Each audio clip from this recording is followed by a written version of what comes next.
this regime ASAP. But the problem is that these guys never lived under their, rulership, and they never lived in Iran, and they don't understand that what his ideologic regime is like, and when they say death to America, death to Israel, it is not just it's not just shouting. They are actually practicing it.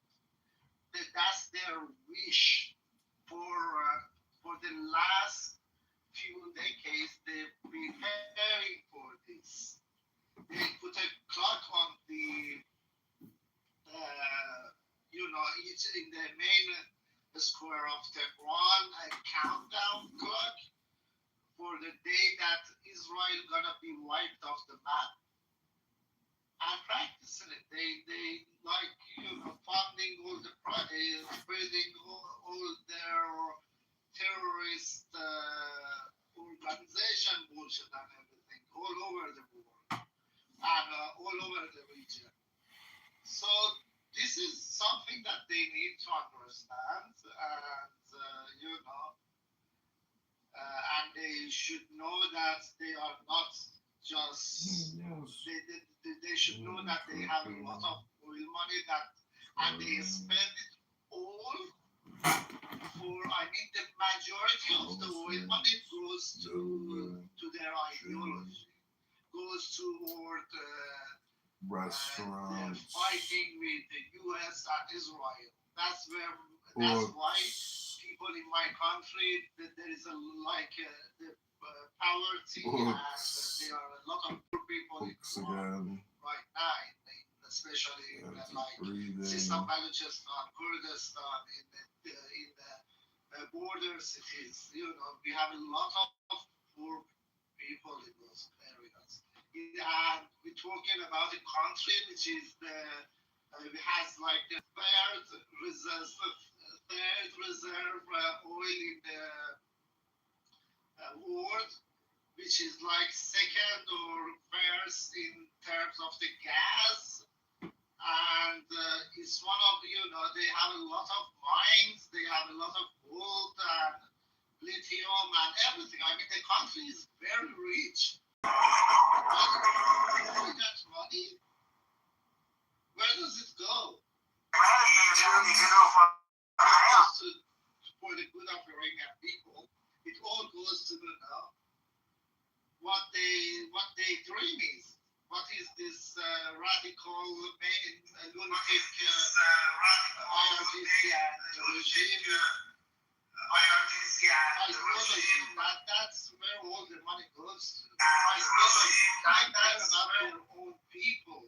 They are recruiting kids right now. They're recruiting 12 years old for IRGC so they can be in the streets. And if there was a boots on the ground or a ground invasion, they can, use them to fight against US, or even if there was like a call for Iranian people to come to the streets, they can use those kids to shoot people. This is what the world is dealing with. But unfortunately, what I see is that a lot of Americans have no idea.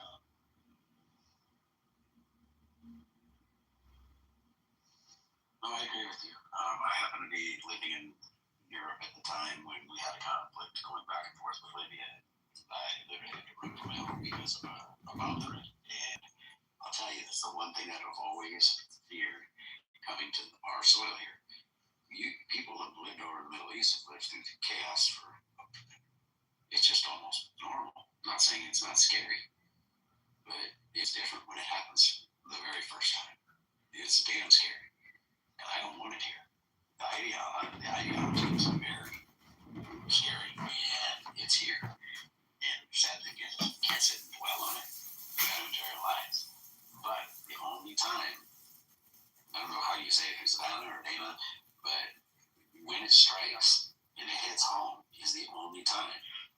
it's going to make any sense to anybody. And then the question's going to be this, and tell me if you think I'm wrong.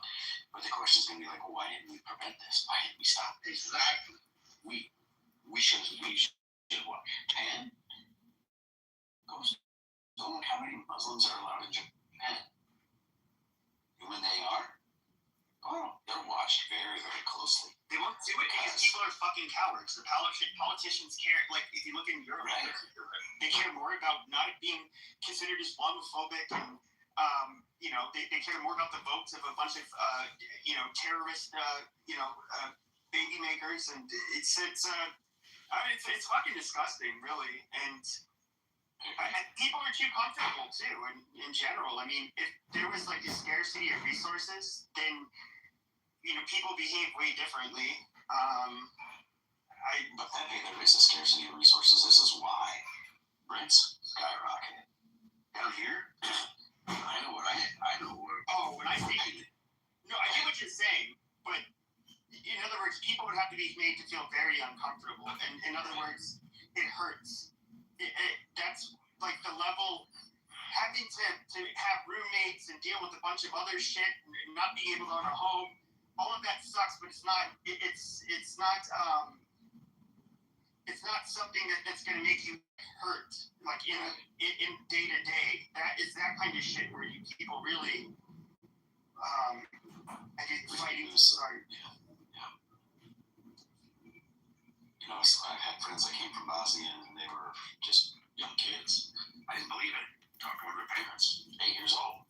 My friend had to strap up and freaking fight a war. I didn't believe him. I didn't tell him I didn't believe him. I never did. But hearing his parents talk about it, can you imagine what that had to feel like? To be a mom and know that your kids just gotta go. Mommy, they're gonna die one way or the other. They might as well die fighting, right? It's crazy to me that we are so sheltered from all of that in this world. 12-year-olds in Iran. Well, the 12-year-olds here, they're on their freaking PlayStation, That's it. Their cell phone. They wouldn't know the first damn thing about strapping up and going and trying to be a security force. Yeah, I know. I mean, that's the thing that they need to understand. This regime, Iran is a rich country in terms of all kind of resources, okay? But they even sold, they were selling the soil of Iran to the Persian Gulf countries to use it to fund the proxies. All the resources in the country, they look at it as a source of funds for the proxies and for the fight against the U.S. and Israel. That's the way they look at Iran. That's why whenever I speak, I say the regime, Iran is an occupied country. The Islamic regime occupied Iran and took the Iranians as hostages. Where are you from, if you mind me asking? From Iran. I just left last year. I lived in Iran for 40 years. I worked for more than a decade in Iran. I worked with the government and in different institutes, but then I was like, the system was so corrupted, I couldn't take it anymore. Yeah. So now I was watching, and I don't remember if it was cycling back and forth between multiple stations, but I believe it was on CNN.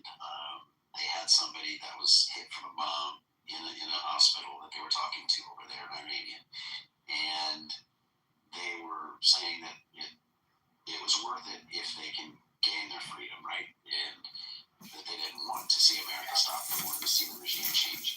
Now, is that a one-off, or do you believe that that's a more common approach? I saw another one where they talked to a gentleman in his car, and they blacked him out and changed his voice for obvious reasons because he was there. He got his window, you could see where they were striking, and so it wasn't like BS. He's like, no, I'm right. But, one-off, or is that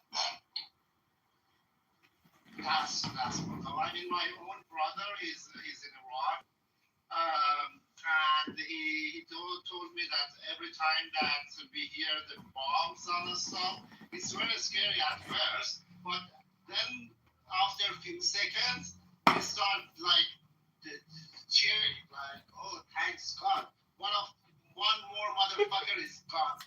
That's the way they look at it, because they are attacking IRGC bases and the checkpoints and stuff like that. So when they hear those sounds and stuff, at first, of course, it's a natural, human behavior that, be scared. They are the same as well.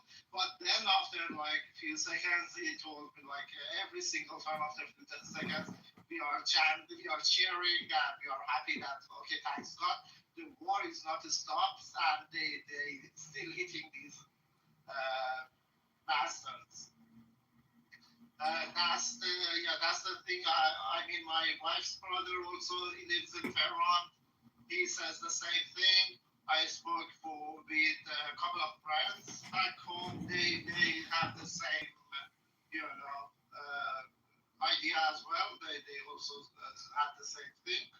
So most of the people that I speak to in Iran, they are, cheering for the war, and they are hoping that this war will, have a. I mean, at the end, they're hoping that it will result in topple the regime, and they don't have to be dealing with this IRGC and Islamic regime anymore. So that's their hope. That's everyone. That's the majority of Iranian people's hope right now. Yeah, I spoke with a gentleman that he was a linguist for the Marines in Iraq, and he was. I just asked him a couple honest questions. I said, I don't want any politics, Liam. I'm not going to tell you what side I feel. I just want to know your opinion as in Iraqi, what you thought. They loved it. They loved that we came in. They wish we would have never left the first time. They had family members that got killed because they came out and celebrated. Now, their relatives, he said, didn't get hung in the streets like some of them did. But he said one of their family members said that they all came out to cheer as American troops rolled through, and some of their friends were hung from light posts. When they came back, the forces saw it, and he's like, no, it was true. But for him, it took 7 years. I want to say it's like 5 or 7 years to get him and his family out. And it was another friend who broke it down to me and said, oh, next time you see him, ask him about his dad. His dad evidently was the one who told us he's in that foxhole over there. So he said for all of those years, they feared they would find out and kill because they would have killed the entire family, because there were still people there who were part of that regime who were held allegiance with him. So they feared for that until they finally got him out. And they said that it was because they had to verify these guys told you where this man was. Get him out. I don't care if you got to send him to get him out. It's better than being there, But just to me, it's amazing that we can use these people for the positions we do, and then we don't get them out when we need to. We leave. Yeah, I mean, we have the same situation in Iran right now as well. As I told you, the internet is cut off for more than, 30, since the first day of the war, they cut off the internet. And it's been more than 30 days that the internet's been cut off. What kind of, what kind of government does that to its own people? In the middle of the war, when they need to get the alerts, when they need to, know what's going on around them, they fucking cut off the internet to their own people, so they have no idea. I mean, if for example, if you go to the older generation, like my parents or those one who, because young generation right now, it's very hard. It's either they have to pay for a utilize an expensive VPNs that they use to, bypass the filtering in Iran for the internet. So very few people, the minority of people they have access to internet right now. But the majority of them, which I say more than, I think even in Netflix, you can see the stats. So only 1% of Iranian have access to internet. 1%. So the majority of people who don't have access to the internet, and they don't have like satellite dishes and stuff like that, they have to hear the news from the Iranian state TV, which is all lie. Based on their state TV, they are winning the war, and in few days probably they're gonna come to US as well and invade US as well. That's the propaganda in the TV that they selling to their supporters, the people. Just yesterday they announced that we had attacked the launched a missile to I think Kuwait or one of the U.S. bases because we killed 400 U.S. soldiers, including more than dozen commanders. This is what was announced in the Iranian TV. Oh, jeez. I know. Disillusions them. I know. And I have the video. Actually, the IRGC, the speaker man, he came to the TV and he said that all the U.S. bases in the Middle East are destroyed. The U.S. soldiers are running away. Please send us if you in this region in the Middle East, anybody knows where the U.S. soldiers are hiding or where they ran away to, just send us their coordinates so we can shoot them. I have the video. It's all in Farsi, but I can put the link in the chat if you want. It was short. It was the official speaker of the IRGC. This is what they're selling people in Iran right now. So, what do you accept from a regime like that? They terrorists. What can I say? They are not human. But yeah, we have people in this country who believe that regime over ours. So Dana, where are you? Are you Persian? I am, yes. Oh, okay. Yes, I'm from Iran. I lived in Iran for 40 years. Oh, cool.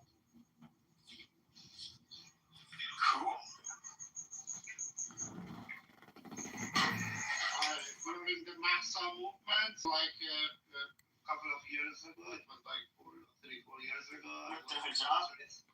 Yeah, for the woman life freedom movement. Yeah, I was in the streets for every call that was made with my wife. We were there, we saw them, we saw how they shoot at people. They are brutal.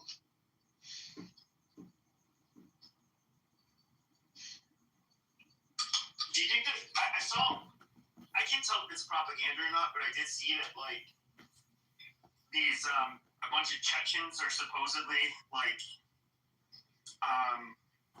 gonna help. They're gonna fight for Iran, and they're gonna, I guess, going there. I don't know if that's true. I heard that, but what I heard was that they said we are willing to come, but we have no confirmation that they've been deployed.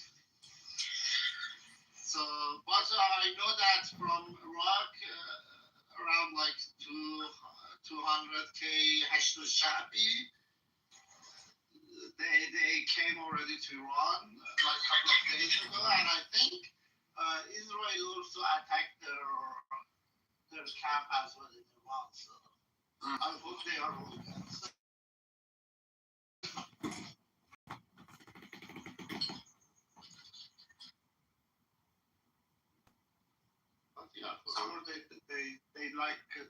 they are calling for their proxies, and they don't have. That's the problem. 11 years old kid was killed in one of the strikes that was made in the checkpoints, and her mom was very pissed off. Of course, she was crying and shouting that, yeah, because of the shortage of the man, the dad took the son, 11-year-old old son, to the checkpoint to help them. What you saying? Okay, Ian.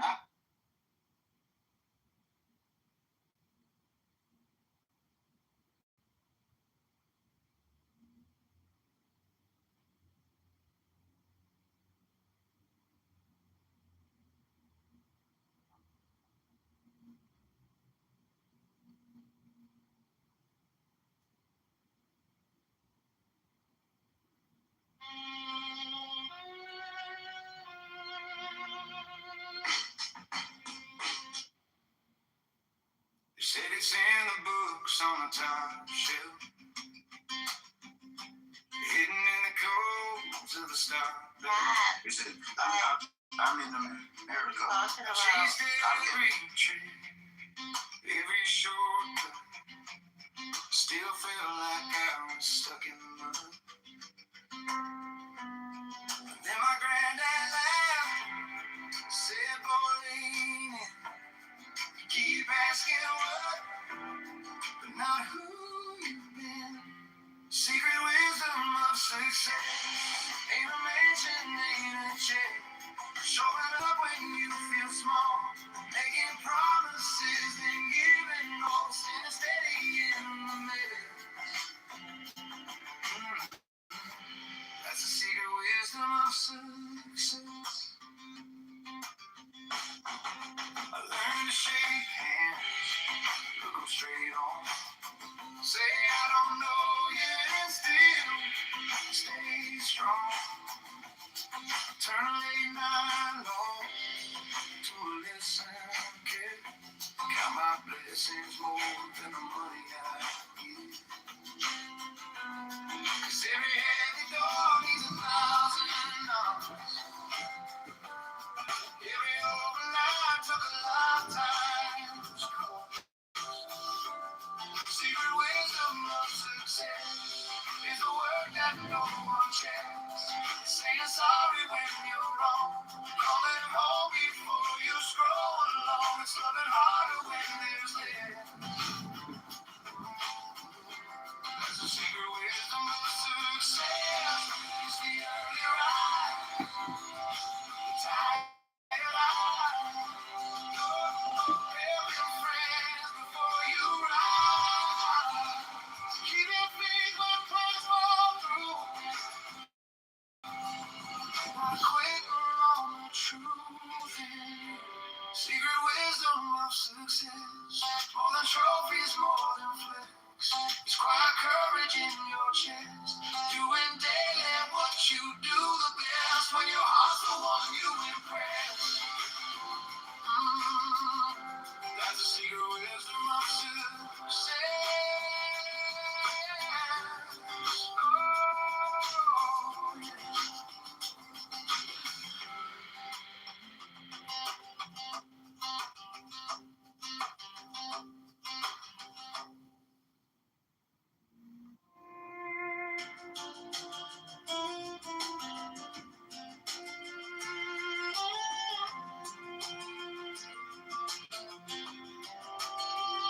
They said it's in the books on the top shelf, hidden in the codes of the stock there. I chased every tree, every shortcut, still felt like I was stuck in the mud. Then my granddad laughed, said, boy, you keep asking what, but not who you've been. Humility is viewing. Maybe you should find a couple of basic compensation for his brilliance for English. Showing up when you feel small, making promises, then giving all, standing steady in the mess. That's the secret wisdom of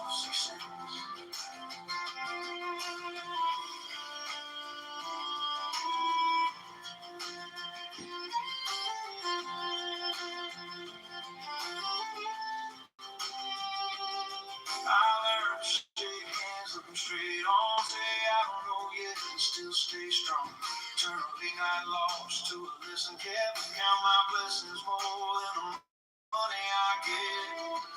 'Cause every heavy door needs a thousand knocks.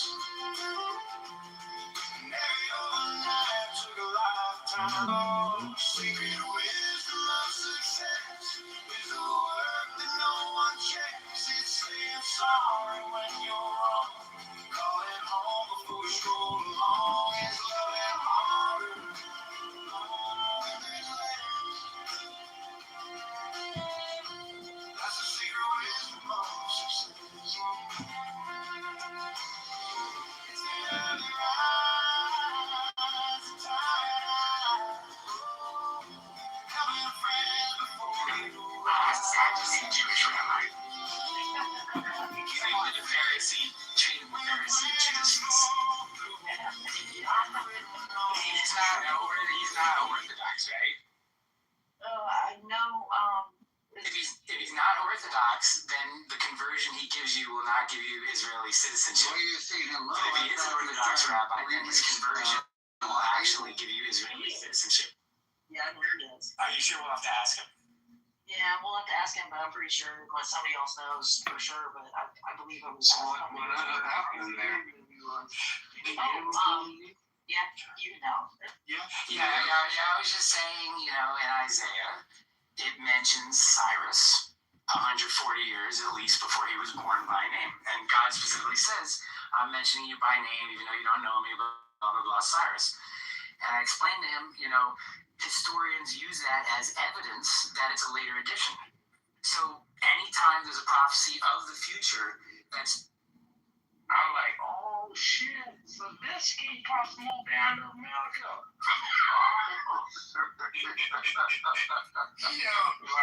Like I won't lie, I was north. A lot of the Nigerians who came over did become like gangster disciples. Yeah, be in the game, bro. Yeah, a lot of them. Yeah, it is. But it wasn't like, because anybody who knows. But I don't know, somebody will say. All of y'all Nigerians, all you niggas Nigerians. I'm sorry. King, did you see Nathan's PTR? They're hanging by I just say that. You gotta click on it. Yeah, this is like the It's about a conversation. It's about a conversation we had yesterday. this is great, yo. That Erica, yo. Nathan, why you tripping, bro? Why is you tripping with the No, I didn't. You gotta look at his PTR, the new one. He has right yesterday. No, I see the one with the guy with the flowers in the back. So we were talking about Have you seen the original meme? Yeah, I had the original. No, but we're talking about yesterday about what running the train means. So it's All right, because he did it to Lion. Nathan, Louis, myself, we all did it to Lion. That's true. Right, Nathan? That's what you were referring to, right? No. We had a whole separate conversation. Yeah. We had a whole conversation about running the train. Okay, it was a different one. Jessica was talking about it's like, when people say I ran a train, it means it's like Who the fuck ran a train? It was wrong. I'm not gang related, man. when someone's When you have sex with a woman, yeah, like no, like when you run a train on a girl, thinking that's from a gay. Yeah, but Jessica was talking about it like you used to have to be So a lot of gangs. So a lot of gangs like for the guy to get initiated, for the guy to get initiated, and for the girl to get initiated, she'll get ran train on, and it would be by the guys. That's what. They were running train on her. That's how they get initiated. So Nathan was talking about a whole different thing. So we had a whole conversation about running a train. Nathan said something, bro. I can't forget how idiotic it was, bro. He said something like, if a bunch of people have sex with the girl at one time, at the same time, it's running a train. And the whole room was crazy. Like you don't know what running a train is. That's called an orgy. If a bunch of people have sex with a girl at the same time, it's called an orgy. Bro, he tried to backtrack. Yeah, that's a game. Yeah, he tried to backtrack. He was like, he's like, Gangbang and a train is the same thing. no, Yeah, it is. It's literally the same. And you guys are just trying to contextualize like who you use. I remember that too when I was in the 8th grade. Peace be upon this market and this is all peace. Right, peace, God. On you. The 30 seconds were on this. Orgies are fucking each other. Yeah, you're wrong.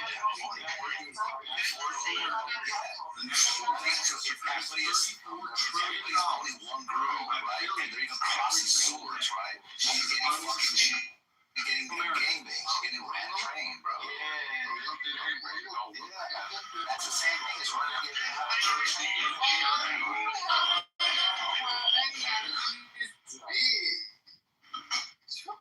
I think Nathan's PTR. People in line. I get it. But at the end of the day, that's still a gangbang, dude.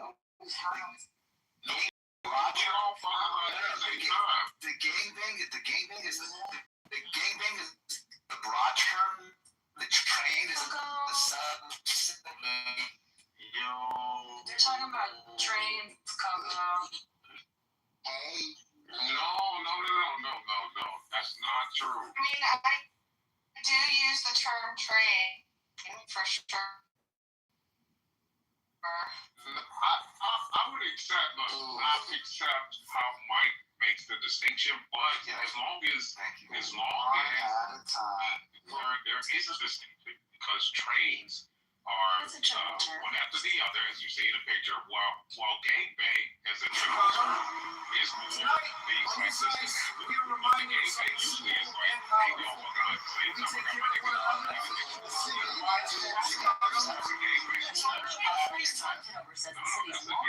got my niggas on. Y'all just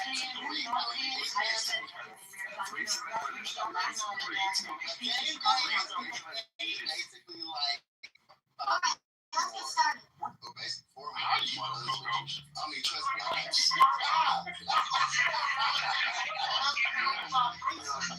Y'all saw that? Coco was like, my first gangbang experience was something. Oh, yeah. I can see I got some stories, but we're not gonna get into it. Okay, Coco. Oh, that like the answer says it all. You already know. Yeah, fine. But yeah, it's this distinction all that. No, but anyways, so the whole thing was. So which one did you participate in? The difference was that we decided that running a train was one at a time versus an orgy, which is multiple people at the same time. And Nathan couldn't understand the difference. That's Because he's a virgin. That is bad. It was bad. I mean, in high school, I don't know what high school y'all went to, but and I'm not trying to. It's not like something I'm boasting about or whatever. I never went to high school. It's not right, but yeah, it happened a lot in high school. So a lot. There's women, there's girls on my Facebook right now. I'm like, I remember what you used to do. We all remember what the fuck you used to do. So yeah, it happened a lot in high school, like a fucking lot. Like it was bad. So I don't know how y'all was. I got my wife since she was 16, so Yeah, God bless you. I told you that was God bless because that's a bless. Because there's a lot of people who don't know they woman's been fucking niggas since that time period. So they have no clue, zero clue. My first experience with that was from this girl. This girl got jumped into a gang in the 7th grade. I was like, God damn. Yeah. That was fucked up. And I think we were the last generation, Nani, where that type of initiation happened in Chicago. After my generation, it happened a lot less. Like, it was more about what neighborhood you were from, and then you just were part of that gang. So you didn't have to get initiated, in that way. But it did happen. Though I think we were like the last generation of that still being a.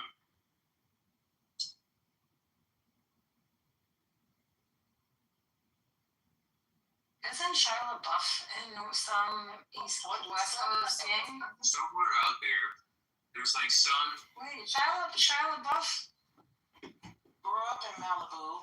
He's somewhat. He grew up kind of rich in Malibu with money, so no, he absolutely was not a part of any fucking gang. Even though our school was in South Central, that motherfucker is from Malibu, and he was not in no damn gang. No, so he did a movie, and he did a movie, and in the interview, he talked about how he was inducted into I gotta pull it up, he joined Mexican gang at 36. It was an actual interview of it. It's Yeah, I mean, he said it at a later age, just something like.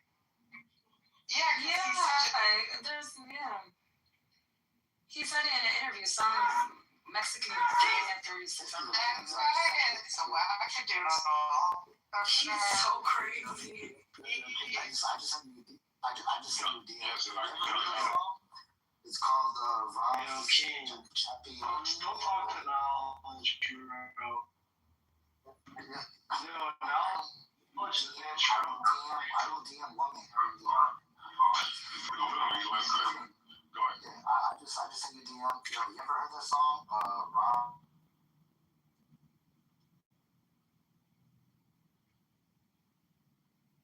Well, I think that Rio's point is that, the Jews that are interpreting the Old Testament, they're doing a very bad job at it. And if you look at what Jesus says, he's actually correcting everything that they're reading in the Old Testament, right? He's constantly, you've heard it said this, but I say that. He's not actually contradicting the Old Testament. He's actually showing the way they're reading it is entirely wrong. Yeah, a large part of the Pharisees had like their oral law or like their own made up explanations of like the Torah, which like were like rejected by the Christians, and it became later known as like the Mishnah. But even then, like there are some agreements with Midrash, like Jewish interpretation of scriptures, and Paul, like Paul uses Midrash multiple times, such as when he says that Janus and Jambres oppose Moses, which comes from Pharisaic tradition. And like how in Romans 10, like Paul uses like typology, like by quoting. Do you know what else the Book of Joshua says? What is it? It says that Pharaoh never died. That Pharaoh repented and actually, and he was not actually flooded. Now read the text carefully. Does it say anywhere that Pharaoh actually died in the Red Sea? Oh. It's pretty interesting. Yeah, my point is that like Paul even borrows some like Jewish traditions of exegesis that is paralleled in like the Midrash. So obviously Judaism definitely has falses to it, but I think that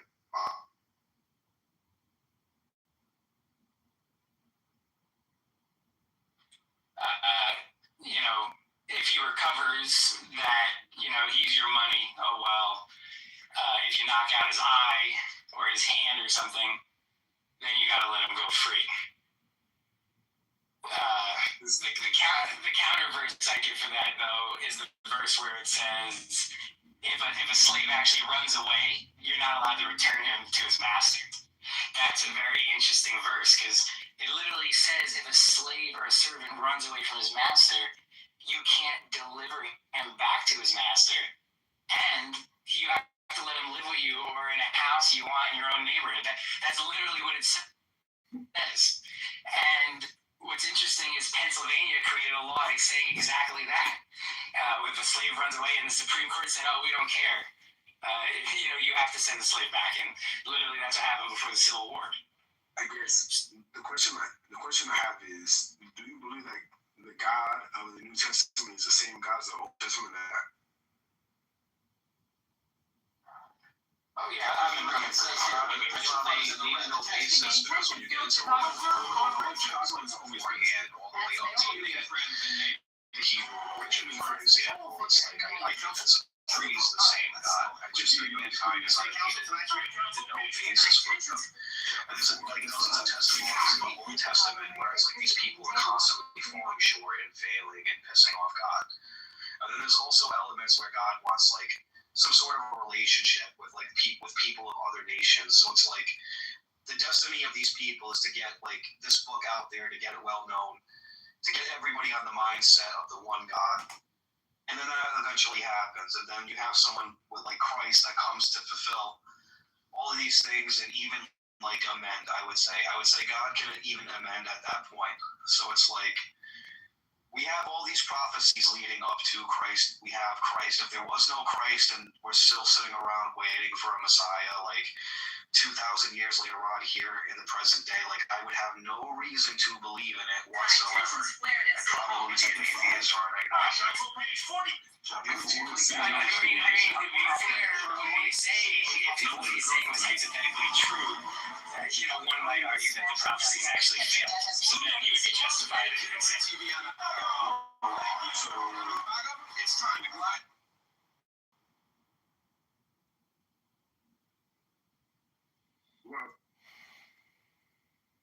Well, real quick, right? Didn't Jesus say, "I was only sent but to the lost sheep of Israel"? Like, I understand that the message of salvation was supposed to be all to the ends of the world, but God has specific time periods according to the scripture. So would the scripture be right in terms of Jesus starting his ministry with mainly Jews? There's like a whole basis in like the Old Testament where I'm pretty sure like the 600 laws you're supposed to follow them as closely as you can as a Jewish person, but there are like 7 Noahide laws for like Gentiles. And it's like that's the relationship, that's the need to know basis right then and there.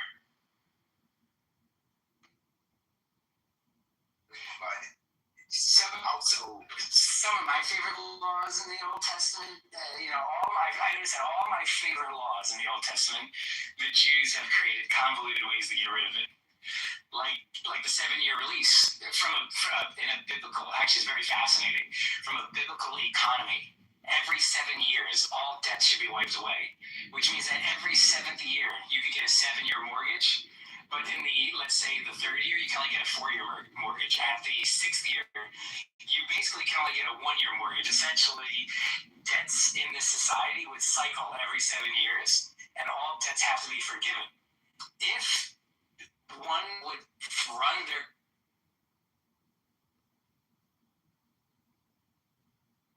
there would be no debts. It would cycle in 7-year cycles.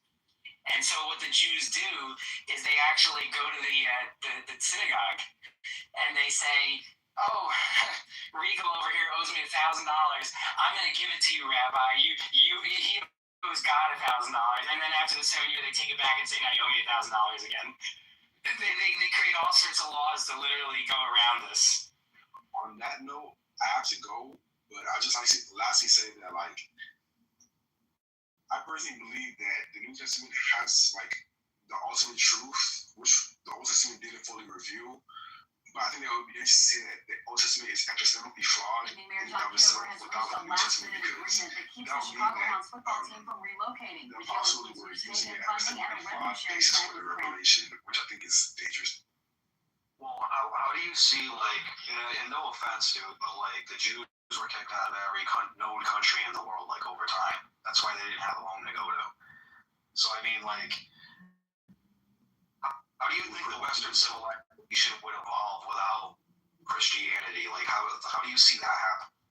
Well, there is no West without Christianity. Okay, so problem solved. But I'm saying, I think you're making a unnecessary dichotomy between the Old and New Testament, but I have to go, so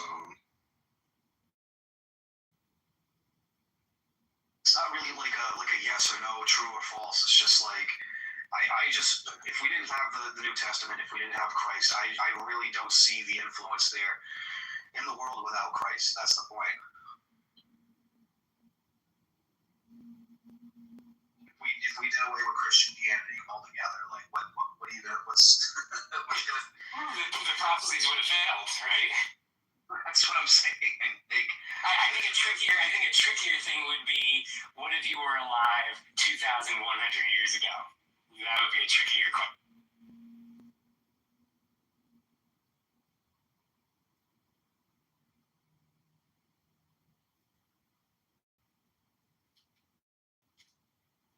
yeah, like a lot of your talking points, Krish, you should definitely join the house and make a stop by every so often.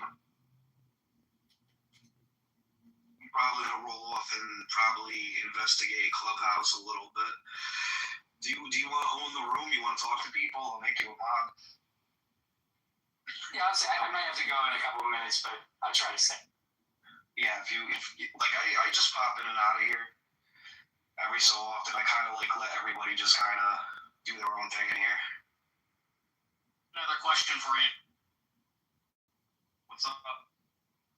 So based on what you were saying about like the Christian Old Testament, as it were, I guess it's like, do you think that this was monolithic? And then also, do you kind of embrace the two kingdoms view? Or not the two kingdoms, I'm sorry, but the two powers in heaven view? Which two powers? The two. So basically, the Old Testament, yeah, like that, like there was a group of Yahweh. Yeah, there was an ancient sect of Christians that have maybe been scrubbed out, or like proto-Christians that actually held to the two powers, like Yahweh and the angel of the Lord both being God. Like Michael Heiser talks about and other scholars. Yeah, I agree with that concept, but I mean that could, yeah. What about you, Krish? Yeah, I mean, I got the first part. The second part, I would have to kind of dig into exactly what you mean by that. But did you want me to comment on the monolithic? Referring to was like, if you thought there was a monolithic Christian sect that embraced this idea or concept of the two powers. But it sounds like you might not be that familiar with the that. Two powers, as in, I'm not exactly sure what it is. Basically, they were like proto-Trinitarians, or like at the very least, they believed that there was two persons who were God, right? Like, because as you see in the destruction of Sodom and Gomorrah, Yahweh rained down fire from Yahweh or whatever. So you have the two mentions of Yahweh. You kind of have the two mentions in Psalm 82 and also the Divine Council. Like there's Yahweh and I think El that are mentioned there. So they say, there's this like idea that there's that like an early sect of proto-Christians held to the concept of God being maybe not triune, but there was two persons that were God. Michael, I don't know if you know about Michael Heiser, but he goes into it a lot. He's got a video even on YouTube if you want to check it out called The Unseen Realm. Yeah.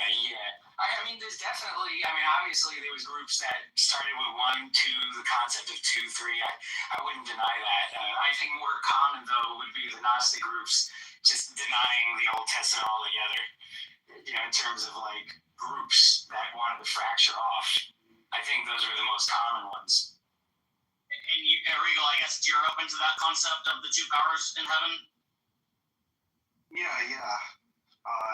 I don't have an issue with that at all, no. Research into the topic, or just like in principle?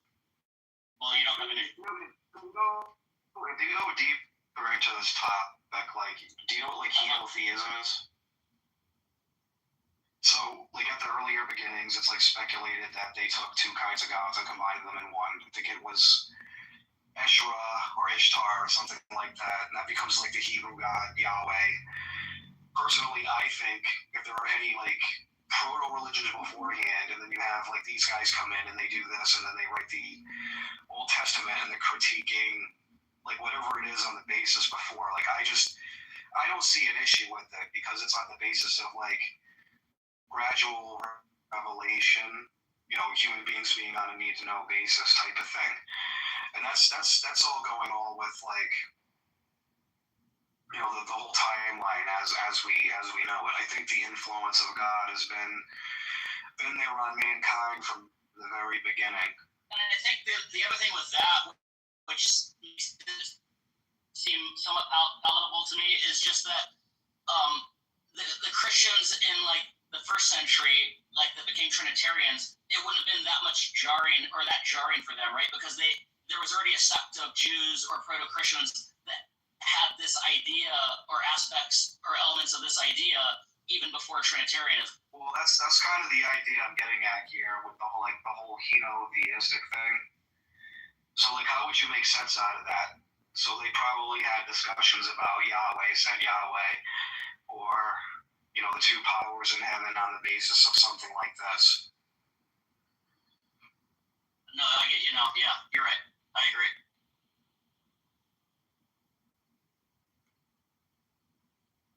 I mean, isn't the logos or the word, isn't there already a discussion of that? I mean, it was a pre-Socratic concept as well, right? I think with like Heraclitus, he said all things were because of the logos. But then what is the Hebrew? What the heck is the Hebrew word for word? But yeah, they have that concept as well.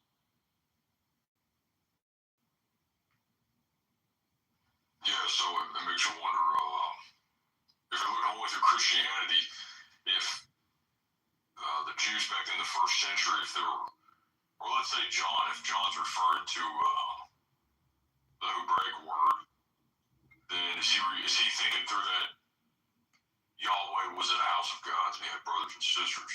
Because this is what all the like one-sided scholars do. Francis Shavakapolu, Joshua Bowman, who else? Myth Vision, all these individuals that are like notorious on YouTube with this stuff. They're reading in scripture from their own lens, and they contrast similarities with that's not monotheism, but if that's where it kind of lost, because it's like, well, if Christianity has always held to this monotheism, and the disciples did follow this, and they didn't hold to this multiplicity of gods, but divine persons, then it's either they didn't see that at all, or it was never known to them. That's why these theories are like less than 200 years old with this. It's like, and if it makes it harder for them, seems like it's harder to adopt, right? Because it would be a lot more jarring, because it's almost like shattering a worldview that they had. Yeah, and if Christ, let's try to steelman the atheist, or whoever uses this argument.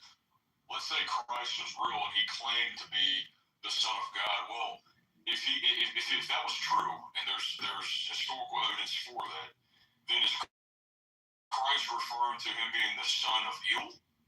Because he's claiming to be Yahweh in the Old Testament. But at the same time, if he's the Son of God in the sense of the anthropomorphic Yahweh that has a dad that's evil, then that wouldn't make any sense. Because that's saying he's the son of Yahweh and El. Because we believe that El and Yahweh are the same deity. The liberal scholars don't see that though. But I understand where they drive it from, because it really is true. It's either they didn't know it or they never believed it. It says here when the Israelites would fall. Like for Sister Shavakapolu, like she thinks Yahweh has a body, right? Just because he's walking in the garden, she doesn't know it's Christ, for example. I need to look over my Substack real quick. I kind of dove into this for like 2 days because it bothers me, it kind of bothers me sometimes. So I'm like, damn, what if that's accurate though? What if it is a remolding of this ancient religion where they slowly morphed all these different faces or this different mold, and they turned it into one mold. There's all these different molds, and they turned it into one mold. It scares the hell out of me. But it's a newer theory. There's more justification for singular deity with Christianity and with Judaism than the Hold on, and he asked me. He's taking over your role. So I was saying this. Look, here's the problem. So you've seen certain problems, like whether it was Vietnam. Could we defeat Iran if we wanted to? Obviously, but that would mean you'd have to send in a lot of Americans. There'll be some casualties. It'll cost a lot of money. Is that going to be popular whatsoever? No. What we've done so far is very unpopular in America, and so we are not going to. Are we going to go in there? Are we going to go in there and stomp them full force? No. These squiggly lines. Are you rooting for America? Actually, it's because the Americans themselves, they don't want the Did I say They don't want the war. What the fuck? Squiggly lines. Are you rooting for America? I have the right to. No, I was asking the guy who was just speaking. It was his turn. Why you are We were asking the squiggly Arabic line guy. Give me. He's rooting for America. Give me moderator. I will. Oh yeah, you'll kick me and then I'll be gone forever, right, man? I will not kick you. Hold on. I will stop you too. Yulia hasn't spoken yet. Yeah, let me talk good. Yeah, I didn't say anything, and he's oh my god, your mother's mother. What the fuck? He's cursing me. Yeah, his mom is a dirty Sharuta. Liam, talk about his beauty. Yeah, she fucked in LS. Oh, no, come on. Alright, that's enough. Are you You gotta let her finish. Everyone will hate you. Okay, do you clutch start a camel to go to your neighbor's house or something? I don't know. Where from, Liam? You are lab. Do you know what the meaning of lab? You are lab. Just say Stippy is You are lab. You are a big lab. Big lab. Yeah, I used to put my ball stack on your people. Shukala, Mashallah, Habibi. Quiet. Amelia, go ahead. Yeah, I said that, Americans, they do not go to war because they are against what is happening right now. So that's why that there is no Americans fighting Iranian right now. It's all about Muslims and. Shut up. No, Who's against the war? Yeah, because most of the American citizens. No, hold on. Let her Liam, shut the fuck up. What the fuck? Most of the Americans, they are against the war right now. They are not Trump. They are not with Trump. 9 million people. 9 million people protest.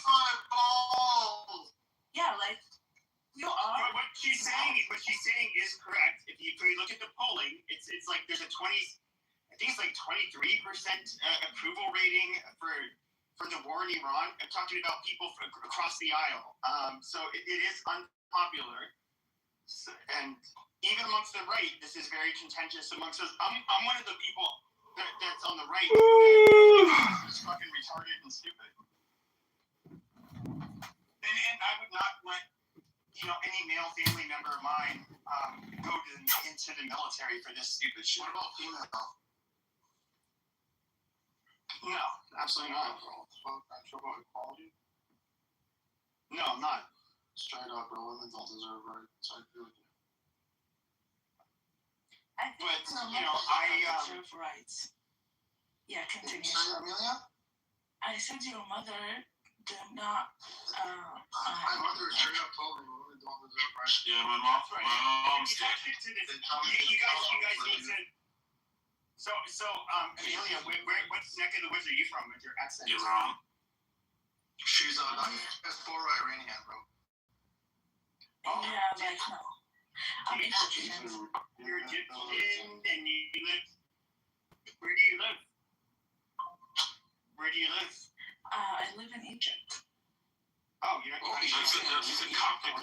that they tried to destroy and eliminate. Who is Liam? I would like to know. Okay, Liam. Yeah, Guys, like, where are you from, Liam? You asked her and she. I do want to say, I do want to let the Muslims in the room know that I am. I personally am a crusader. I do think we should take back all of the lands, whether that includes our holy lands. Which lands? Google lines But is all of the lands. So all of shut up. Okay, now you gotta go to the audience. You gotta let them talk, bruh. So I'm against all lands that were Christian that have been bastardized by non-Christians. So all of North Africa. That was Jewish land first. if you get I want to take over. Hold on, guys. Chill out. So I personally. Enough.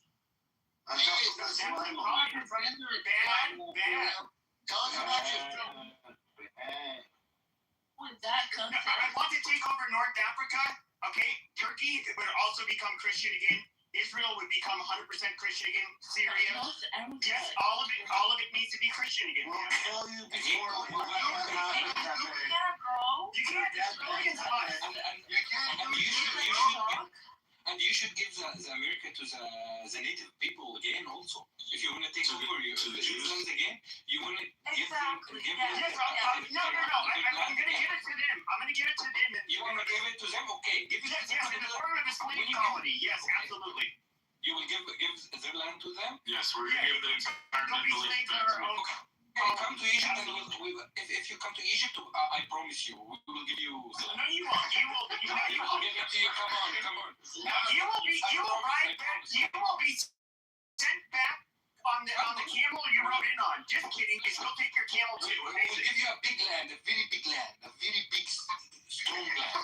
Don't worry. Come on. We'll just squiggles. He's gonna give it to you. But you know what? Pepe, I think terrorists like you deserve the death penalty.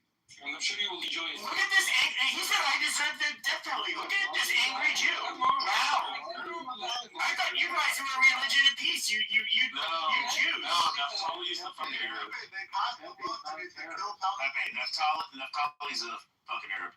Oh, Naftali's an Arab.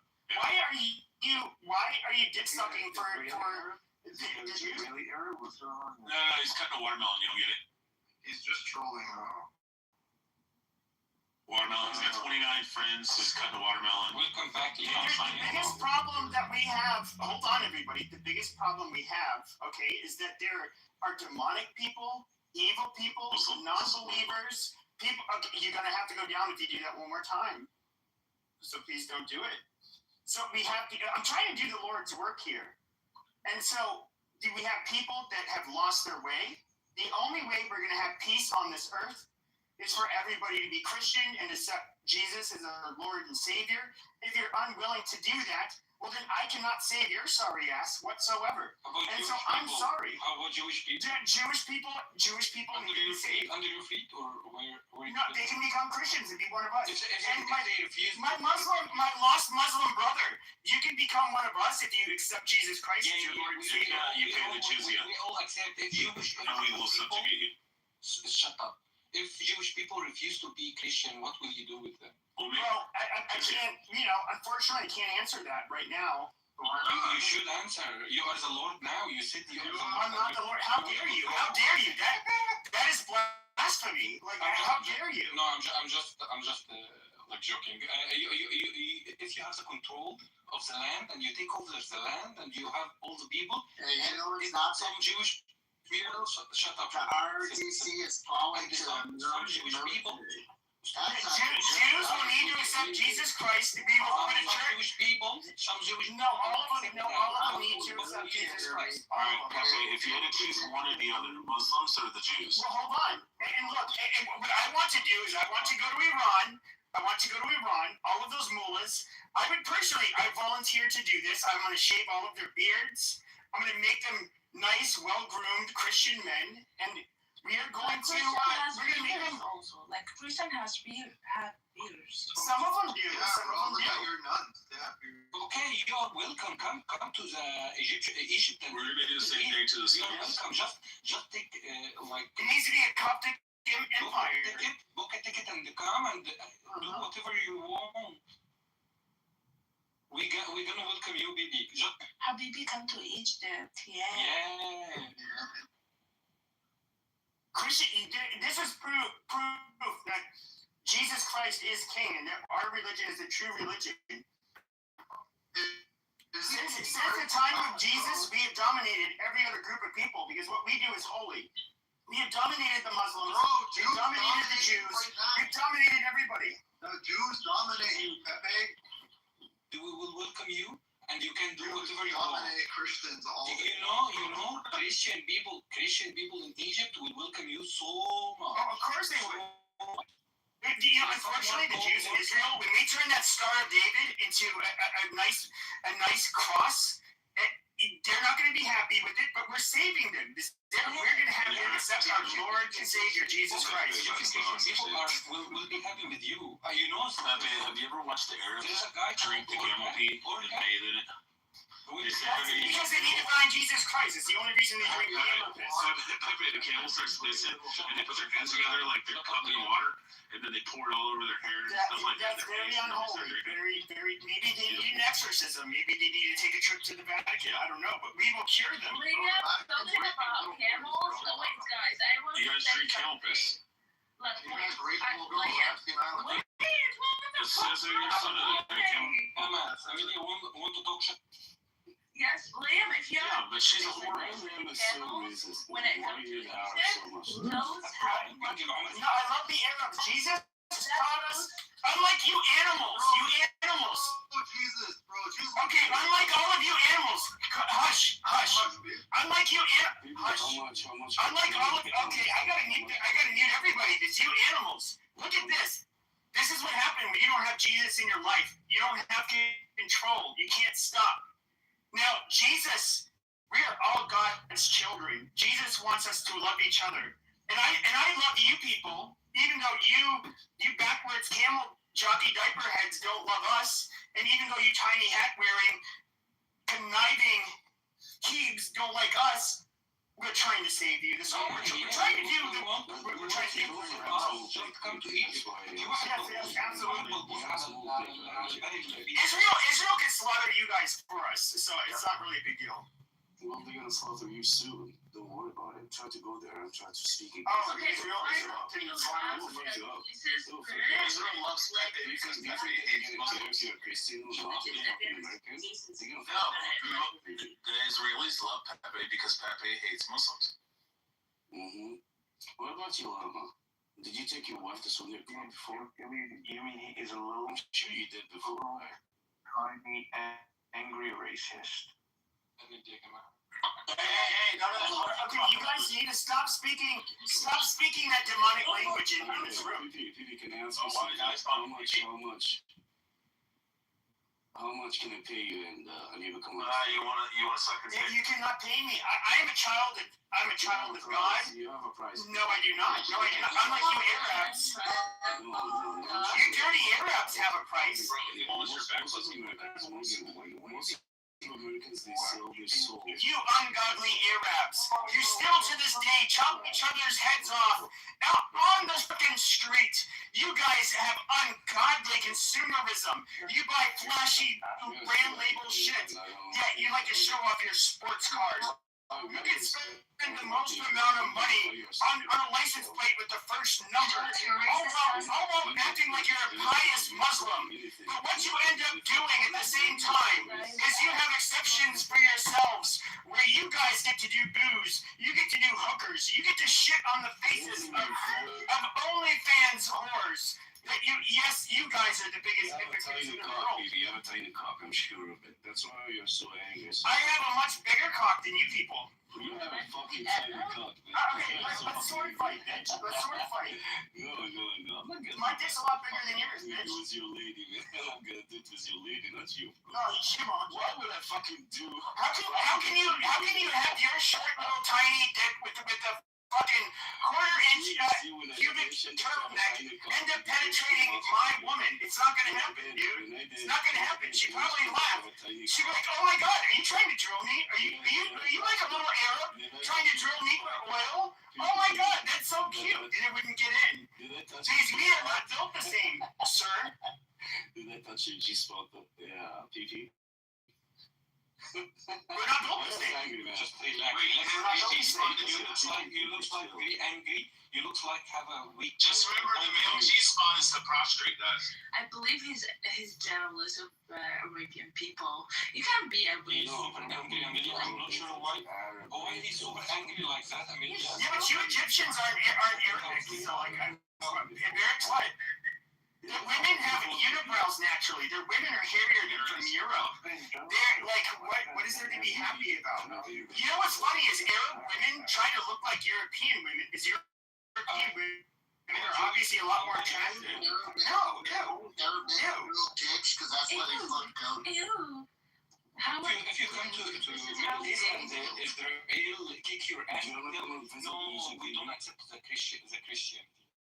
I know they don't accept Christians, and that's where We invite Pepe into Israel. the Crusades were against the Jews and the Muslims. Okay, I'm not naive enough to think that the Jews are our allies, because at the end of the day, you cannot be a true ally of mine if you do not accept Jesus Christ as your Lord and Savior. Well, that's your choice. You choose whatever the fuck you want. No, you don't, you stupid dirty Arab. No, you're fucking idiot. In Israel Why do you have a false prophet? Why do you have a false prophet? That is so demonic. That is so disgusting. You need to accept Jesus Christ. Let me come suck my cock. Accept Jesus Christ as your Lord and Savior, faggot. Pepe's gonna jizz all over you. You're gonna love it. You're gonna love He wants to fucking go, guys. See, look at this Muslim. He's saying gay stuff. He's talking about how men will like the taste of his cock because he is fucking idiot. You are literally demonic. You are demonic. Prophet Muhammad has put demons inside of you.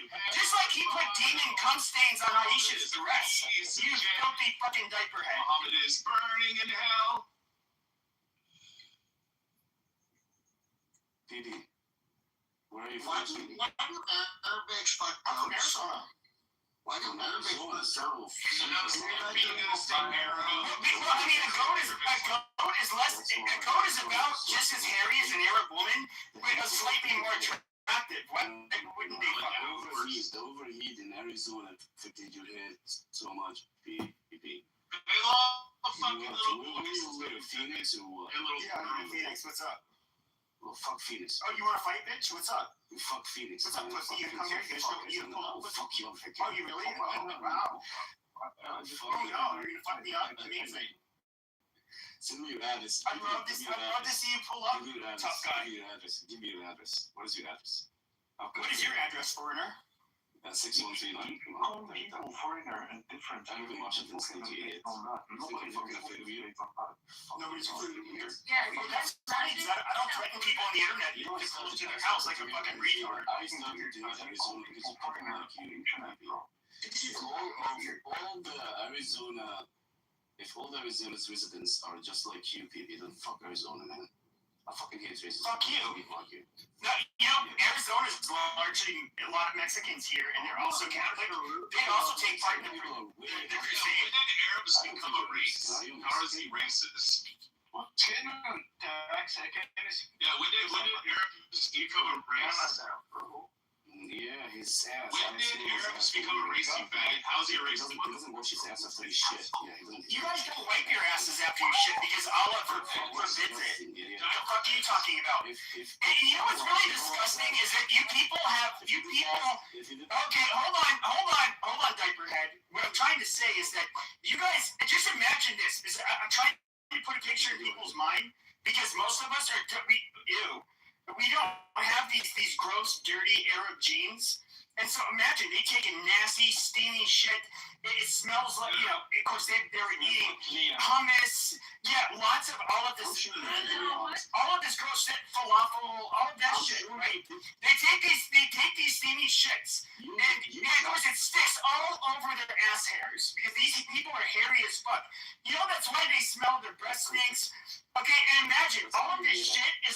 take on their ass hair. Like these people are disgusting. These people are so unholy. They need to go into a church. They need to wipe their ass with toilet paper, and they need to get on a queue, and they need to accept Jesus Christ as the Lord and Savior. You filthy fucking Muslims. You people are dirty. You people are dirty. You're backwards. You need to find Jesus Christ. No, shut up, you dirty fucking you Mohammedan. Shut your goddamn mouth. Shut your fucking mouth, you dirty Mohammedan. Your last shower was 2 months ago, right? Your last shower was 2 months ago. I smell you, you fucking idiot. No, we smell a lot better than your people. Oh, dude. Where are you from? Drop-in. Where are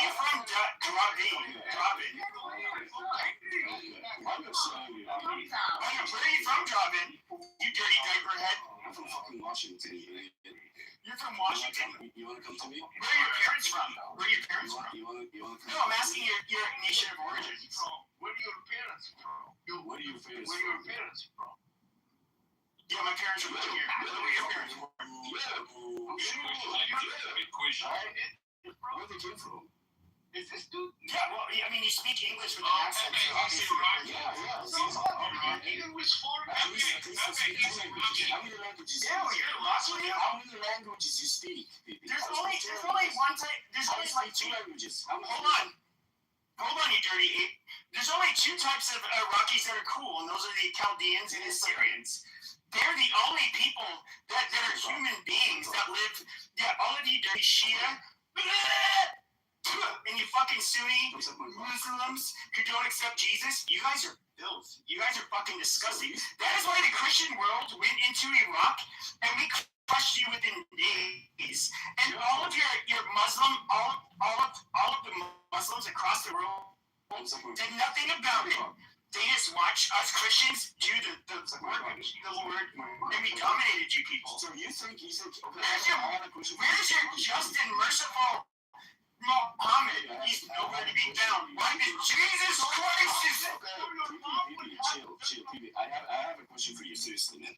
Do you think using this language, speaking to us, you can invite people to? No, I think you're going to hell no matter what. I don't really care. No, I don't think you should speak this way to everyone. Just arguing with you, fucking idiot. He needs to be fucking learn how to stop. He needs ass. He probably didn't wash his ass in his life. Why are the Arabs getting so mad? Just like the other fucking.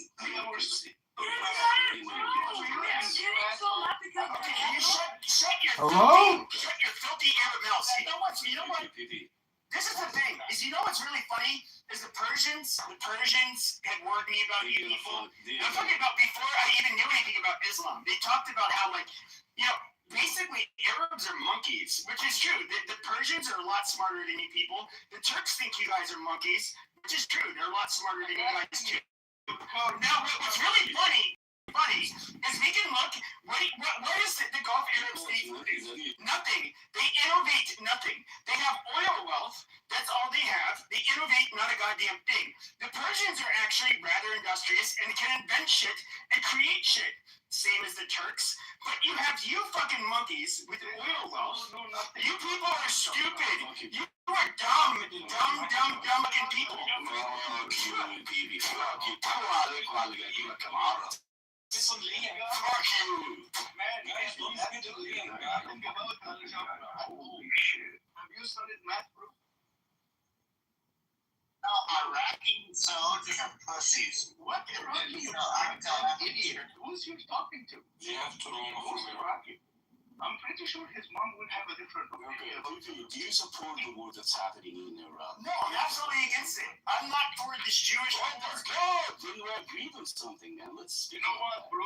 Fuck you and your eyebrow. If we are agreed on something, that's something that's is gonna make us speak about something, you know. Pepe, how much do you love Egypt? I love the Coptic Egyptians. Everybody else can go to hell. What about the Muslims? You love what? Bro, I can't lay down to the pyramids. What about the Sunni Muslims that are Pentecostal? Shut up, Who you love? Who you love against again? Pepe, how do you feel? I said I love the Coptic Christians in Egypt. Don't say how do you feel about Prophet Muhammad? Do you have any Egyptian, any Christian Egyptian friends? I is in jail. I just looked at his shit. Have you ever visited Egypt before? Yeah, I would never go to such a dirty shithole. Well, you still love. You just said that you love. Yeah, because they're Christians. Bro, have you mom right? They're my brothers in Christ. What would you know? Come and they will. Do you know? We will write you. Do you know that we have one of the oldest churches in the world? Yeah. Yeah, but then Muslims ended up taking over. Would The Holy Family. They ended up colonizing and taking over the civilization.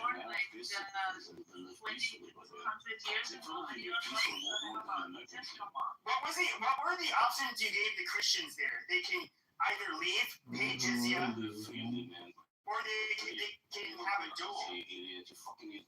That's why you speak like idiots, man. Like I'm not a fucking American. No, that is literally what happened. Like, it's just so fucking. This is not nonsense. This is something that's actually been litigated. I've been in rooms with the Egyptians, it's including cops. They absolutely they agree that, like, yes, they're under Islam. They were given three primary options. Hey, jizya converter guy. So Pepe, how do you like if you had a time machine and you could go back and visit Prophet Muhammad, what would you do?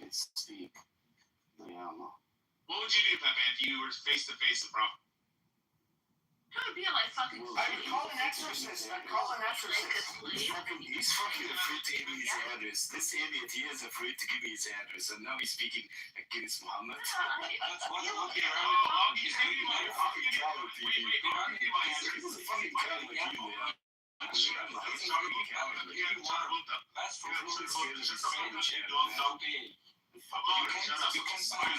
you my address. My address is 1600 Pennsylvania Avenue, Washington, D.C. It doesn't sound like Show up at my house right now, bitch. 1600 Pennsylvania Avenue. And I live in Washington, D.C. Your mother is with you? Yeah, she's there right now at 1600 Pennsylvania Avenue. Fly there right now. Fly here, you come fight me, you faggot. It doesn't sound When like you show up, stand there with a knife for a gun and scream Allah Akbar. Is your mom married, Liam? Okay, I want to say, guys, dear Lord Jesus, I'm sorry for making fun of God's own children. You know, please don't say that word again in the presence of Jesus while I'm praying.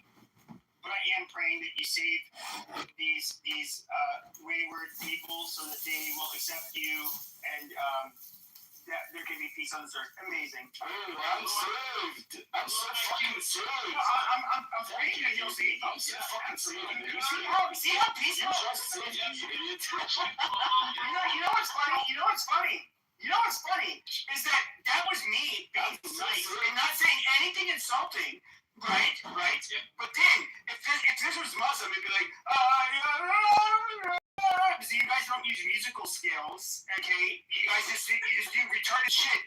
And then it would have like this guy with a lot of reverb speaking in Arabic, and then all of a sudden, it'd be like, oh, this looks kind of cool. Then all of a sudden, it'd show a guy dressed in black, covering his face, and then it would show a guy in orange, and then it would show like him taking a blade in 4K, slitting his fucking throat, and that kind of stuff. And then it'd be like, that's what they. We are not built the same. We fight in the name of Jesus. We fight in the name of peace and justice. You fight in the name of barbarism. You fight in the name of being. I did hurt you feeling so much. I did hurt you feeling so much. That's why I'm so angry. Child raping, woman beating, pieces of shit. So we have a question for you. Who do you have a sister? American Native people. Do you have a sister? Native American people. The Native Americans have been saved. They are now Christians, sir. I don't that been horse. The British people didn't kill the Native American? No. Most of the death was through disease. Most of the death was through disease. It is their land. Here's what I'll say. Here's what I'll say about the Arabs. Okay, my grandfather is French. Okay, and he fought in the French-Algerian War. He stuck many Arab dicks in the dirt by shooting them dead. I have family members that served in the global war on terror and put many of your dicks in the dirt.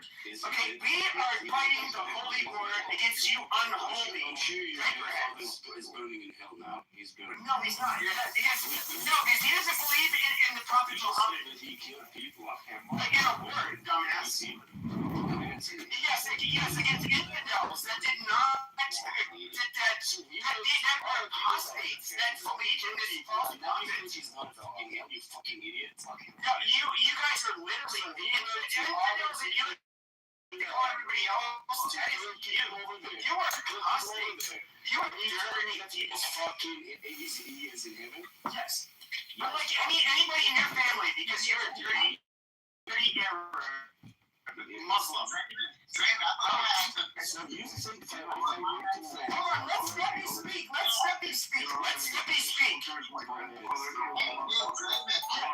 we killed way more of you people, you fucking faggot. Shut up and let Steppy speak.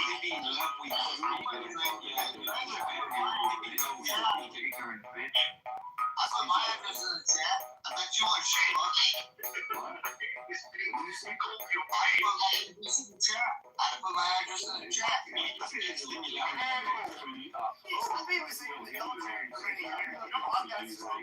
That's fine. I'm gonna fuck you up.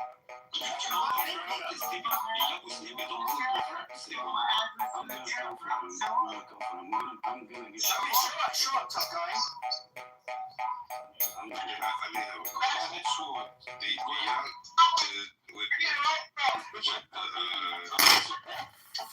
So with the we see what, you know, I hate to say it this way, but the Islamic groups are trying to do. Do y'all think they gonna take over America?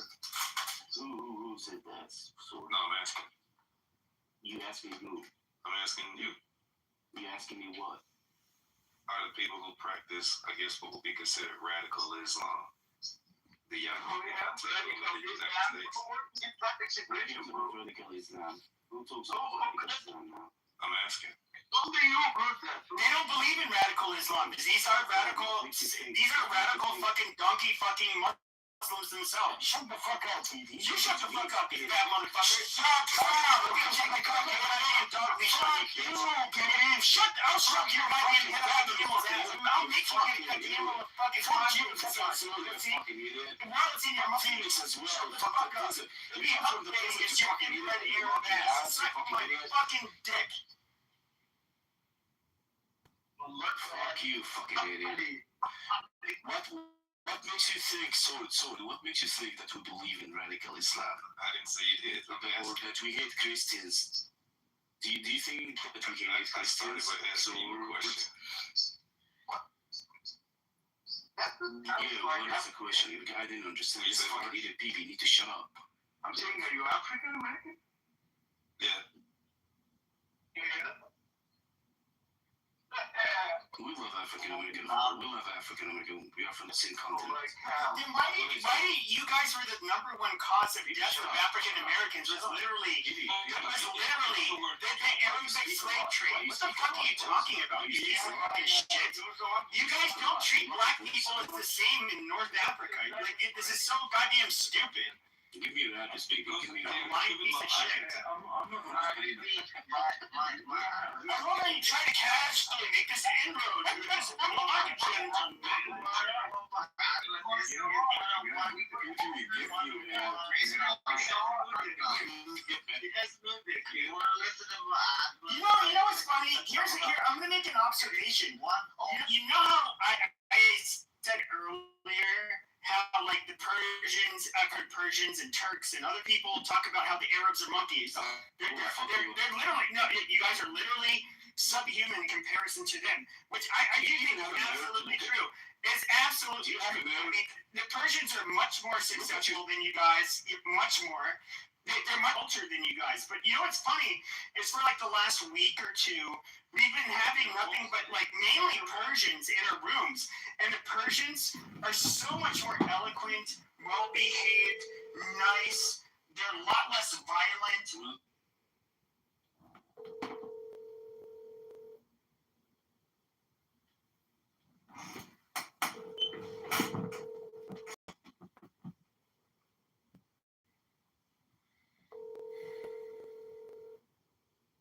sorry, the mailbox is full and there is not enough space to leave a message.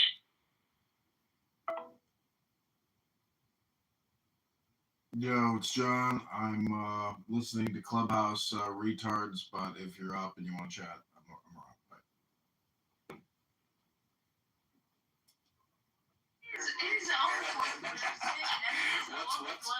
Rate yourself. The trucks make you guys look like you want to rate yourself. From 1 to 10, rate yourself, baby. From 1 to 10, rate yourself. Come on. Like myself in terms of what? You keep calling everyone monkeys and everything. Yeah, chill, but I am still better than you. Do you think that you're I'm not a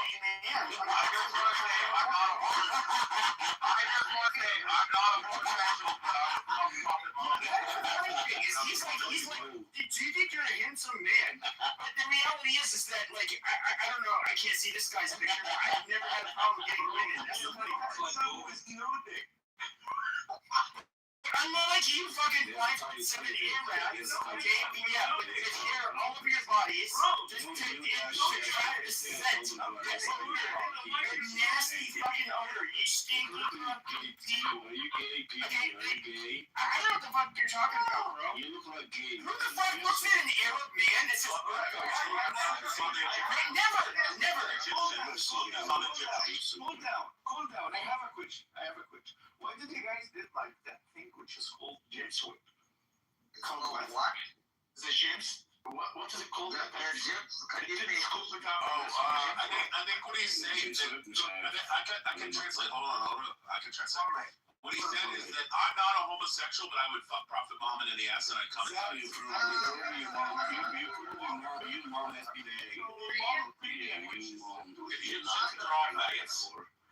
How many type person fucked your mom there? I'm gonna Prophet Muhammad.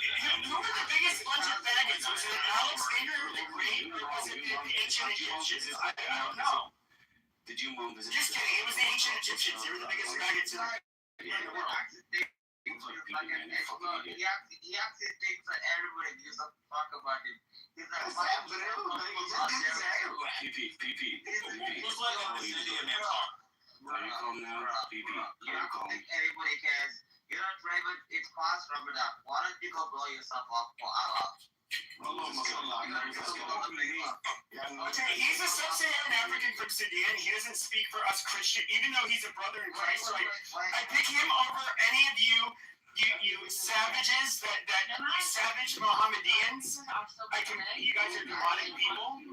Do not like you. I think there's an Arab guy raped you while he was. No, Arabs here, Arabs are a lot smaller than us. They can't fight us. We dominate Arabs. We always dominate Arabs. Yeah, you're fine. Even the gas in your mom car. No, that gas is God given in land. Arabs did not invent gas.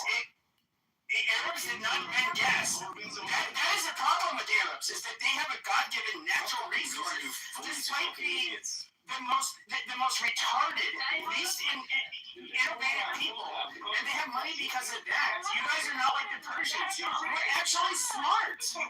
Oh my God. Baby, I have a question for you. Can I ask you a question, please? Go ahead. Yes. You said that Persian and Turk are stronger than Arabs. My question is why or how Arabs have beaten Turk and Persian and turned to Muslims. Okay, you guys did that. You guys did do that to an extent, but at the end of the day, they're their own identity. Just like how it's like asking to it's like asking how did we turn people into Christians. However, if we were to look at the Western European Christians in particular that have dominated the globe for the last 500 years, nobody denies that. Yes, there's a specific groups of Christians, unlike, let's say, the Filipinos, which are not very powerful Christians, or Mexicans, which are not very powerful Christians. The Western European Christians can't clean everybody's cloth.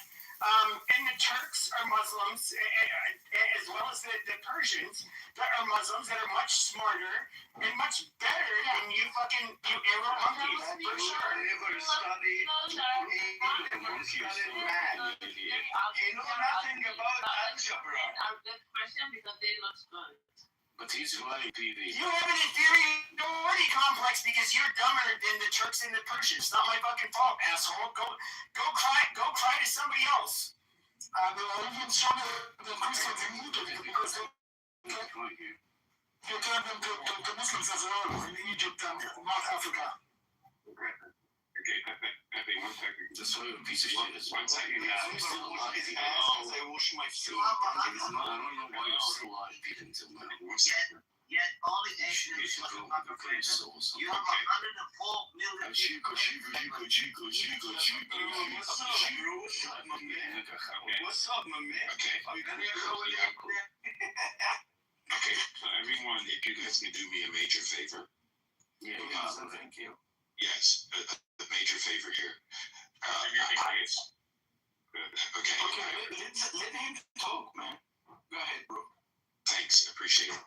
So one of the things I would like to find out, if you'd like to put in the chat, what countries are each one of you from? Number one. And number two, this is very important for all of us. They're all from Egypt. Yes, we're all from Egypt. They're all from Egypt. They all. Okay. Have you ever been to Pyramid? Have you ever been to No Egyptians here. I will start dropping people because we can all talk. I mean, for me. Sure, go ahead. I swear to God, I'm fine now. Okay, so what I like to do, because I don't know what language some of you speak. Arabic Egyptian. Okay, hold on. Let me finish, please. I'd like for you to put it in the chat so that I can read it. What country you're from? Do you speak Egyptian, Farsi, Turkish, whatever? So I can learn, okay, because I like learning. Okay, it's just a whole different approach. Guys, I've been to 54 countries around the world. What is it exactly you want to learn, Edward? We shut the fuck up and let him finish. You got Shut the fuck up, you fucking idiot. It's fucking. What the fuck is wrong with you? This guy, this fucking is a fucking idiot. Oh my God. Okay, can we be Go ahead, Edward. Okay, everybody, let Edward, guys. Let Edward finish his fucking point. Everybody, off their. Okay, Mike. Edward, you're gonna have to go off your mic. Let him finish. Once he's done, he'll say he's done. Yeah, I will tell you I'm done. So this is what I like because some of you I've never met, don't know you, haven't seen your name before, don't know because some of you do have the language. I don't know if it's Farsi, I don't know if it's Aramaic, I don't know if it's Arabic, because some of you are writing in that particular style. And if you want, you can back channel me, and I can actually copy and paste it so that I can actually translate it into English. Because again, what I want to learn, okay, is how do I dwell on planet Earth with people that are not like me. They don't have my same morality. They don't have my same government. I just want to learn that if it's possible. But if you don't want to do that, that's okay too. If you want to just DM me, that's all right. And I am I'm fine with it.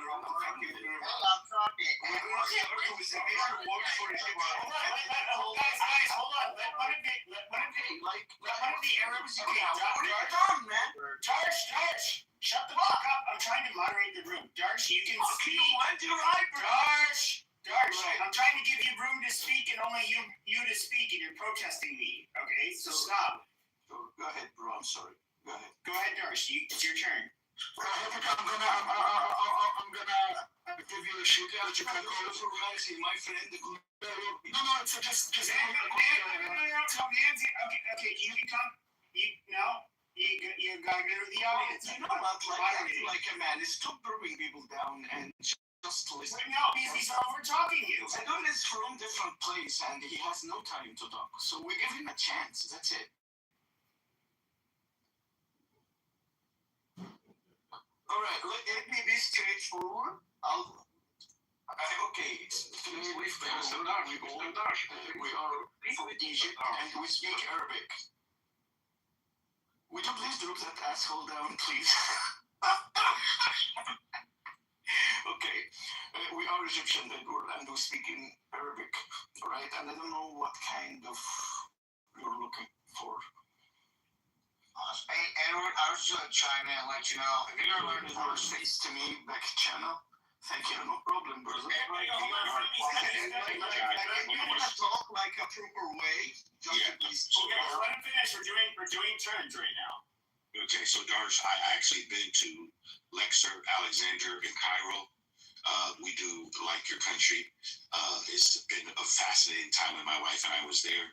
So I do appreciate you sharing that with me. So learned a lot about the actual pyramids and everything else. I'm in the death care business, so the pyramids being mausoleums have really helped me learn the different parts and different things that you hear about the Egyptians. I learned a whole lot of different things. So thank you for sharing that. No problem, my friend, anytime. I just wondering, like, what makes him so angry over us? Like, we're exactly. I'm sorry, stepping. Persian are super busy right now dealing with more important things, like, rather than sitting here on Clubhouse. Well, I really wish something that people learn from Edward to be respectful to people and stop fucking mocking Muslims and Yes.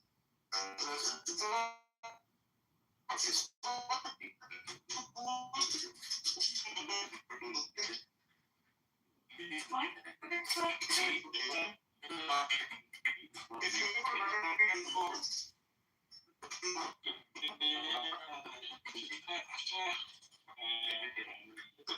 so did you see the detail? Can you let would you please exit the mic for Manzi, please? He's a friend of us. He didn't mean to interrupt, okay? Okay, raise your hand, Manzi. Raise your hand. Okay, thank you. Raise your hand, please. For Edward. Edward, you said you wanna know if we are matching with our molarity. I would like to ask you, what's your molarity? Oh, it's a good one. In brief. I'm saying it again. Not having sex with a 9-year-old. Okay, actually, guys, to go down. That's not We're trying to have a serious conversation. When you talk with us, you said you want to know from which country, what language we talk, and you want to know if we are like matching with you. I'm married to one woman. Our children are both married. I believe, this is me personally, again, just my own opinion. I believe in no substance, no abuse. So if I don't take the substance, it can't abuse me. So at 62 years old, I've never tasted alcohol, never smoked a cigarette, never done a drug. I'm not going to come on here and use it's killing the children and the innocent people. Oh, bring it up. It's matching with your morality. Guys, bring it up. Okay, hold on. Would you please easily Hold on, guys. I don't know why. I don't know why you decide to ask me a question that was different than the question I was answering. So He's trying to get you on gotcha when it comes to Israel. That's what he's trying to do. If you don't want to answer, it's up to you. I don't push you to answer, but I just ask you a question. You can answer or no. I want to ask you. And if you want to ask me, I should be fucking gay Somali and shut up. You guys are funny, man. I go on mute and I let you guys answer the question. I mean, you don't want to hear from a gay Somalian, so it's killing people, civilian people and children. Is matching with your morality? Yes or no? First of all, war is ugly. I don't talk about war. I talk about something. Excuse me. You can't answer for me. You can't answer for me. Okay, and I'm not going to answer the way you think you want me to answer. You're right, Edward. Please, give him a chance. Okay. At least to So for me, I think anyone, anyway, losing a child or their homeland or their country is not good. Okay? At the same time, because I am a believer, there's a scripture that says there is a time for war. Why is there a time for war? Because there are evil people on planet Earth that do some evil things. Now, whether I like that or not, because I'm only 62, when I arrived here, everything was already here. So I got to go with the laws of nature and nature's God. And unfortunately, sometimes men need to be removed from the planet because their deeds are evil. So you're called what a God act. You're called that like God act. So like Sharia law, where they can have a warning. You know, when the man can make a false claim about adultery, Sharia law was going to happen. Question for The other question for When it comes to warfare, like there are aspects. Are you washing my hands right now? So come on. So anyways, shut up. Shut up. My point was, shut the fuck up. Why are you pissing, bro? I'm not pissing, you stupid motherfucker. Watching something else. Shut the fuck up. Okay, guys, I want to say something. Can we bring me up? He's the No, what the fuck did I say? Amelia, Look, there are. You can talk about warfare and the religious differences. Stealing a man's wife, or I guess you would say it's the merciful thing to do, or it's the booty of war, to me that is, and I own her now, and you can basically it would be rape because you own her. And because if she doesn't consent or doesn't want to be with you, you can do whatever you want with her. And I have to sit here and listen to you guys talk about like what is just. But under your fucking religion, what is just? When it comes to warfare, I mean, why is it so common that Muslims say that Islam will enter every fucking home? And by the way, I was trolling you fucking retards earlier. Okay, so it was funny to get a rise out of you, but. With that being, which I'm not a crusader, by the way, I'm not even religious. Oh! I was raised Catholic. But, amazing. Shut up. Amazing. Shut your fucking mouth. Okay, shut the fuck up. Now, we get to hear how you fucking retards, you want Islam to come into every home. Jihad is basically... I understand. You say, well, justice. It's a struggle against justice. Whatever. But it's also until basically Sharia law is everywhere and Islam is everywhere. Okay, there's going to be Sharia. So just spare me your fucking normal Muslim babble bullshit. Okay, like most people, honest people are not going. They're going to tell you your faith. It's bullshit. But now, okay, how do you guys fight war? Now look at how you guys fight war. You literally take fucking, you literally take the wives as fucking trophies that you get to rape afterwards. Do not commit adultery except until you're right. Probably people. Speaking this way, I'm gonna. Okay, do not commit adultery except for those right hand business. The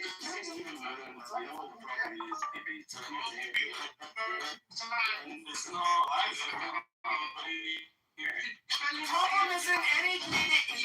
Whenever we go to one of your fucking countries to fight a fucking war, and I say no, whenever we go to one of your countries, shut up. Can I speak? You're fucking talking. You have been talking fucking 2 hours. You need to shut up because one of your fucking countries to fight. You guys don't stand a fucking chance between your fucking clocks, left and right. Like, to even sit here and pretend like there's any kind of equilibrium between the Muslim world and the Christian world is like,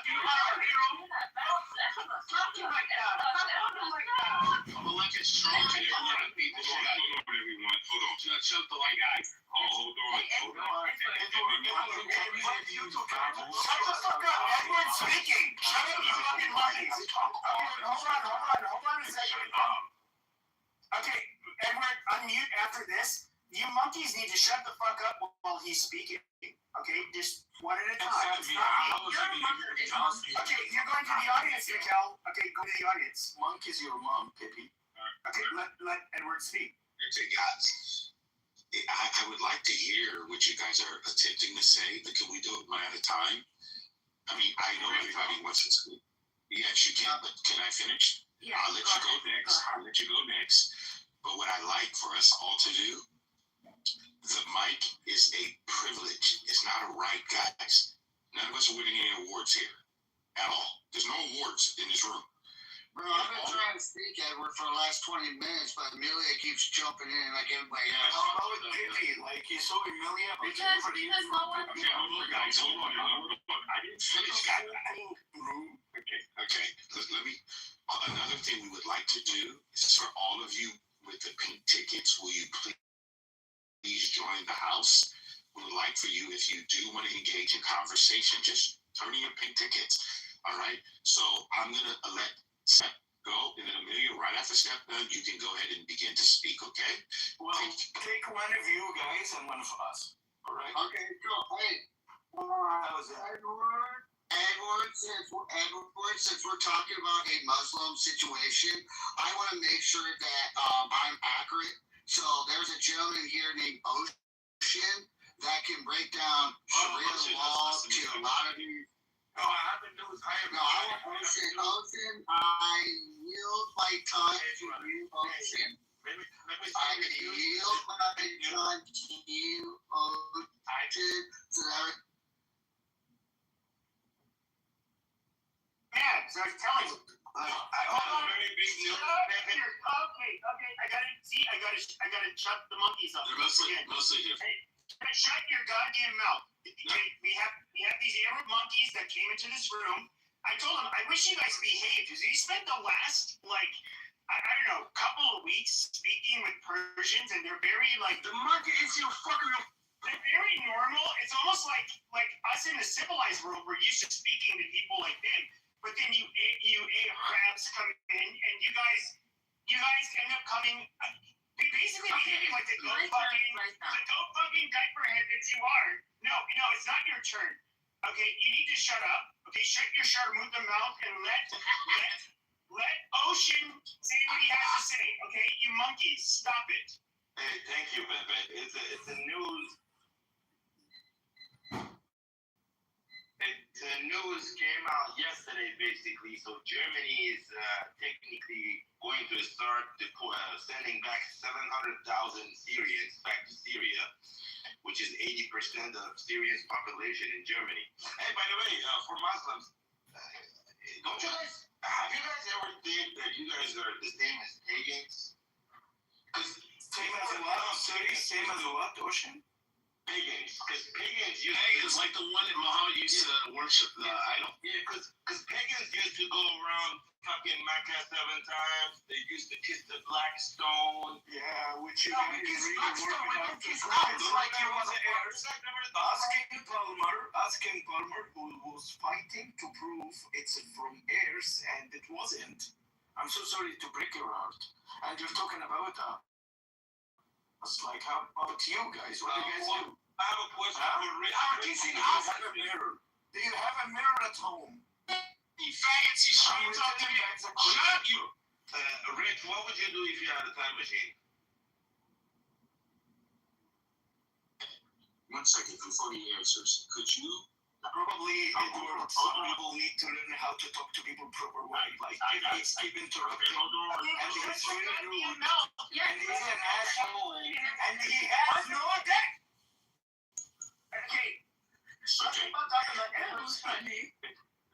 Yeah, so, Amelia, if you want to go ahead, guys, let's just be patient. Go ahead, Amelia.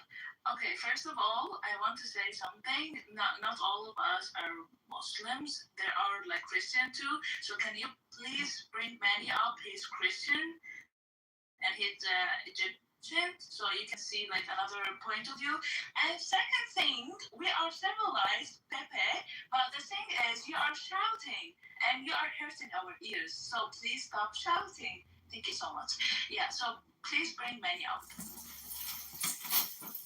I don't see Manny. Does anybody see Manny? Because I can't see him. Yeah, he's down there. I don't see him. Is he in the top? Is he in the house member? No. Yeah, Manny, like raise your hand. What the fuck? Yeah, raise your hand, Manny, because I can't see him. He might have it read. He might have it read. Yeah, he's down there. We can't read. If I can't read it. If it's in English. Sorry, Lord, thank you. So, It's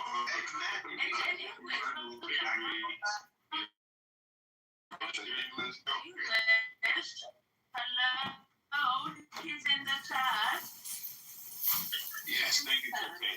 Thank you, guys. You guys got to write English because this is English. Hey, hold on, Amelia.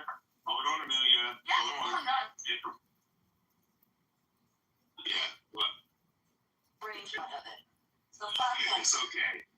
Yeah, but the KK, don't worry about it. He doesn't even know what a slave is. So it's okay. It's guys, I would be a Black. You know, I'm the real slave. I am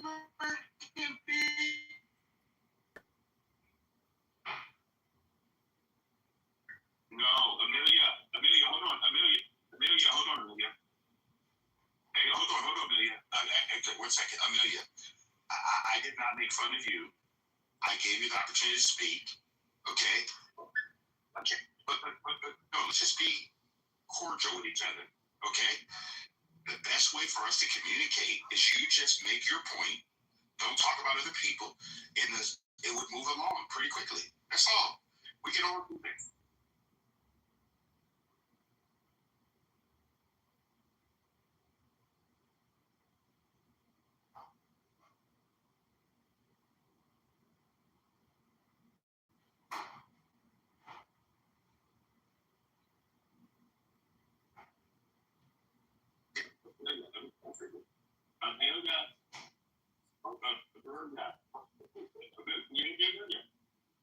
Good. There's a leave button. There's a leave button. Yeah, exactly. Amelia, I want you to hear yourself. I asked you a question. I said, will you please make your point and don't talk about other people? What point? What point?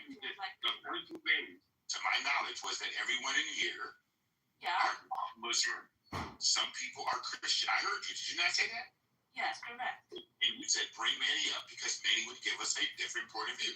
Did you not say that? Yeah. Okay. So if we could stop talking about other people, it would be great. Don't worry about what people will say. Number one, Amelia. No. He cursed at me. He cursed at my own. Okay, Amelia, listen. I'm gonna give you a tip. Will you receive a tip from me? Yeah, go ahead. Okay. Do not give oxygen to things that have no value. Yeah, it has no value. No, hold on. Did you hear what I just said to you? You're doing it to yourself again. Do you know you're incriminating your own self when you respond to situations? You're giving power to it. Do not do that to yourself. What you're telling people is that they have more control over how you receive information versus you just moving along with your own voice. Just be who you are. You know 1,000% that you currently are a person on the planet. Am I correct, Amelia? Yeah. Okay, so let's just celebrate the fact you're a person. No matter what anyone says, do not allow their words to turn you opposite of who you are. Okay, I agree. And I just wanted to see something that when we start talking normally, like we are talking, and I hear you, you hear me. We are not talking like animals. But the thing what happened right now, and I just want to clarify something. He showed us as an Arab, as monkeys, and like cannot talk, and we are not civilized because he was yelling at us, cursing our own nations, and cursing my mother, and saying, "Sharmuta," Okay, so Amelia, hold on, Amelia. We're gonna move on. Amelia, I've been to Arab countries. Yeah. Okay, and I've been to other countries where I've gone to the zoo. And you know what I saw? I saw monkeys in the zoo, and I saw Arab people.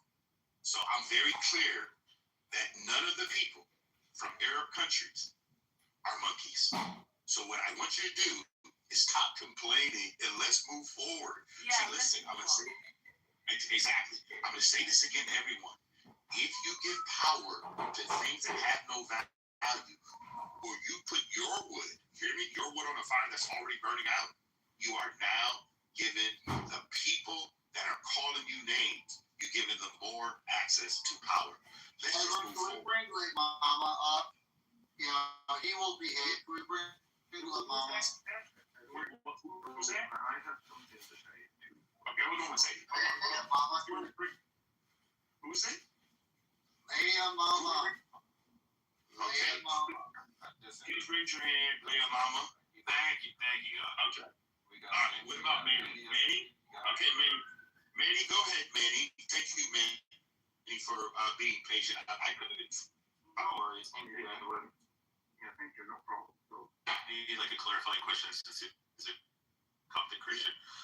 Because I was looking through your houses and everything was Muslim, like dawah rooms and stuff. Do you reject Prophet Muhammad as? are you asking me?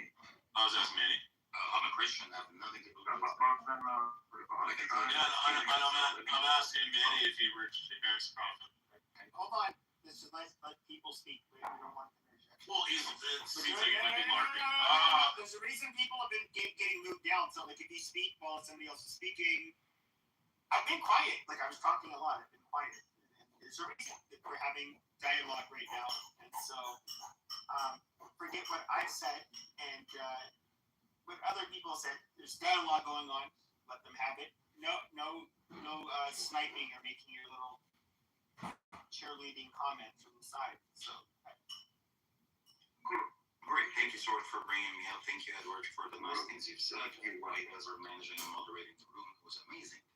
My name is Manny Hakim. I'm a Egyptian Christian Coptic. Excuse me, from Egypt. I've lived my whole life in Egypt, and then I came to the United States 15 years ago. And I've been living in Los Angeles, California since. I think I can give you a good perspective about a Christian man living in Egypt with Muslims, and a Christian man living in America with all the other ethnicities. So any questions, I'm more than willing to answer. Okay, cool. First question. Go ahead. You go ahead. First question would be: do you claim that Jesus is the anointed Son of God, and you reject Muhammad? I am a Christian man. It comes by default. I'm just asking, like, would you be willing to say yes? I mean, He's a Coptic Christian. Jesus Christ. Hold on. Every fucking house he has is fucking dawah. There's no Coptic Christians. There's no Christian rooms. None of that stuff. That's why I'm asking for clarification. Any Christian would say, I reject Muhammad as a prophet. No. Any Christian would say that Jesus is my king. I don't reject other religions. Muslims can claim that too. No, sir. Muslims can claim that, yes, because Isa ben Miriam comes back in the end times, and he comes back, and then he's going to die. And we all know your Quran, your Hadith, your Manny, this is bullshit. Are you going to tell me my religion? Are you going to tell me that you believe? Is there any denomination of Christianity that would think that the Prophet Muhammad, as the Muslims would refer to him, is somebody that we have any reverence for or belief whatsoever? I mean, the answer is obviously no. Right. So what I'm saying is, why is it so hard to say? Let me answer the fucking question. It's called coexisting, Mr. Ali. Oh God. Thank you. I appreciate you, Mama. Very respectful. So, because I coexist in the country where it was originally Christian, and then recently, after 644, the year 644, it became Muslim. And majority of Muslims. Man, one second, man. So, guy, I am going to start moving people down when you start calling people names, and I'm not going to bring you back up. Guys, whether you agree with someone or not, it's okay. I believe in clarity over agreement. We're clear. We all believe. You don't have to agree with anyone. But let's stop criticizing people because you don't know what they believe and why they believe it. It's okay, guys. No worries, sir. This is what's happening right now. We're categorizing and criticizing people based on their religions. Religions doesn't really matter in 2026, I think. Honestly, doesn't I think education is what everyone To have religious identity. right. Like, what's that? Right. What the hell is that? To be honest. Let me answer this way. So Bandy, I'm gonna ask you a question, Bandy. So then you and I are on the same page. So Bandy, what is your belief system? My belief system. Yes. What do you believe? I don't have one. You don't have a belief system at all? I'm agnostic, bro. Okay, so you're agnostic. Okay. So let me ask you a question. Since you are agnostic, how did you come to the conclusion of being agnostic? Science, philosophy, facts, everything that's happening in the world. I think it's quite simple. Okay. So I appreciate you sharing that you're agnostic and you believe it's quite simple. I do not think, it's just me, I do not think that everyone thinks it's that simple. Okay, so I appreciate you sharing, but what I like for you to do, if you have someone question, ask them from a place of curiosity, not you to put, or me to put what we believe on someone else. Is that fair? It's fair.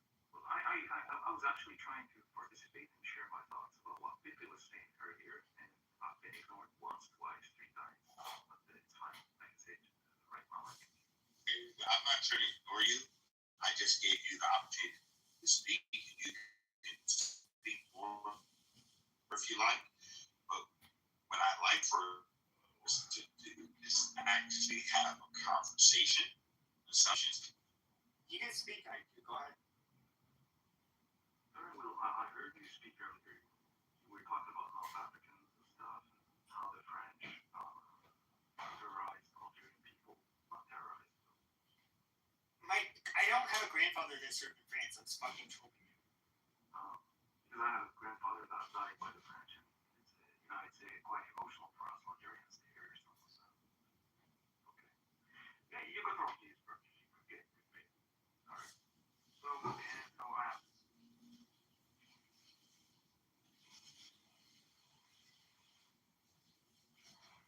Anyone else would like to share? Hey guys, one of the things I like to do, especially if I have a podcast,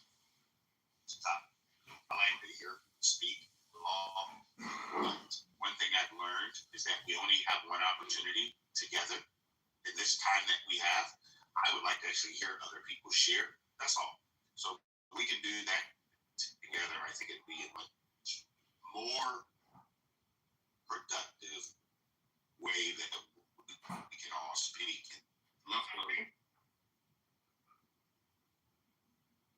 French descent. I did have a grandfather that fought.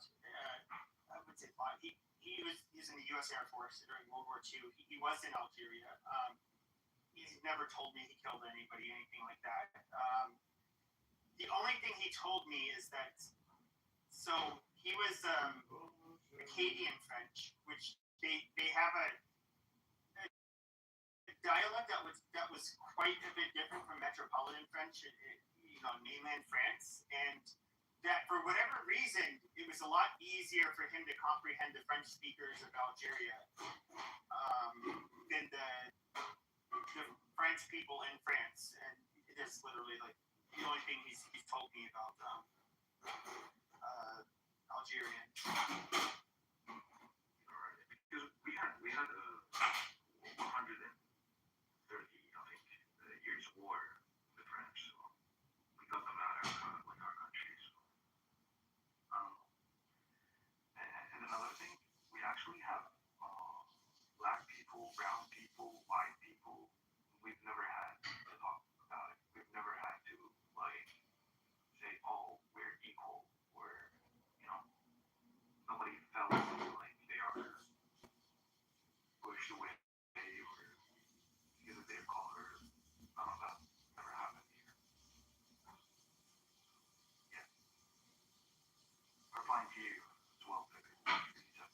Okay. So my question, and KK sent me this.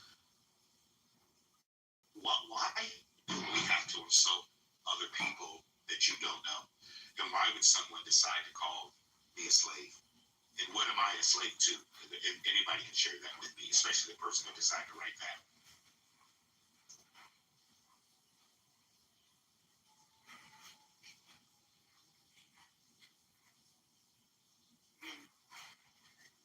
I'm not going to answer it. I feel like there's been a reactionary comeback. As people are moved by their emotion, not by reality. So again, I would like for people, if you're going to claim something, I would like to have a conversation with you. So please explain to me, the person who translated that, calling me a slave. Why am I a slave? Who I'm a slave to? Oh, mom. Well, yeah. I mean, that's why I dropped you, because I don't think that you have a right to just go off the hip because you think someone's a slave. But I would like for you, and if Matt wants to bring you up, he can. Late mama is a white Christian. Okay. It wasn't late mama that said that. It was an off mark with the Halloween wolf fight who said It's the guy. It's the guy. Yeah. The guy with 2 eyes. So, yeah, thanks. So guys, listen. I'm not going to criticize anyone. That's not the way I roll. I don't know you, never met you. This is Avatar. This is the real me, the real life I have. So all I want you guys to do is just be kind to yourself, because when you make those comments, you tell more about who you are, not whoever it is. Okay? So let's just make sure we keep that pretty clear. All right? Because I'm not going to take any offense, because I don't take offense on what people say, because you don't know me. I'm with Edward. I'm 62. I've been with myself all my whole life. So I know who I am. And I don't take any offense of anything you guys say. Okay? Because I know who I am. All right? So who else want to go ahead and speak? You guys are good to speak. Edward's a lot more religious than me, if you can't tell. Oh, we can tell. Okay. Yeah, we can tell. Yeah, it's obvious. Actually, let me make sure you guys get my correction. So Pepe said, number 1, the religion is to visit the orphans and the widows in their distress. I live a principle life. It's a big difference, okay? Principle means I live a base of laws. For like, one law I have is to not commit adultery. Okay, I teach my children who both are married. There's just certain things I look at as principles versus me just saying religious. Because today the word religion has so many different connotations. For me, I look more at behavior versus me claiming something other than, if it's not impacting my life, it's not good for me. That's how I see it. I think here's the thing though, is like, I do see people who say like outrageous shit in the name of Catholicism, that's raised Catholic.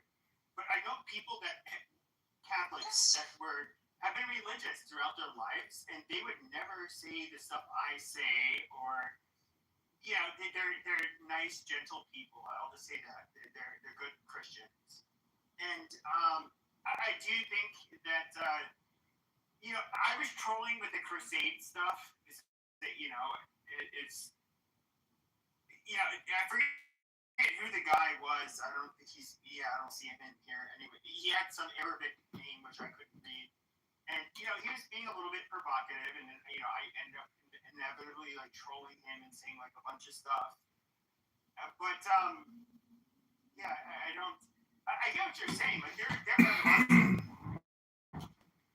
I would trust with like staying at my house for a weekend, and I would trust like a lot of other Christians to do. Like I do look at people's behaviors. I don't even look at it through a religious lens, but however, I'm not gonna. I won't back down. There are obvious differences between how certain people interpret their religion, and Correct. You're right. And I don't think there are people. Can I talk, or am I supposed to say?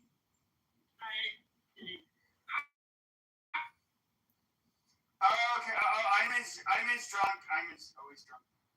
But no, I mean there is like I would say, at least when it comes to, and I understand between the religions is different. Like, for example, with Catholics, we have the Vatican, where it's kind of, the teachings are handed down. If there's a priest or a bishop or a cardinal that goes against it, they could be excommunicated. They can lose their priesthood.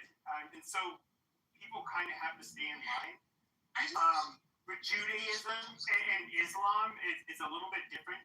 So you don't have like one, you guys don't, I would say you don't have quite the structure that you would see, like, for example, Catholicism, and even a lot of the other Christian denominations don't. And look, I'm not trying to shit on other denominations or any of that, but like there is, like, if you're looking at the Catholic Church today, like we cannot try to find anything within the last 20 years where the Catholics are going to say it's okay to hurt Muslims or it's okay to hurt Jews or it's okay to hurt anybody. Like it's not going to happen. And I feel like there's not like really like a mainstream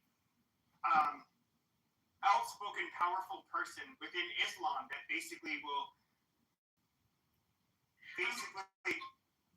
make those kinds of can I say something? Statements.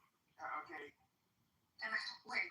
As a Muslim, can I say something? So the thing is, right now, if you would like to fight a religion, how would you fight that religion?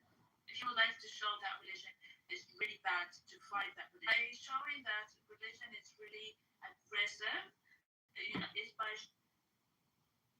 that the only aim for that religion is fight and making wars.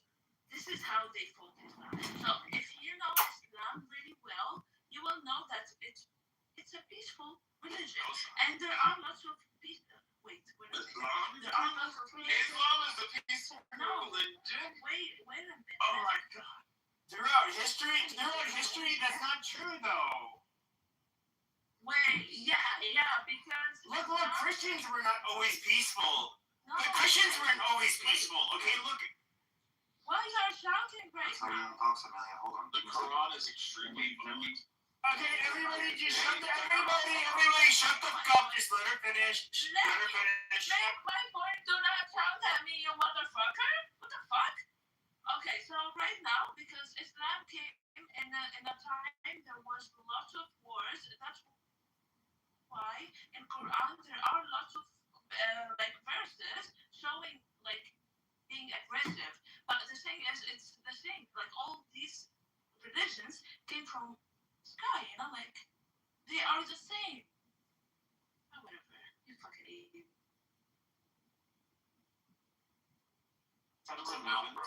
Take perspective. Some people take the world and they make it extreme. Like Pepe was just saying, me as a Christian, I can say yes. Back in the day. Okay, Spinka, this is not fair. You're saying we're grown-ups. We're grown-ups. Please let people speak. Thank you very much. So every religion at one point had back in the day to spread their religion would enter other countries and would take it by force and would put the cross down and say, oh, here we are, the Crusaders. Yes, Muslims are the same shit. Okay, so and today in 2026 there are Christian extremists, and there's Muslim extremists. There's ISIS, there's Qaeda, there's a bunch of them. We do not know. Oh, backed up by the CIA's money. You want to go there? We can go there. So if I give you a gun and tell you go kill somebody, and you go kill somebody, is it on you? If you give me my 5 Christian friends' guns and say, is it on you or is it somebody else? It's on me, of course. I did that. Then what would you do it? Because you're backed up by the CIA. First of all, it's not even confirmed. It's backed up by the CIA. Yes, sir, it's confirmed. No, it's confirmed, brother.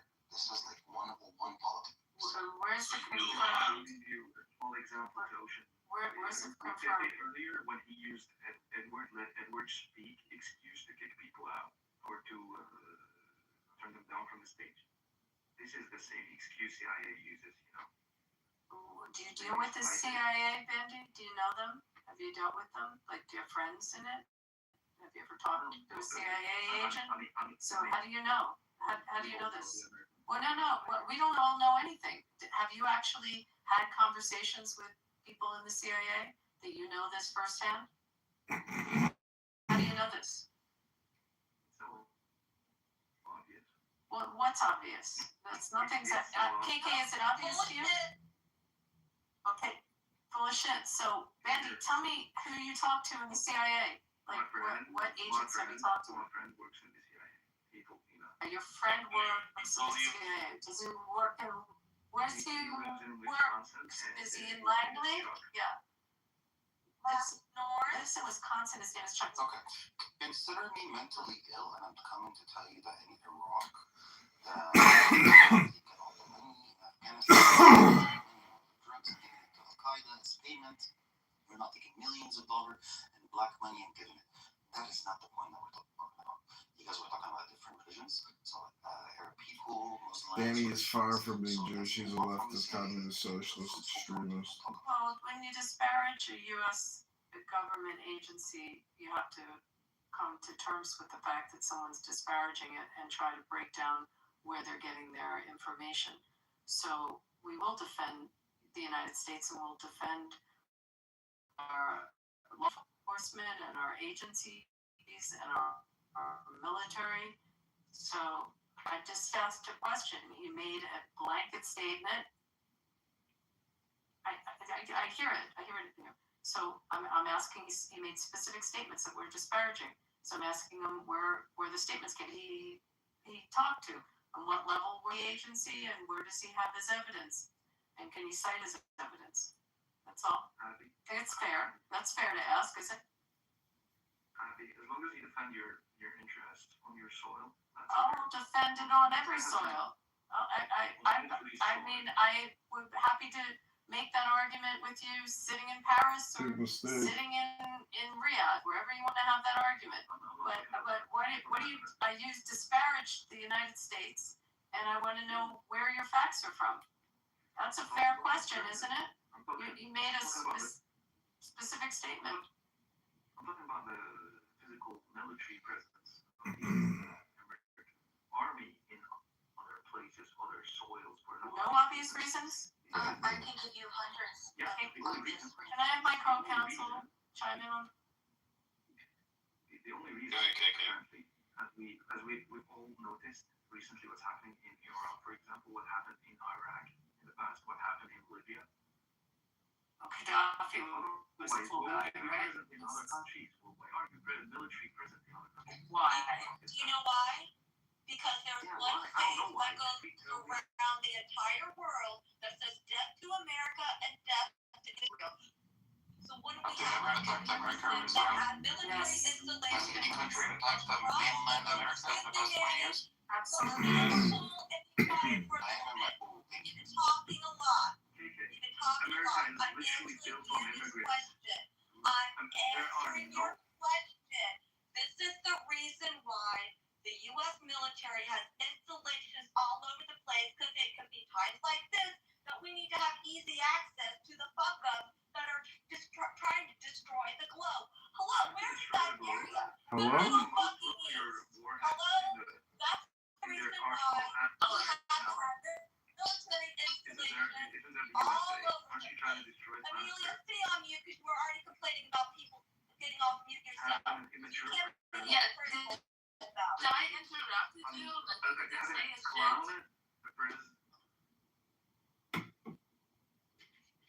I moved him down. You can come back up. And Rich, you need to shut the fuck up. Okay. May I answer Manny directly on his question? Has anything happened on U.S. soil? 150%. So we could talk about the attacks and the plot to assassinate our president. We could talk about the plots to assassinate members of the cabinet, ambassadors. We could talk about what was foiled on U.S. soil. The plot to assassinate the ambassador from Saudi Arabia in a restaurant in Georgetown. Last I checked, Georgetown's on U.S. soil. And those are direct from Iran. I haven't even talked about their proxies. So, yes, on U.S. soil, to answer you. So none of this that you said answers the question of, did any Muslim country attack the United States mainland? The answer is no Muslim countries ever attacked the United States mainland. What did Iran? Isn't that a Muslim? Is Iran a Muslim country? Did any country attack the United States? I just said yes. Which country did attack the United States? Iran. When did Iran attack the United States? I just said there was. I'll repeat. We just uncovered a attempt to assassinate our president. That's cute. Yeah. When did any An attempt? Why is an attempt? The answer is no. No, Manny, because they end up boiling the fucking attempts for them to commit an attack does not exonerate those people of basically wanting to do the same thing. Okay, fine, they end up getting caught beforehand.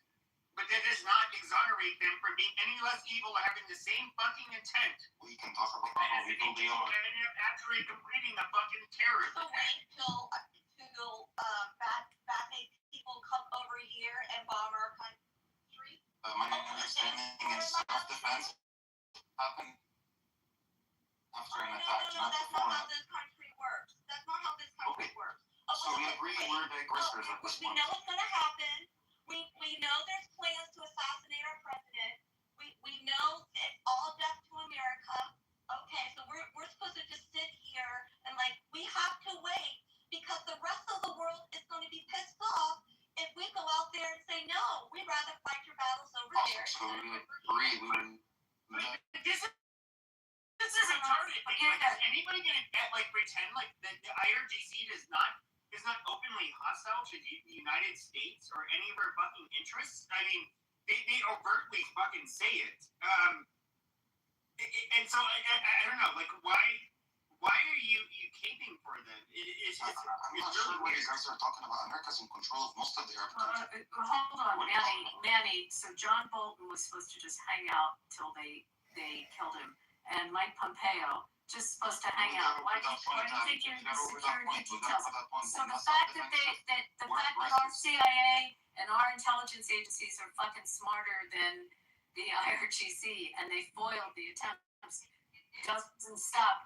Last I checked, and I studied this one in law school, and an attempt to murder is still a crime. You go to jail for an attempt of a crime. Last I checked, it is. If nobody last I checked, it's still a fucking crime. Okay, you need to understand how that works. We're already moved on. We're already moved on from this point. But Manny, Christian. No, I get sure. The Coptic Christian. Okay, what is it considered acceptable in Coptic Christianity? Is not necessarily going to be 100% acceptable when it comes to Christians in the West. And so, if you're making a religious argument, that's fine. But we don't have our argument for what is justified in terms of committing or defending yourself or going to war. It's not going to be quite in line with maybe a lot of Christian denominations. And I don't think he's Christian. Going to war is always bad. I'm confused. Is this guy saying he's Coptic? Because Coptics don't normally speak like this. He does not sound like a Coptic. Yes, that's what he's been saying, and I was questioning. Okay, he doesn't sound like a Coptic. We have not had Coptics sound like this in rooms at all. And I've been questioning him this whole time. Wait, ask me questions. There's no way I can prove that he is or he isn't. So tell me about how many times you've been to Holy Sepulchre. I'm sorry. Have you been to the Holy Sepulchre? What's your They don't believe that I'm a Christian for some odd reason, which is fine. And Manny, have you been to Holy Sepulchre? Holy Sepulchre is sitting here, we can all understand. Okay, so there you go. He's not a Coptic. He's not a Coptic. Totally not a Coptic. You got called out.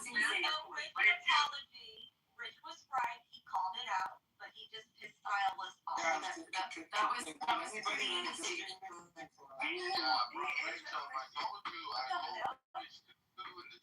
All you have to listen, Ocean, hold on a minute. address the moderator. Ocean, all you have to simply ask him is, do you believe that Jesus is the Son of God? As a Muslim, he's not legit. He'll say he's a king, he's the Messiah, blah, blah. Or he said, oh, Jesus is a king. He's a king. He spoke English. I asked him about the holiest church that Christian Coptics make pilgrimages. Hold on, guys. They make freaking pilgrimages to. It's the holiest place for them. And I asked him what it is, if he's been there, and he didn't even know what it was. Okay, there you go. That one was. I didn't take a question in English. My dear, I can ask it in Swahili. It doesn't matter. I said the name of it. No, Amelia, you lose on this one. That one was Christian, came in a bunch of Coptics that we know that were in rooms with. Wonderful.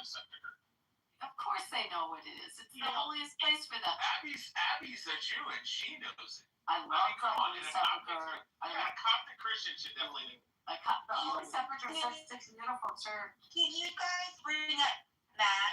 But look, okay, you were mad when I was trolling. Shut the fuck up. You were mad when I was trolling. Okay, you stupid bitch. You know what? You filthy fucking sharmuta. Fuck you and fuck all of you dirty goddamn Arab. All of your fucking dirty Arab relatives. Like, I really don't. Fuck you, man. Fuck you, you son of a bitch. No, fuck you. What are you to fucking violate us? You bitch. Fuck off, you son of a gun. Fuck off, you bitch. Fuck off, fuck you. Fuck you, son of a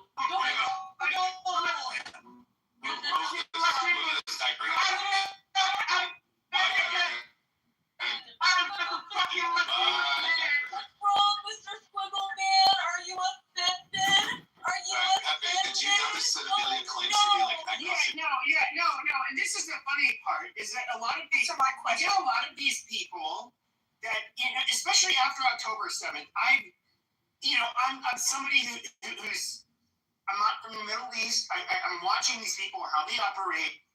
You get people on this app, I'm not going to name who they are, but you see it on social media everywhere. And they'll say, you're just trying to have a conversation. And they're obviously incredibly biased. But, you can basically tell who the Muslims are, and you can never have an actual, reasonable argument with them. And I would say, people like me that are, we are separated from the group. So we look at October 7th and we say, oh God, wow, that was so fucking demonic and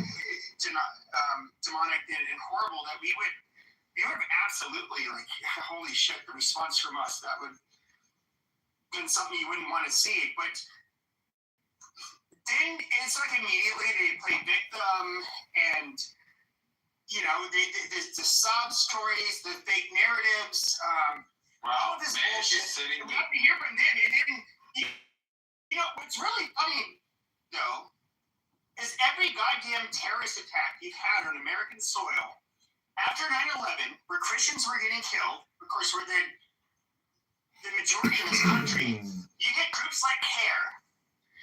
What do they care about? What's the first thing these fucking pieces of shit care about? It is that Islamophobia. And I remember after the San Bernardino shooting, they had kids. The husband and wife were killed. Their number one priority was to make sure that those children ended up going into a Muslim household. Wow, these are such lovely fucking people. It's just I try to imagine some Jews or Christians go into a mosque and they start shooting the fucking place up, killing kids, killing women, killing men, anybody. And I get it, you're gonna have some very fringe people in the Christian and Jewish community. They're always gonna exist. That will say, oh yeah, that was good. But 99% of them are going to say wow, that is so fucking barbaric and horrible. Mr. Trump, are you in my courtroom? I do not condone that. That was evil. But these motherfuckers, Okay, it's just amazing. There's just one religion where it doesn't matter what their fucking people do. They will sit there and they will say that it is somehow justified. And I'm so sick and tired of talking to these fucking people. And these are the same people that would, as soon as, Edward ended up, they're like, oh, are you an African American? And Snow or Sword, they identified themselves, they're calling him a bead, they're calling him all kinds of fucking names in Arabic. Answer my question, Mr.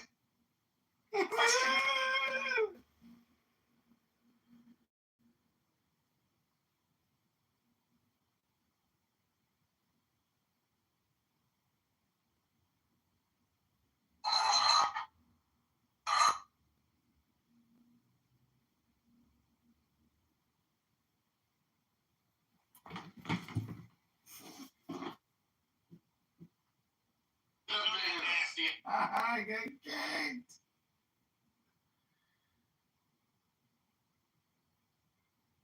She gave birth when she was after she gave birth. Oh yeah. And I can't remember what her guy's name was. Thank you for coming on stage. Universe Earth. Hello, I'm Universe Earth. I have come to explain what is the G0D. Oh, she's just Republican. Republican, go easy on me today. I've had a really bad couple of days. Go easy on me, please. Go easy on me. Bloodthirsty for free conversation. I love that conversation. Only with like noise and singing talk like that. I've had the worst headache in the world for the last 2 days. Huckleberry, thank you for coming through. Feel free to come on stage. Well, you know what they say, when you got a really bad migraine, they say come to Clubhouse, because Clubhouse is the greatest migraine cure modern technology has ever invented. So if you're suffering from a migraine or a headache, just download an app called Clubhouse. It's a medical device technology company to get people to say hello. Hello? This is decidedly not a migraine. Well, here's, let's see, what's his name? Universe. Here's what I've come to find about Clubhouse. I believe that a plastic bag has more brain cells than most people on this. Answer my question, Mr. Answer my. I like to give people the benefit of the doubt. They're ignorant rather than stupid. Well, here's the beautiful part. This is, you couldn't have said it better, Donald. I love the word ignorant. There's a definite distinction between ignorance and stupidity. Yes, there is. I mean, ignorance, that's probably, in my opinion, one of the most beautiful words in the whole entire. It's beautiful. It's a gorgeous word. Well, you can be stupid. You can be stupid and not ignorant, and you can be ignorant and not stupid. No. Completely two distinct. Stupidity is stupidity. Ignorance is you don't know. You've not been educated. Absolutely, you haven't been educated. Stupidity is when you've been educated and then you don't realize. Yeah. Well, no, stupidity is generally just a lower than average IQ. Nah, yeah. Look up the. Okay, let's do that. Oh, ignorant. I love the word ignorance. Yeah. Let's see here. Having or showing a great lack of intelligence or common sense. So I'm right. Are you looking at stupidity or ignorance? Yeah, stupid. Ignorance just means uneducated. And stupid is exactly what I said it was. Papa, welcome to the room. Feel free to come on stage. I'd love to have a conversation. Oh, bye-bye. I want to talk about God. Alright. Let's talk about God. Not the Bible.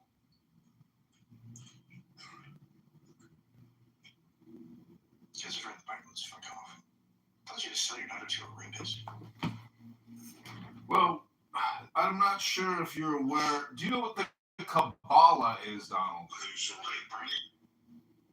Donald, do you know what the... It says if your daughter's raped, you should sell your daughter to her rapist. It also says you should burn your daughter for Do you know what the Kabbalah is, Donald? Yes, I do. I have my copy of it right here. I'm touching it. What is the Kabbalah? It's like Jewish Gnostic texts. What is the Ein Sof Hour, the limitless light? Oh gosh, it's been so long since I read it. I don't remember. What are the 10 Sephirot that contain the Ein Sof, and what is the Keter? Is everything contained in the Keter? I told you, I don't remember the details of it. I don't think you know anything about it. 15 years since I read it. Who, me? I don't think you know anything about it. No, not you. I think you know your stuff, but Donald. Well, anyways, Donald, basically, it's mysticism from Middle Ages, but it seems to be pervasive, and it does seem to create an analogy for God or for the personal self. So it is essentially a meditation, but it's also like a decision-making tree, and it also resembles medieval conquest or courts or castles or a defensive strategy. So it's just mysticism, and you hit the nail on the head when you know it's Gnosticism. But it's a system. So it is one way to help. Yeah. Well, it doesn't have to just be Jewish, because there's Christian Kabbalists. I would even say there are Islamic Kabbalists. That's different. That's in the Nag The Christian Gnostic is in the Nag I've got that too. I'm holding my copy of that too. Well, what's in your right hand? My right hand is the Kabbalah. Well, what's in your left hand? The Nag What happens when you put your hands together? Hello?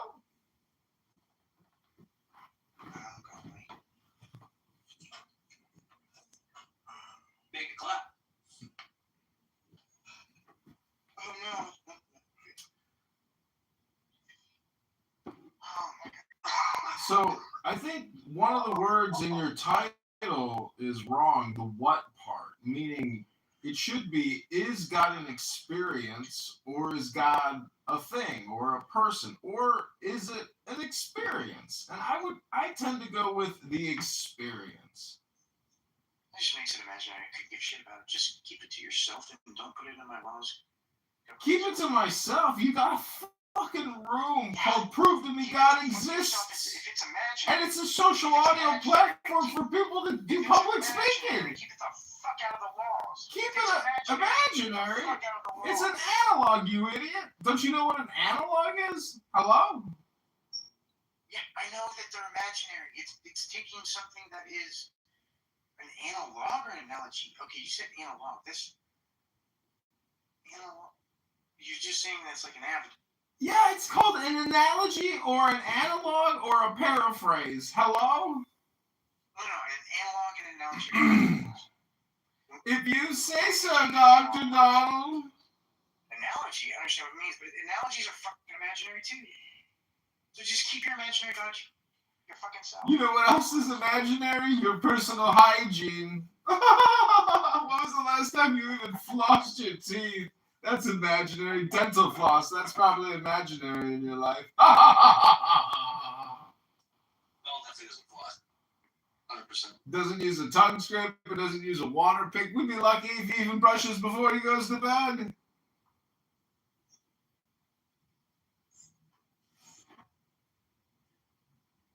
I suppose baby wipes must be imaginary too. After you take a big shit, you got shit all over your hand. You got shit stains on your underpants. Baby wipes and toilet paper are merely imaginary functions of the mind for one who only needs to keep sanitary hypothetically.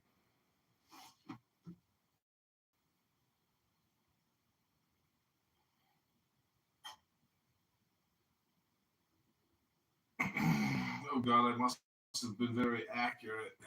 Silence always creates, accuracy always seems to create silence.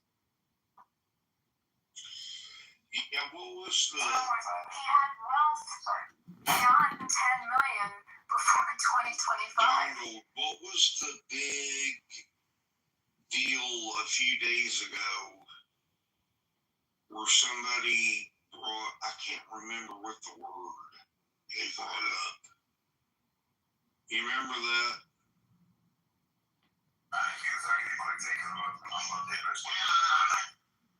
Last time I got God with me. You can help cook. Last time we made this, sold out in less than 5 days.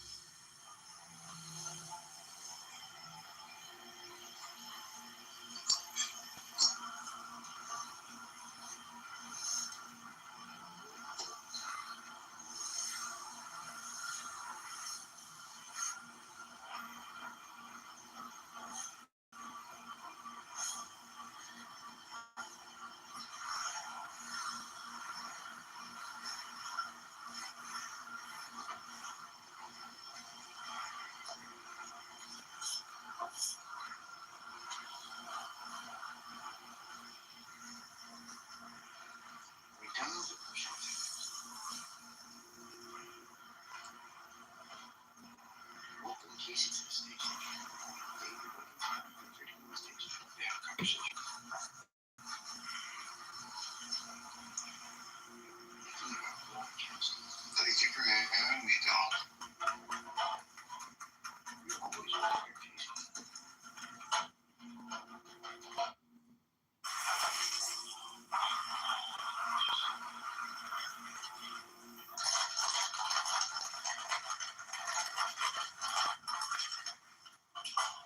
Leslie, I think it was you that invited me to the stage, and I appreciate it. I got God. Yeah. I mean, it's an open conversation. In a decent firm in Delaware, he had errors throughout. You have to call it out on both sides. And I don't mind the personal attacks. I understand that whenever your core beliefs are threatened, that you lash out with insults. Wait, who are you talking about? That was for Universe. Well, I would just say that that's actually a projection. You just projected your inner beliefs onto me.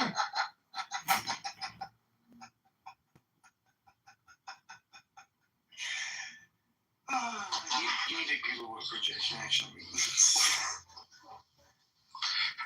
How about, you know what? I'm new to this chat, and I don't have any skin in the game. How about you let me talk to Universe? Universe, what's up, Universe? Well, I'm sitting here updating some things on cell phones. I could LARP as the universe if you want, or do you want to talk to the personal me living in the universe? I wanna. Well, obviously you're a part of this text this chat room. Like, you made yourself a part of this chat room. So like what are your beliefs, or why did you choose to be a part of this chat room? Oh, because I like to come here and try to get Donald to allow me to convince him that God exists, but then he just cuts me off and screams at me and accuses me that when my fundamental assumptions are challenged, I lash out and get angry, and he projects on me. So I just come here to polish my mirror. Project, I said insult. Donald, hold on. So I'm perfectly calm. Don't do that. Well, so Universe, what does it look like in your view? What does it look like when Donald lashes out and says, like says that you're wrong? Like, Yeah. what does that look like?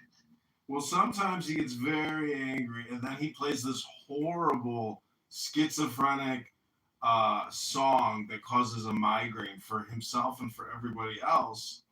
It's actually one of the few songs that doesn't cause migraine. See what I mean? So, anyways, if he gets upset enough, and too many people come in here and start, spam abusing by talking, he will play this horrific song that will just drone out all other noises and make you question your own sanity and why you feel you have enough time to come on Clubhouse. Ah! That's it. That's the song. No. No. I just had an aneurysm. Donald, could you stop?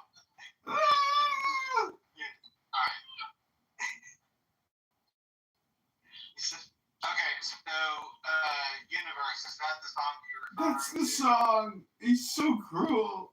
The man is a sadomasochistic psychopath. I'm gonna play that song. It's horrible. It's the worst choice. I usually play much y'all are like working together. This is not a real Working together. We're trying to create a YouTube live stream, Casey. We're on YouTube trying to make content. Hello? Hello? Okay.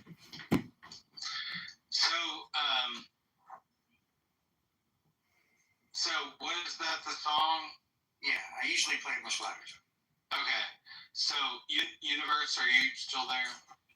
I guess it doesn't matter. Okay, so Donald, that's the song that you usually play? Yeah. Okay. I do it much louder. It's mostly just to get people to shut up. Well, I mean, I think that if you're trying to control a room, I think that you do need something to just shut people up. I agree. Yeah, but I taught Donald how to say hello.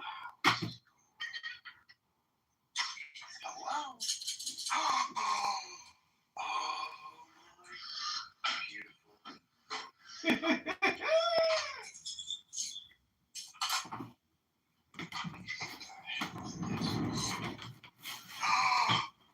Oh, it's a percussion quick loader. Oh, wow, that is cool. What's happening? Oh, sorry. I got a black powder gun firing kit from a buddy of mine for free. And it's got some badass stuff in it. It's got a whole thing of percussion caps and a percussion cap speed loader. Oh, wow. That's cool. And it's all in like a handmade leather bag. It's like a more over your strap. It almost got the powder form in it. A bunch of patches, percussion caps, nibs for the percussion caps. Bunch of lead balls. A little pouch to hold all the lead balls in.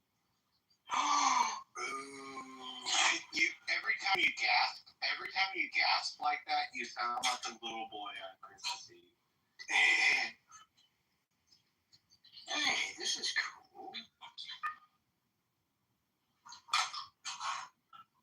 I have one of those. I don't have one of these and I have no idea what the fuck this is. Whoa, oh. I know what that is. That's cool. And I have one of these, but this one's better than mine.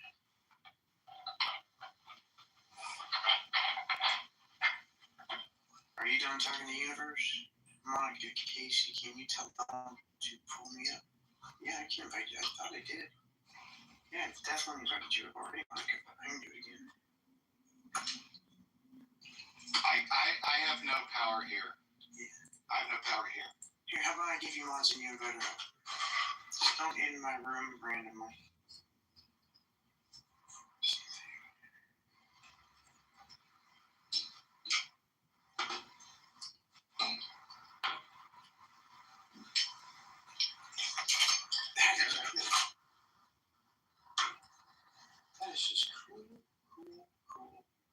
Cool. I wish that we could all see what you're seeing, what you're getting.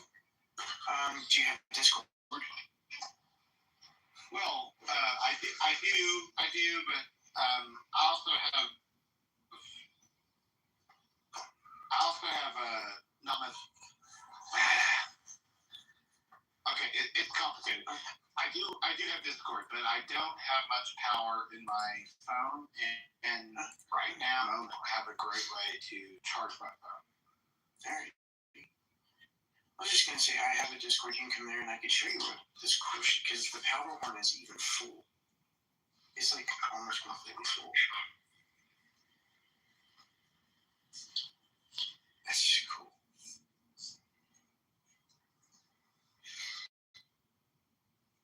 It's got 2 speed loaders, a nib tool, a round remover tool, a powder measurer,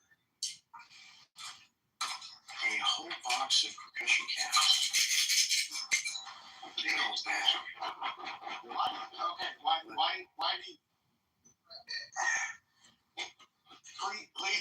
Please don't take it as antagonistic, but like, why do you need all that shit? Like, I have a black powder gun. I have an 1858 Remington, 44 Navy. Arnold, have you ever written? I can't remember what the whole book was. Have you ever written or? No, I mean,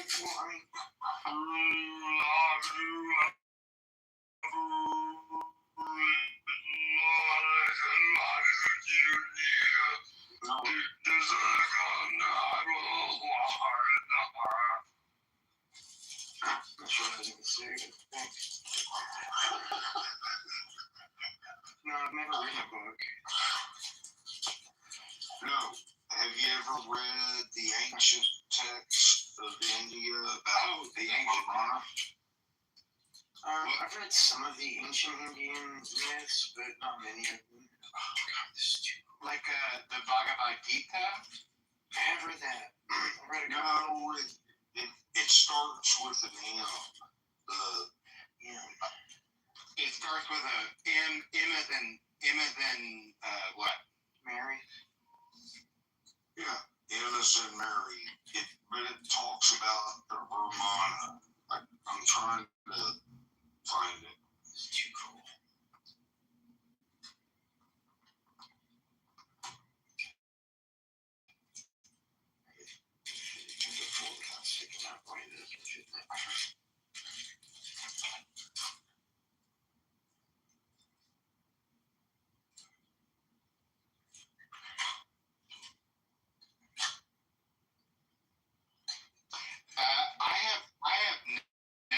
I have no idea. I'm actually like a little. I'm no expert at all in Hindu scripture, but I don't know of any great Hindu scripture that starts with the word with the letter N. Well, I mean, if you look up it's in. Are you talking about the evolution or something like that? Yeah, well, just look up Vermana. Vermana?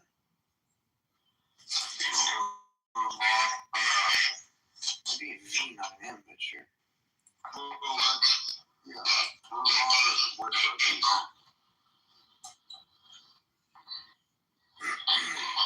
I'm getting a in Orange County, Florida.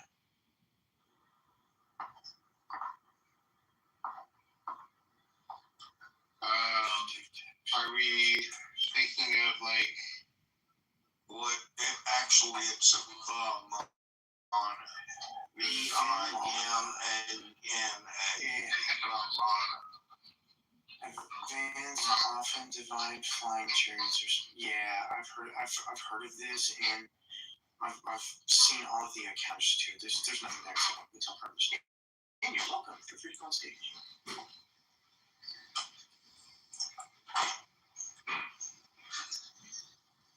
am very happy about this. This is very cool.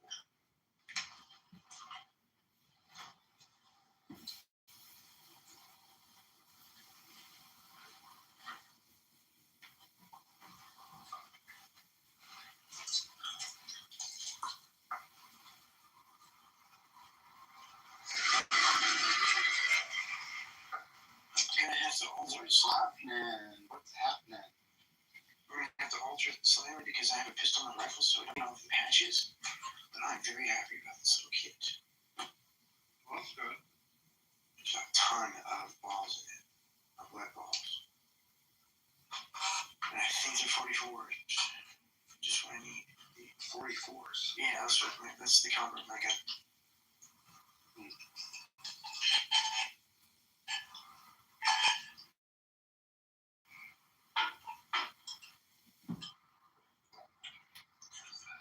Dan, thank you for coming on stage. I don't know if I will keep you. Oh, no,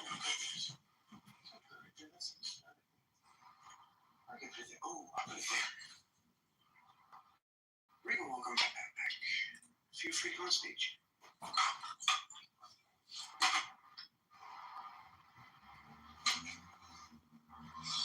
How's it going, everyone? Daniel, Regal. Welcome, Regal. Thank you for coming on stage. I got a shooting bag.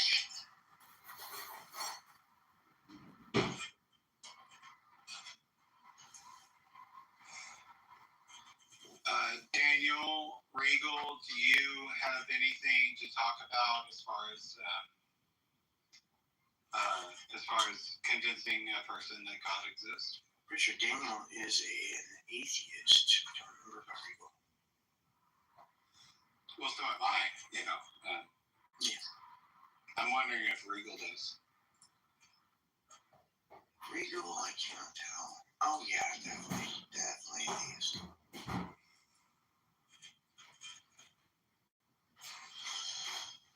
Regal, did you have anything you want to talk about? Regal, are you there? Oh, hey. Oh, didn't hear you. Apparently not. I saw you unmute, but I didn't hear anything you said if you spoke. Baby, put me up here. Regal, we see you unmuting yourself, but it looks like when you unmute yourself, it looks like we cannot hear anything that you're trying to say. Just to let you know. Sometimes you have to leave and then come back. I'll fix it. That's disgusting. Regal? Try again.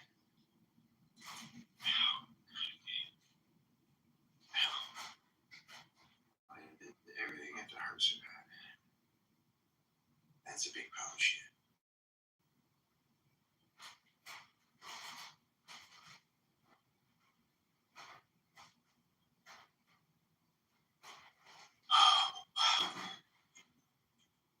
Uncle Touch, feel free to come on stage. That's probably an unfortunate name in this time in history.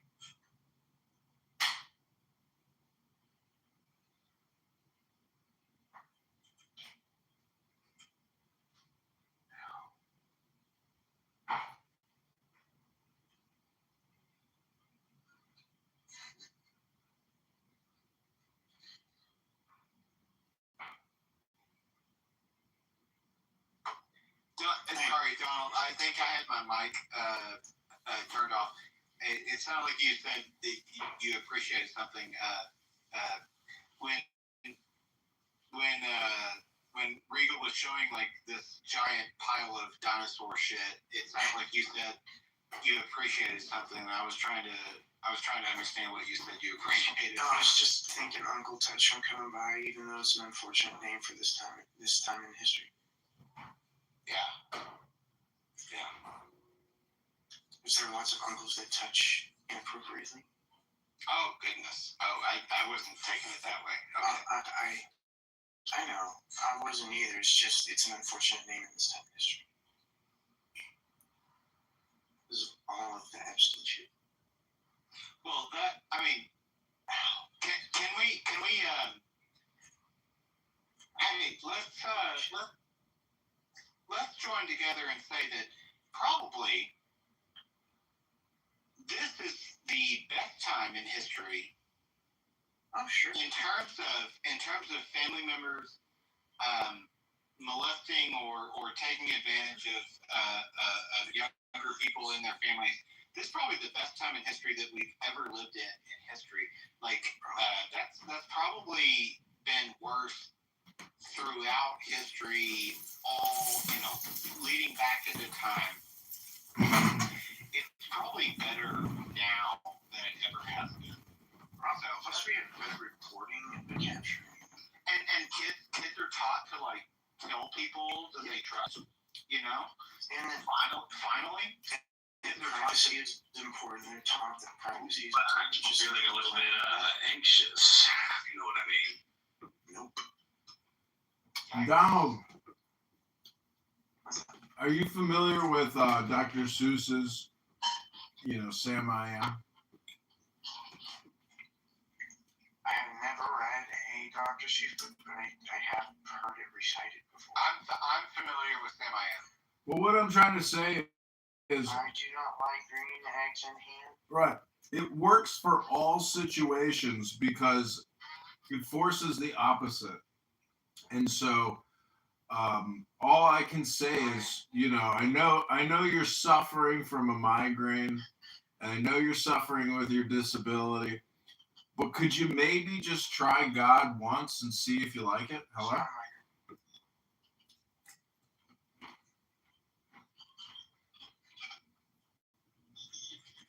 I did. I tried for 20 years. Hey, universe. Why don't you tell me what is this? What is this? What is God, universe? Well, let me just tell you, when I wake up in the morning and I make myself an espresso coffee and I smoke a little weed and I read a good book, to me that's as close as I can get to the G.O.D. Well, how about this? 5 years ago, I think I would agree with that. And if that's as close as you get to the G.O.D., I think I would agree with that. And I don't think I would have any problem with that. Also, 5 years ago, I was able to make my own espressos. Now, I have to drink instant coffee because my body is broken. So I can't even make myself. Are you serious right now? Are you serious? So are you actually, are you a theist? Oh my God, bro. Are you, come on. Yeah, he is. Am I audible right now? He is. He's deep. Why can't you make it espresso? Oh, because my body's broken. So it takes so much effort. It wears me. Don't you have someone taking care of you? My wife has the same thing as I do. What is the problem? What's the problem? They both suffer. My daughter's Down syndrome, hypermobility, and she has other stuff.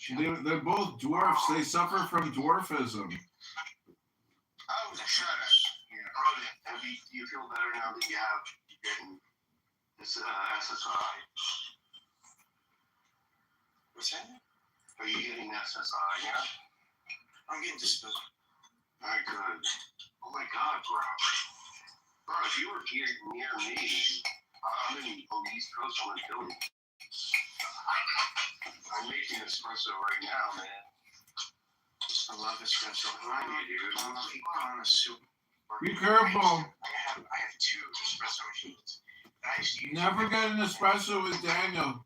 He'll take his left hand and stick his finger up your butt, and on his right hand he'll put an auto insurance contract in front of you and he'll force you to sign it.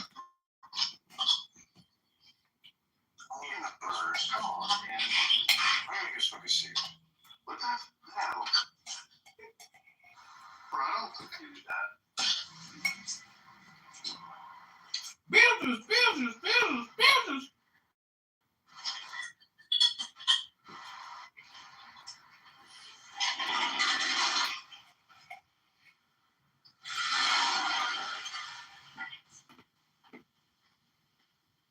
Casey, what the fuck are you doing? What do you mean, what am I doing? You're making a ton of noise. Barry. Okay, well, You're giving Daniel the green. Who's asking me? I'm asking you, Daniel. Daniel? Yeah. Okay, well, I'm sorry. I'm sorry I'm making so much noise, Daniel. I'm just doing my thing, okay? What are you doing now? I should have muted myself. I apologize. Daniel, let me ask you a question, Daniel.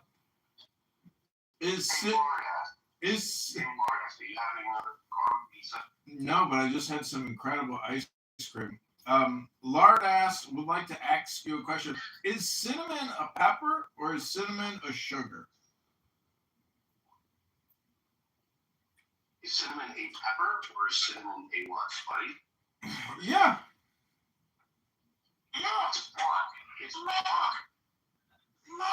It just ground up bark, but the thing is, there's sugar in it. How else can you get cinnamon to taste like it's so sweet sometimes? It's amazing. I love cinnamon.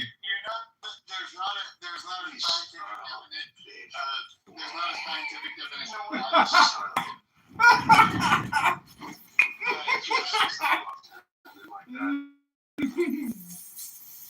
Cinnamon would almost certainly, in my mind, cinnamon would almost certainly be a spice. Casey, cinnamon is bark. It's a spice from a tree. Well, barks can be spices. Barks can be spices. Yeah, I said it was a spice. He said it was a pepper.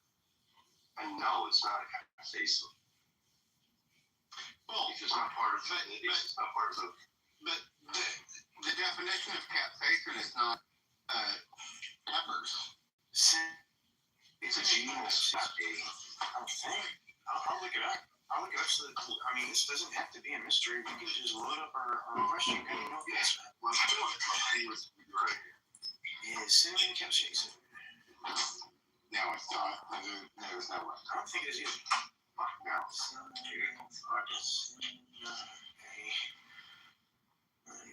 No, there's no chance that you can cinnamon. It's a C. Ace should be making like a very good extract with that. Is cinnamon capsaicin? No, natural cinnamon does not contain capsaicin. Damn. Yeah, well, and think about mint, right? Mint has to be kind of similar to. Hi, Badger. Feel free to come on stage. Thank you for coming to both of you. Mint has to be similar to mint capsaicin. See, I have a question for you. I know this where I can help. Are you able to fill the question out? Casey? Who? I'm sorry, me? Yeah, I have a question. If I could. You have a question for me? Well, yeah. Okay, sure. Go ahead. All right, Casey. You know, by the way, all right, do you think that mint is not ultra-thin condoms help you to feel your lover's rectum? Does it help you to?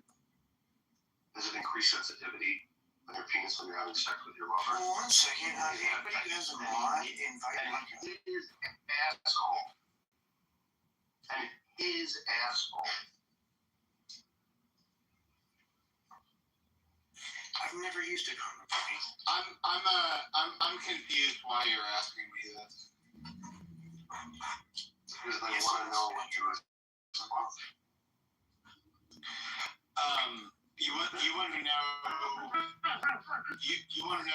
You want to know about my experience with sensitivity with men specifically? Is that what you're asking?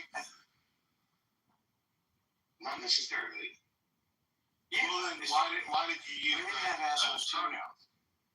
Women have assholes too. Do you know that women have assholes too? Yeah, but the pronouns that were used were specifically male pronouns. Are you sure? All I'm asking. No, I'm pretty sure. Casey, I'm asking you, Casey. Daniel, I'm gonna make you a moderator. Can you invite Monica, please? Of course. Hey, Monica, how are you? All right. What do you want to know? Tell me what you know. Who are you? I think you want to know if you use condoms for anal. No, I'm saying that. Do you think that condoms are good? Sorry, Can we have the real question posed? Monica, where are you from? No, I put her back at the audience. She's she just wants to call me baby. Pose the question for crying out loud.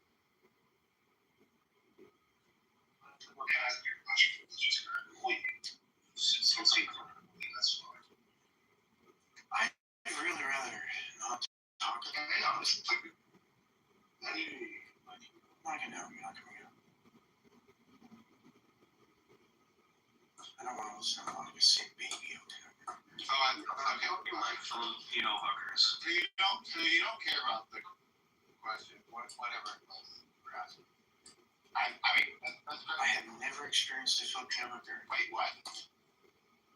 I said, this guy says, so you don't like, or you do like Filipino hookers? And I said, I've never experienced one.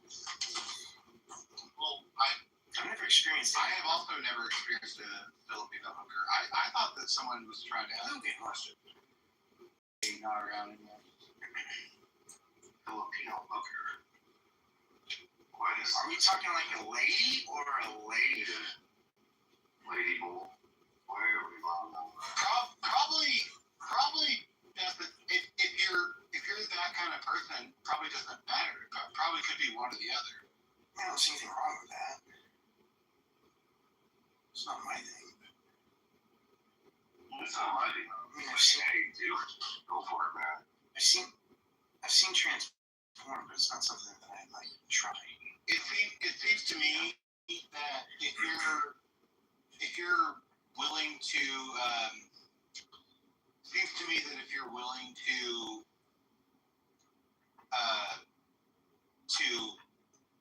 pursue prostitution in It's not wrong with prostitution. hang on, I didn't say there was. It seems to me that if you're willing to pursue prostitution in a country that is extremely destitute, that you should not be surprised if some of the prostitutes happen to be male. There's nothing wrong with that either. Yeah. No, I'm not saying there is. Casey, why is that a problem for you? It's not a problem for me.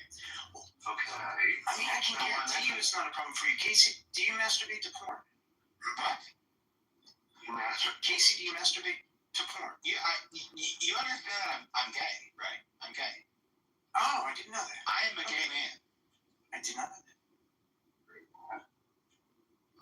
I thought you were more of to me, you seem more of a masculine, traditionally masculine, assertive Chad. Well, that's fantastic. I guess that means that I can hold up some kind of like traditional masculine whatever. But yeah, I am a gay man. Casey, I'm not actually broadcasting on YouTube right now, so would it be okay if I asked you a couple of questions that are personal? You said you are not? Yeah, I'm not actually broadcasting me? Yeah, we're not broadcasting right now. Would it be okay if I asked you a personal question or two? I mean, sure, I guess. How old were you when you realized that you liked the same sex? That's a complicated question. That's why I asked for permission. So like, it kind of like, how old was I when I started to suspect that I started? How old was I when I started to suspect that I was attracted? That would have been like back when I was like, I don't know, like 13, 14, 15. Okay. When was I convinced that I was exclusively attracted to men that would have been maybe like a year or two after that, like 15, 16.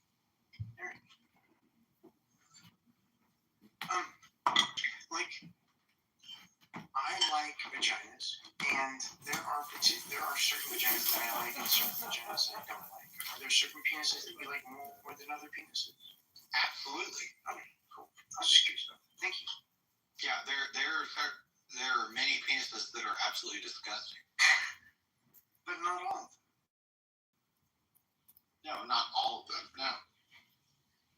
See, I'm kind of the other way around. There are many beautiful vaginas, but there are a few that are just not pretty. Well, yeah, okay. Well, I guess penises are almost like kind of like flowers. You know, there are flowers that you can look at a flower and you can be like, I really don't like that flower. And you can look at flowers and be like, oh yeah, that's a beautiful flower. Whereas I don't know how you compare that to a vagina, but you know,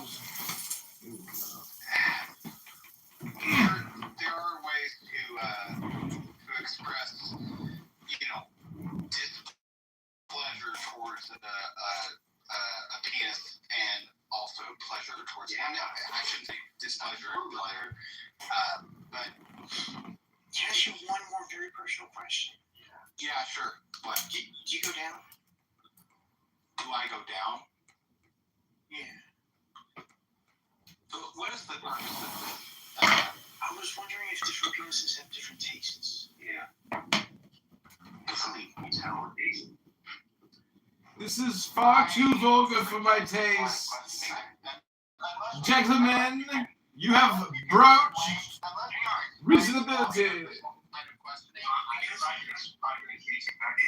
It's simply curiosity. If you don't know it, I will not push you. This is very distasteful. Yes, it's simply curiosity. Like you being sad about it, not worth it. Because vaginas have different tastes. Different vaginas taste different. I was curious. Gentlemen, let us move on from this distasteful topic. This is foul and smegma. I can smell the smegma. Jefferson, welcome to the stage. Let me just say one thing. Have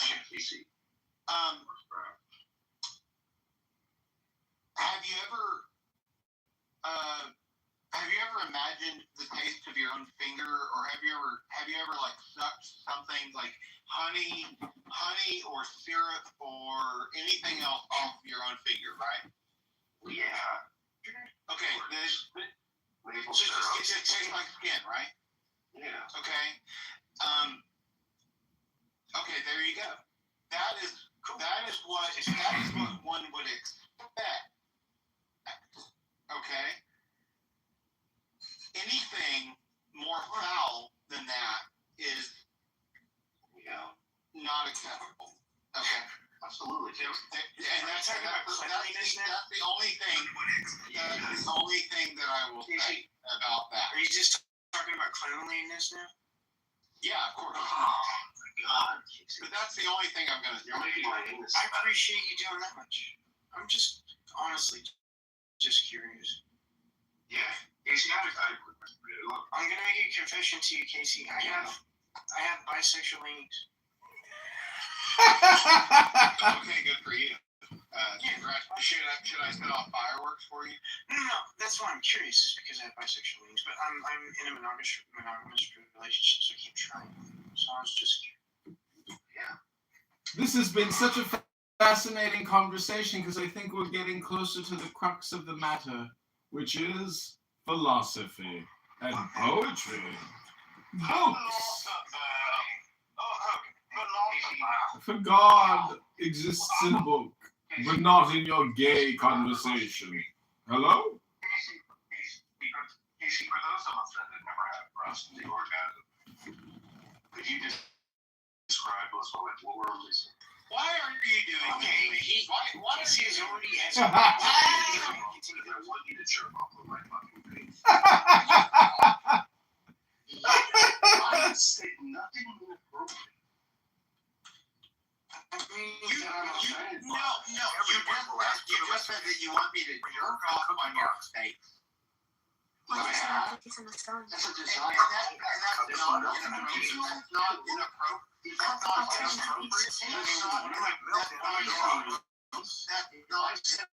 Will you shut up? My girlfriend said I said that I want to pour in whipping cream. Desire I have. Crush the cookies with a rolling pin and shape the crust. Go on. I'm sorry. Please use a mixer. I had one of my girlfriends say this. Because I'm smashing the cookies for Shut up because I don't believe you and for I'm one still second. smashing the cookies for Could we go back to a conversation that is about Pour egg yolks and sugar into the saucepan.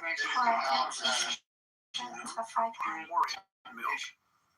If you want us to move on to someone else and talk about that, that's fine. I don't want to. I tried to get him to stop a minute ago. So Boil the cream I don't support what Daniel's doing. I tried to get him to stop. Until it thickens. You said that you didn't want to talk about this anymore just a minute ago, and I would like to see what's that. Pour the cream over the cookie crust. Cover the cream with a layer of cookies. Pour the cream over the cookie crust and cover the cream I with was talking about cookies. what Daniel was talking about. Mix egg yolks with sugar in the saucepan. There's this idea of Mix egg yolks with sugar in a fried pan. Feel free to come Pour in your trolley problem is like Pour in milk.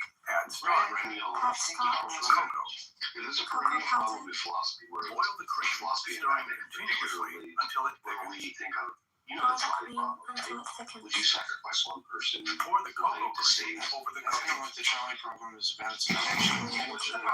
It's about action and action. Start chocolate into pieces. Cut the dark chocolate into pieces. Pour in liquid whipping cream. Melt in the idea is that Pour in milk and in the microwave for 2 minutes. Pour the melted chocolate into the box. I can already hear people typing diabetes section. Besides looking phenomenal, the chilled cake is easy to prepare.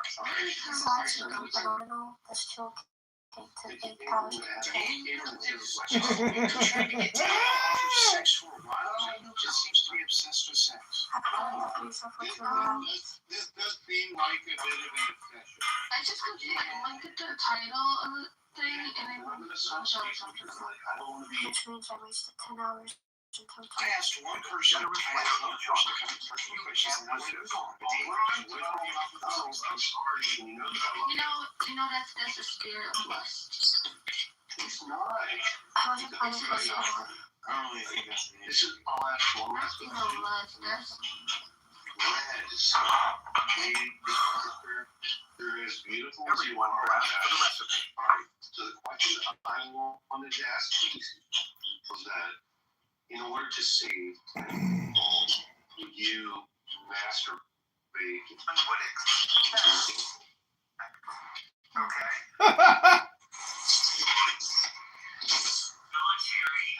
I'm sorry. What? Do you want me to Daniel, he has a green bean. yeah, you can. You gotta hold it down. Hold it down. Of course I can. Here, give me an email. I'm gonna show you how to do it. Push your conversation you don't have it. I don't even know. Stop pushing the conversation that Casey was in. I don't like that. It's a violation of consent. I don't like it. Whoa.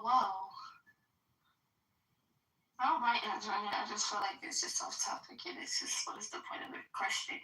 I cannot understand you. I'm sorry. I said, what's the point of the question? How's it gonna benefit this conversation? It doesn't. It was just a tangent that was supposed to end 10 minutes ago. What was the beginning of your question? It does not matter. It does not matter. I wanna know. No, it does not matter. You broached the topic. Donald, do you think that we could reform the question rather than what is, quote, God?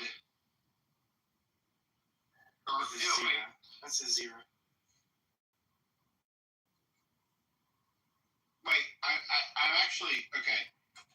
First it says, convince me God exists, and then it says, what is God? Well, one's the house name and one's the room name. Okay. The house name is everything falls underneath the questions of Okay.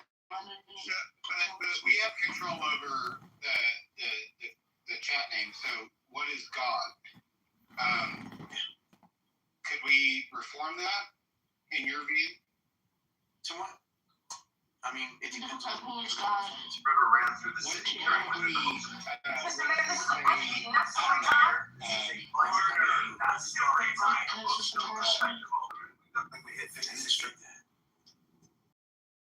you mean? Demonstrating who is the person? Show to his child is a big fat you problem. I mean, we don't. Let me finish real quick. Listen, before you help me out. So my thing is, right? Everybody, we was all kids, y'all. That's amazing because she heard you. Just for a second, because I just want to ask one question. You know, you actually did, because you sat here and said prove that he's exist.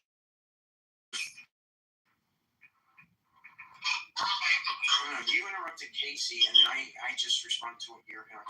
It's okay. It's okay, Casey. I got short-term memory. I got ADHD, so my mind's like It's okay. But all I'm saying is, we all was kids, right? At one point, we all believed in the fair. Tooth Fairy, we all believed in Santa Claus. You never believed in Santa Claus? I never believed in Santa Claus either. I recognized my parents' handwriting on that Christmas tag. Check. This one flagged in the X-ray. Okay, so you have a dream that you want to accomplish in life, right? Nope. So you just want to be a mom your whole life? Or you wanted to do... Oh my God. Carlos, welcome. Feel free to come and sleep. I'd love to have a conversation. Yeah, I have different causes of pain and torture that in my life, and it gets worse and worse every day. I'm like for that to end. I'm sorry to hear that, Donald. Thanks, Casey. Have you ever seen Office Space? Wait, Donald, before you think your life ends, do you think you'll have that bisexual experience that you're curious about? It's very much up to my wife. I have seen Office Space. Why do you ask? So, do you know how he's... Wait, it's up to your wife whether or not you have an orgasm with a man's dick in your mouth? Yes, because we're married. The way that I forget that actor's name, but he was also in Judge. He was also in Band of Brothers, but yes, he was.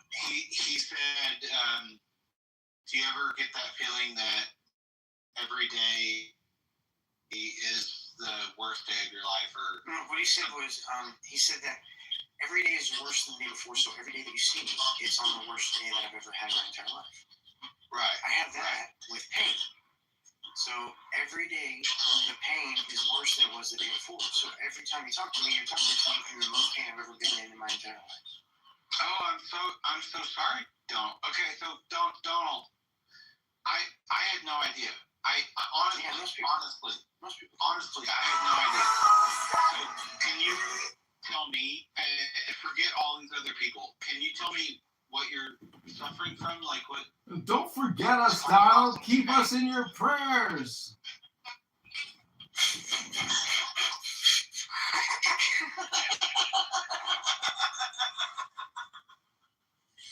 Okay, thank you for that. I need to laugh. So it's called Ehlers-Danlos syndrome, hypermobility. I also have fibromyalgia. I just realized a couple of months ago, and I'm about to talk to my doctor, that I might have a Chiari malformation. Hopefully I can get that ruled out or diagnosed soon. Well, Donald, I had no idea, and I am so sorry. And it's just the body. You only get one meat suit, so this is just the body I got. Donald, do you know how long the average human lives on total seconds? 2.5 billion seconds. Will you shut up, universe, for a second? Everyone only has 2.5 billion seconds. We're all born billionaires. We're all born billionaires. The question is, how are you going to spend your time? You've only got 2.5 billion seconds to spend. How are you going to spend it? Hello?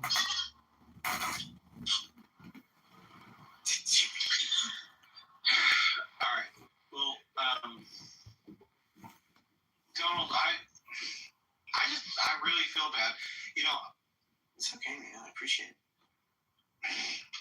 I'm sorry. I'm going to Switzerland as soon as I can. Well, that's great. That's great. Switzerland is a place where you can end your life. Oh, you're going there for like euthanasia. Oh my god. Oh god. I have to wait though because I'm so sorry. Oh well, thanks. Oh. Donald, do you think you and your wife are going to euthanize yourselves together in Switzerland? The whole reason I'm waiting is to get an inheritance that I'm going to give to her before I go. So that it would be very silly of us to go together. No, she's going to live. She doesn't want to die. I want to die. Michael, thank you for coming by to your frequency. Oh, do you ever talk about how you feel about your wife? Because it's always been a curiosity. We met as children at church. Why? A Christian ran through the city carrying with her the hopes of people. Mr. Mayor, this is a budget Let's meeting. talk a little bit about that. Okay, we met as children at church. We grew up in church together, and then Really? we graduated. We started dating, and then we Really? That's really beautiful. Really? Do you remember that? Have you ever completely told her something?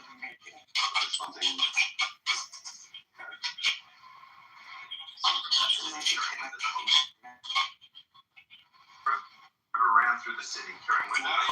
Mr. Mayor, this is a budget meeting. Do you remember the first book? I'm sorry, Tom. This is a budget meeting, not story time. Books build perspective. River ran through the city. Oh my god, why is that a good idea? River ran. happened. Well, okay, so we moved in together. Good job. What the fuck? Who's asking this question? No.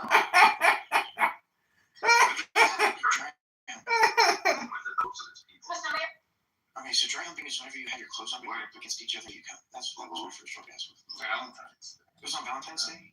The first time, My God. Yeah, we went camping at the lake, and we were in the tent. Did you dry out her weird, like her thigh or her butt? What was it? Well, between legs, right on top of it, she came to. Oh my God. You had to get these little splooge like within in your. I had a spirit. So messy.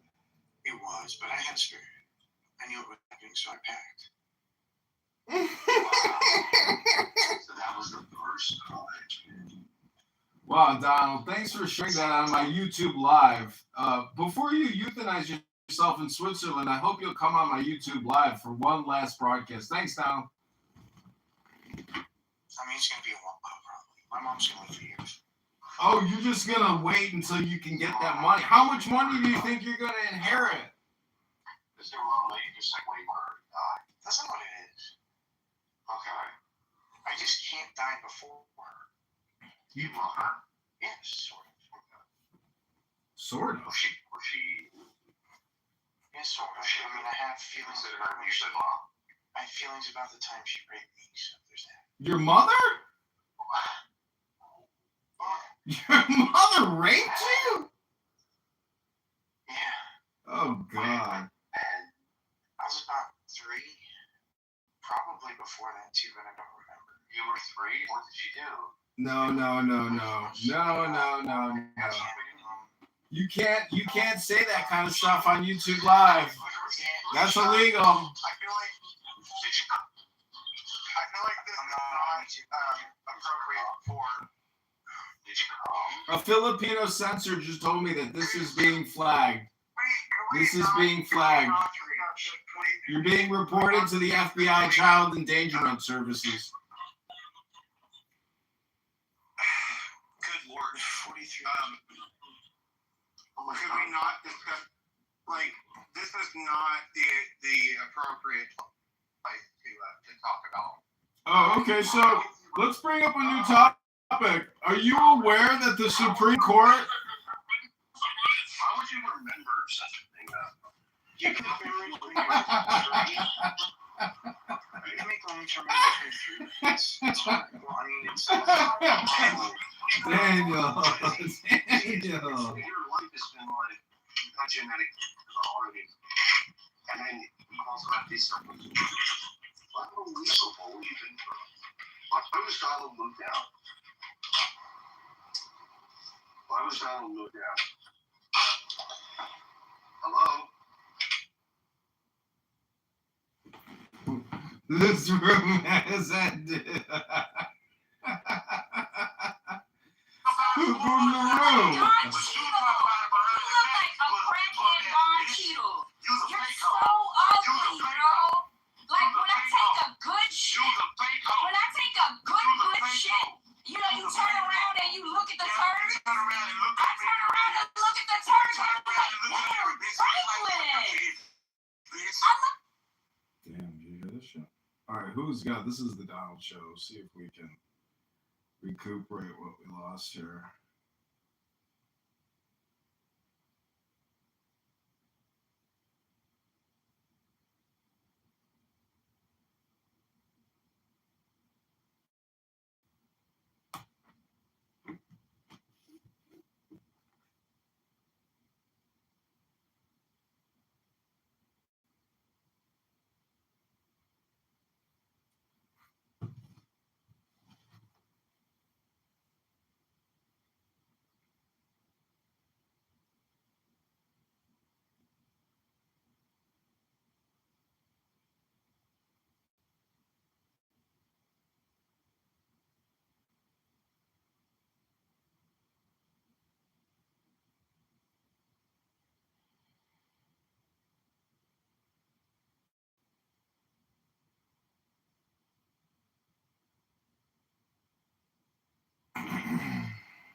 If you were actually taking steroids, would be YK11.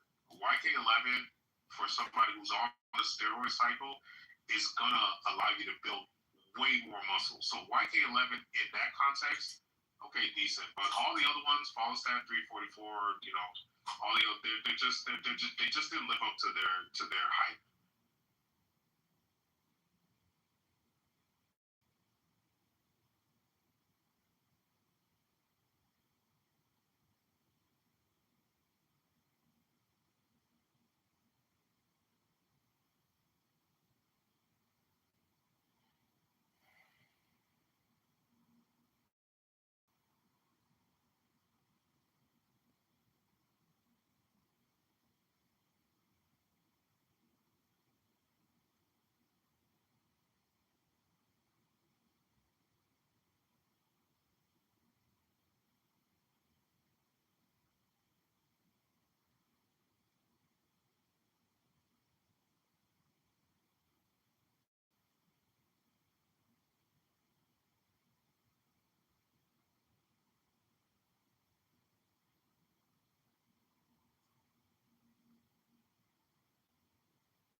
It was relevant.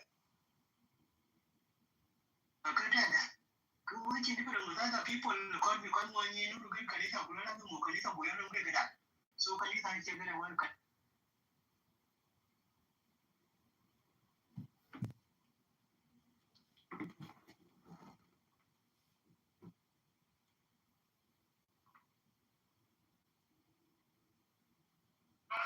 she's a mantis. You think you're so smart, don't you? Yeah, because I'm a garden gnome. That's it, she's a mantis.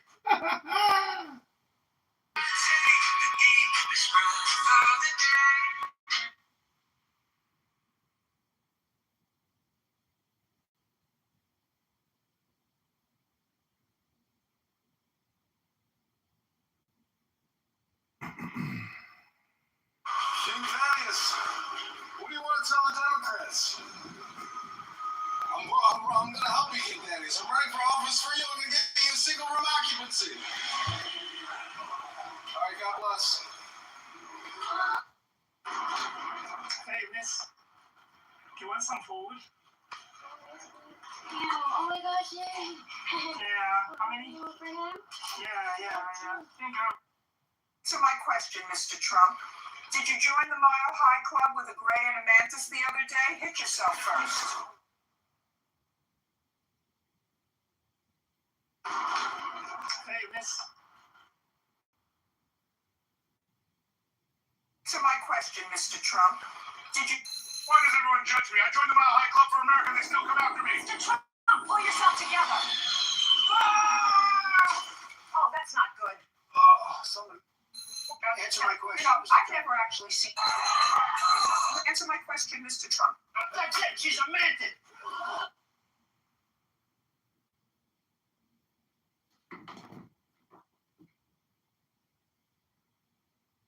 Before we get any further, I keep hearing about aliens. What's going on with Speaking that? of aliens, you're probably an alien since there isn't a nasty than you on this.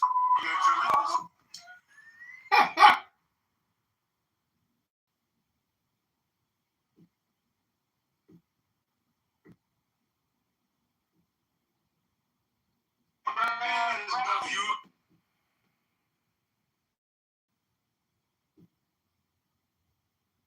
In other nations, it's no shock.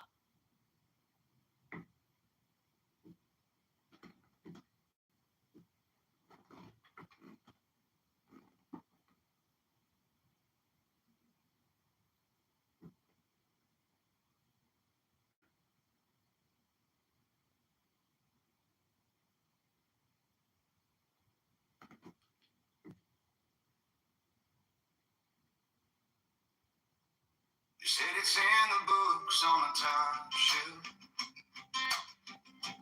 hidden in the codes of the star belt.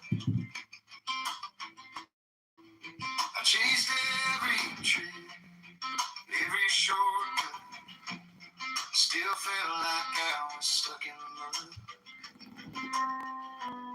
And then my granddad laughed, said, boy, lean in. You keep asking what, but not who you've been. Secret wisdom of success ain't a mansion, ain't a check. Showing up when you feel small, making promises and giving all, staying steady in the mess. That's the secret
courage in your chest. Doing daily what you do the best. Your heart's the one you impress.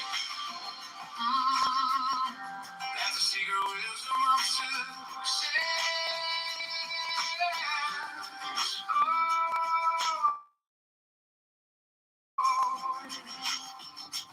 People can see it.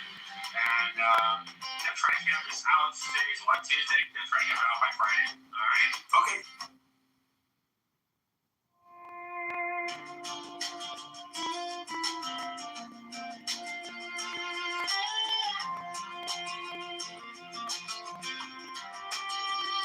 Said it's in the books on the top shelf, hidden in the cold to the stop there. I chased every trick, every shortcut, still felt like I'm stuck in the mud. Then my granddad laughed, said, boy, you keep asking what, not who you've been. Secret wisdom of success, ain't a mansion, ain't a check. Showing up when you feel small, making promises, then giving it all. Standing steady in the mess. The secret wisdom of success.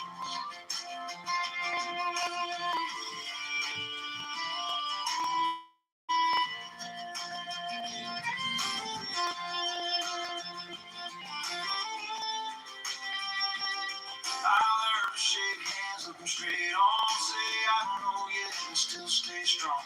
Turn a late night loss to a lesson kept. Count my blessings more than the money I get.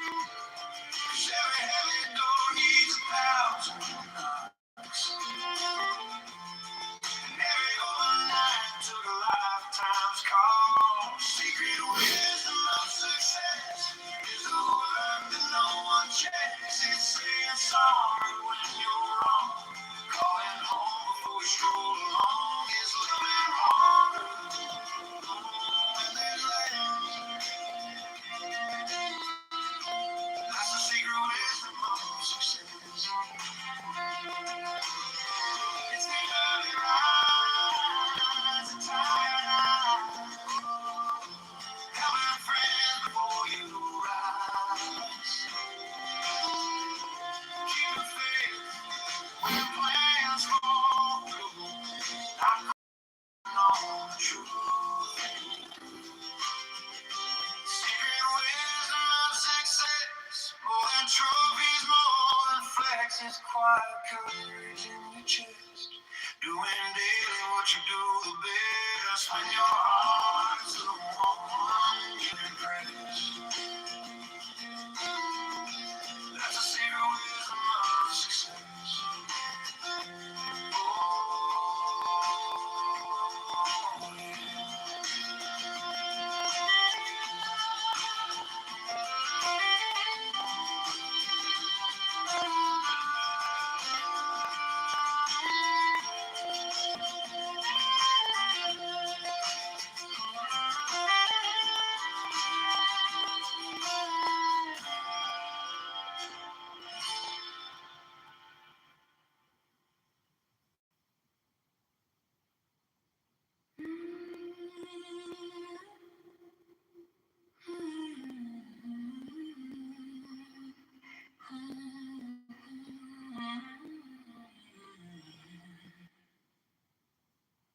you said, know yourself, but I kept looking in other people's eyes.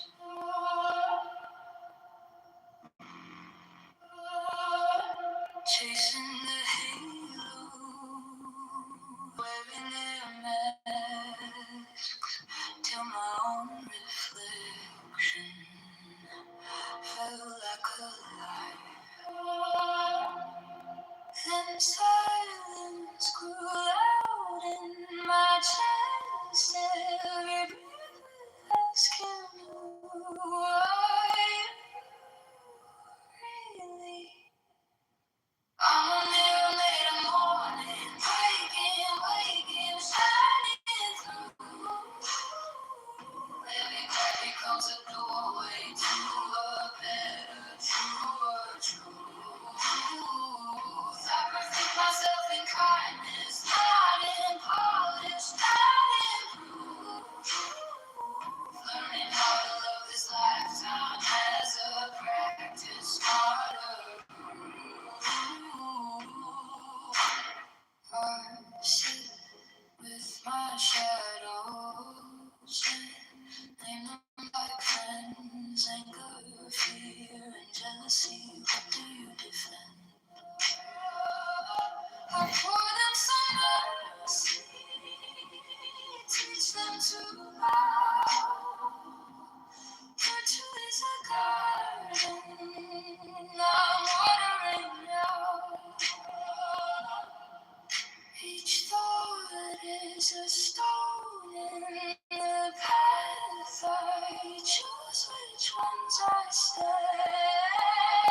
something bright and new. I perfect myself in kindness, let compassion be my proof. Learning how to live this lifetime as a practice, not a rule. So growing because of alien invasion from 2023.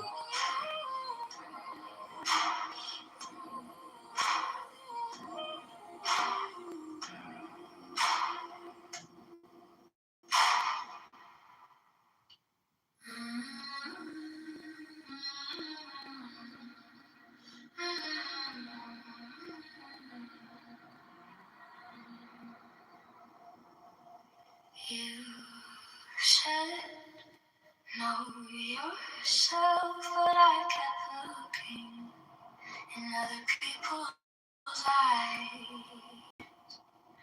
chasing the halos, wearing their masks till my own reflection felt like a lie. Then silence grew loud in my chest. There it is, buddy boy. Russell Hickok. Are you really? I'm a mirror made of morning, breaking, waking, shining through. Every breath becomes a doorway to a better, true. I perfect myself in kindness, not in polish, not in Really?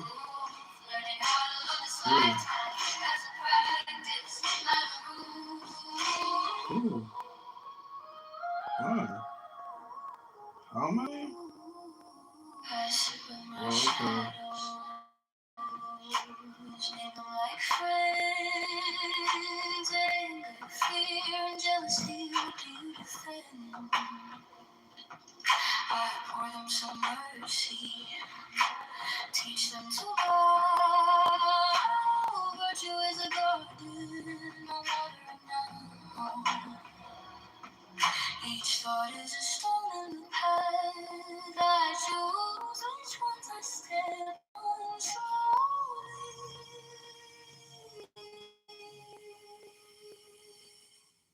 I'm a mirror made of morning, breaking, waking, shining through.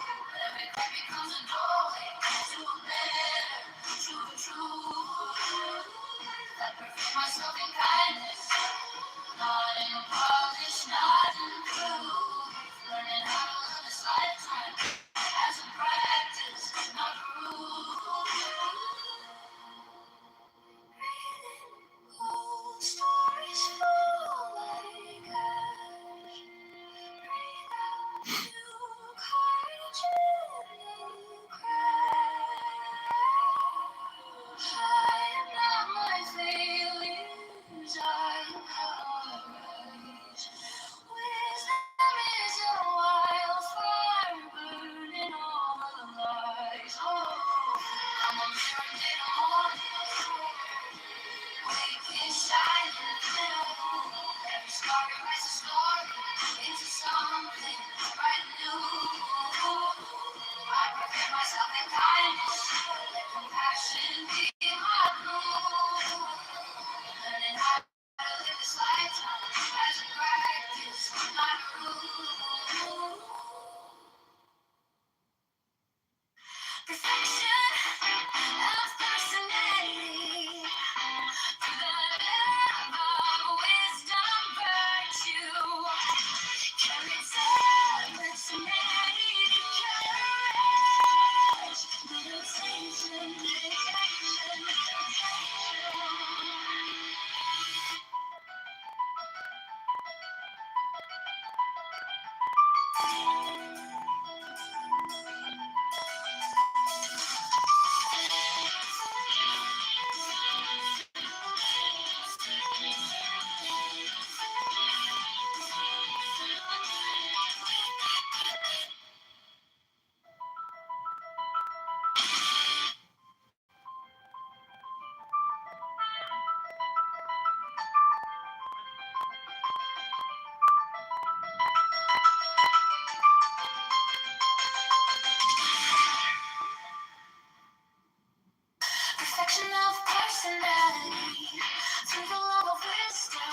virtue, character, or personality. Courage, meditation.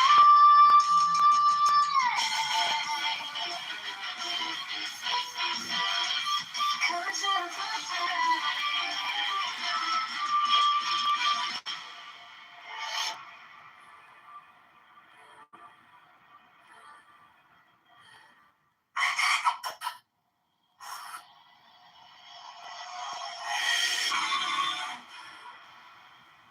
The phoenix hath it for its head. Below are two prongs. they spear the wicked.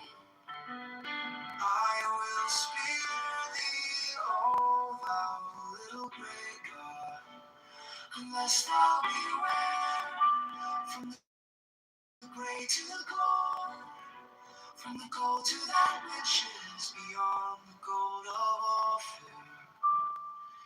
My God, but I love thee. Why hast thou whispered so ambiguously? Wast thou afraid? I'll go to the one, O horned one, O pillar of lightning, from the lightning fall pearls, from the girl's black specks on nothing. I based all on one on all floated ether.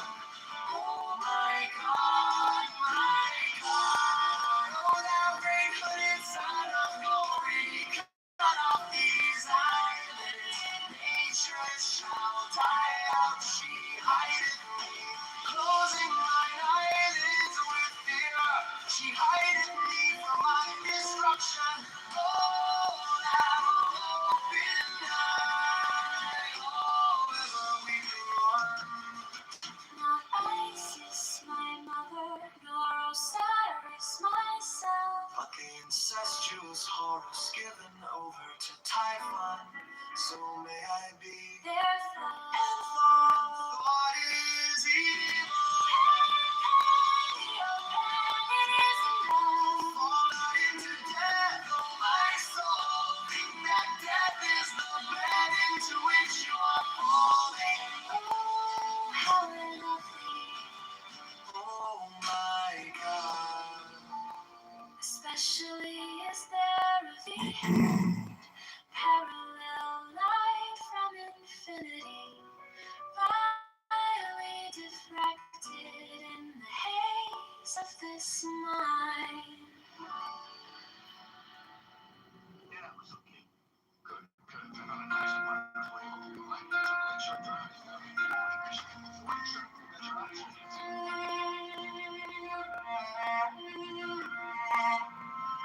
The phoenix hath it for its head.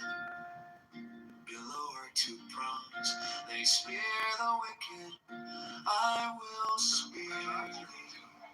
O thou hungry God, unless thou beware from the grey to the gold, from the gold to that which is beyond the gold of Ophir.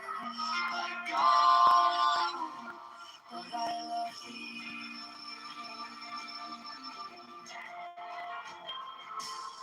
Why hast thou whispered so ambiguous things? Wast thou afraid, O goat-hoofed one, O horned one, O pillar of lightning? From the lightning fall pearls, from the pearls black specks of nothing. My face all on one, On naught, a float in the oh air. My God, my God. O thou great hooded son of glory, Cut off these eyelids. nature shall die out. She hideth me, closing mine eyelids with fear. She hideth me from my destruction. O thou open eye, O ever weakling one. Not Isis, my mother, nor Osiris, my son. But the incestuous Horus given over to Typhon. So may I be Their thought and thought is evil.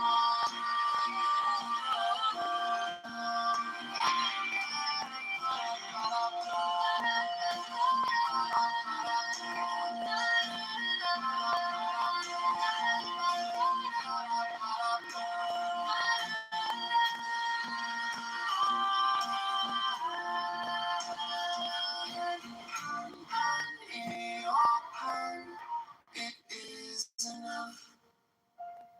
Fall not into death, oh my soul. Think that death is the bed into which you are falling. Oh, how I love thee, oh my God. Especially is there a vehement parallel light from infinity, violently deflected in the haze of this mind.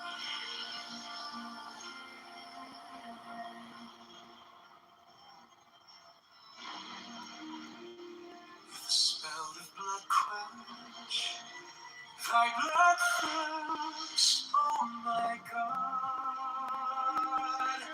Thou art a little white rabbit in the burrow night. I am great.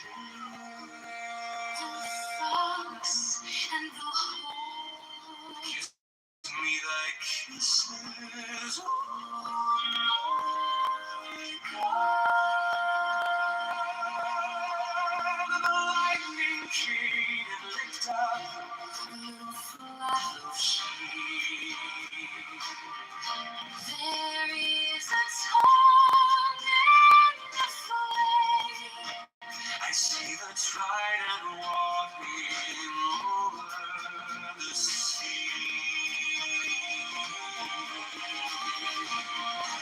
Feet his head before his head. Feet on two prongs, they spear the wicked. I will spear thee. Oh, thou little grey God. Understand we went from the grave to the throne, which is beyond the gold of the sea.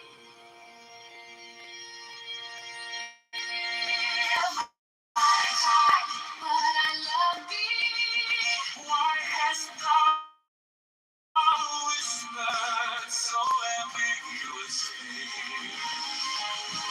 We still afraid of the fools the land.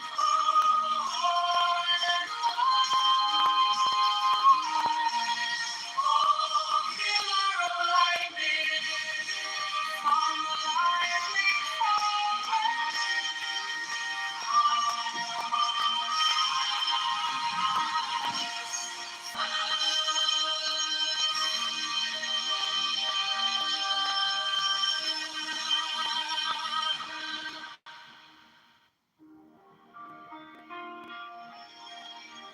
The spout of blood quench thy blood thirst, oh my God.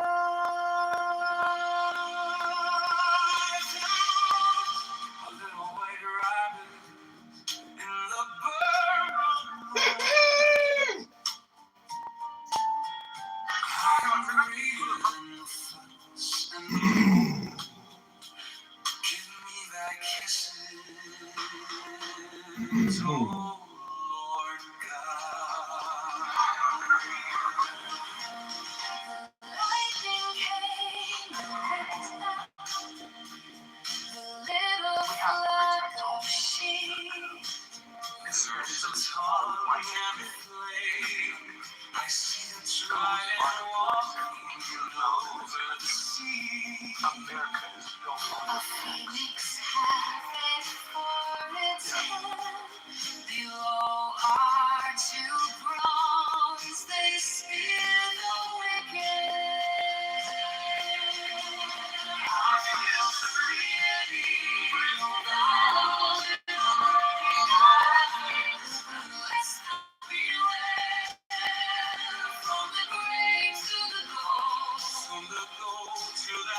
reaches beyond the goal.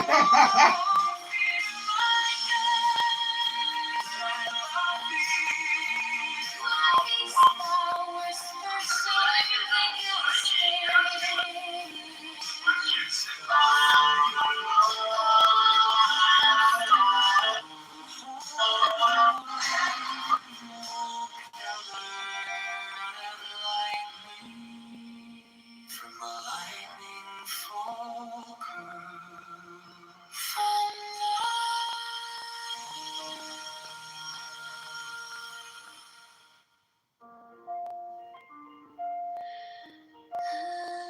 Here's my man Shop. My God, how I love thee. With a vehement appetite of a beast, I hunt thee through the universe.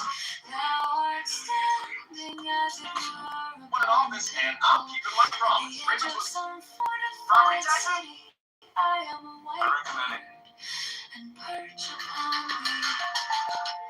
Thou art my lover, I see thee as a nymph with her white arms stretched by the spring. She lies upon the moss, there is none other but she.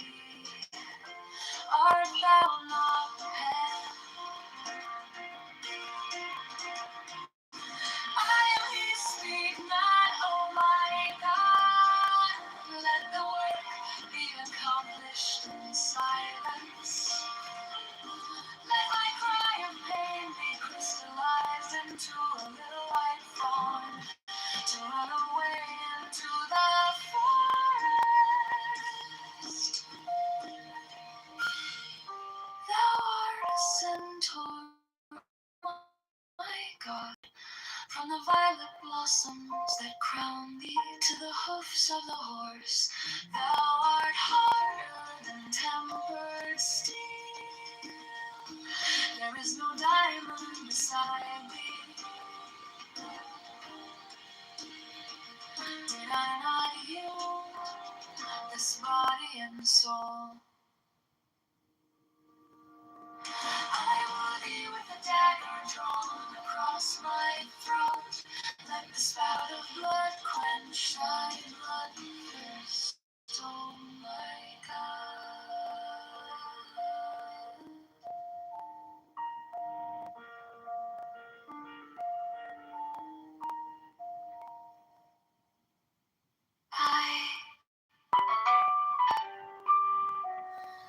My God, how I love thee.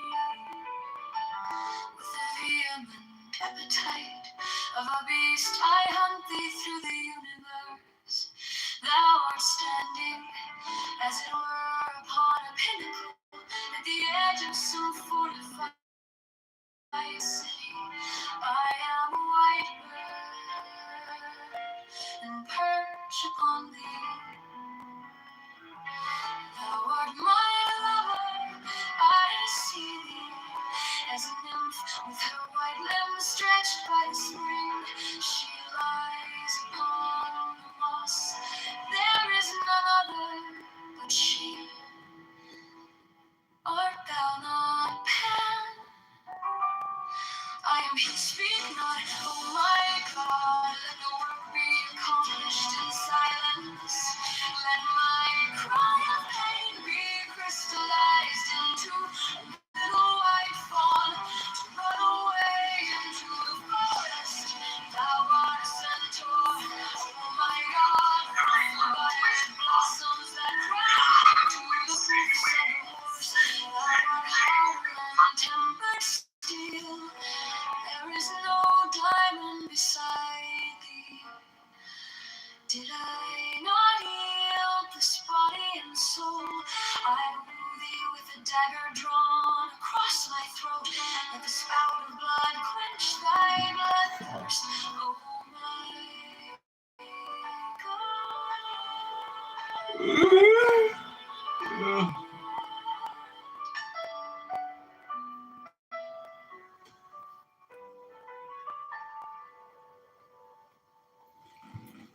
Into my loneliness comes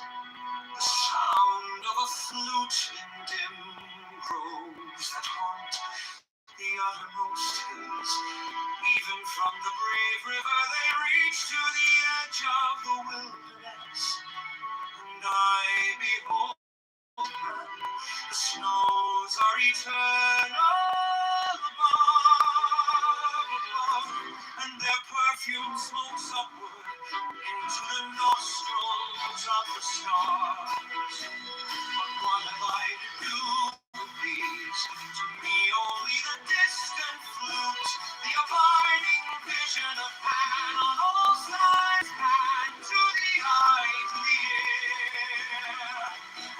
The perfume and pervading, the taste of him utterly filling my mouth, so that the tongue breaks forth into a weird and monstrous speech. The embrace of him intense on every center of pain and pleasure. The six interior sense of flame, with the inmost self of him, myself flung down the precipice of being. Even to the abyss, annihilation, an end to loneliness, as to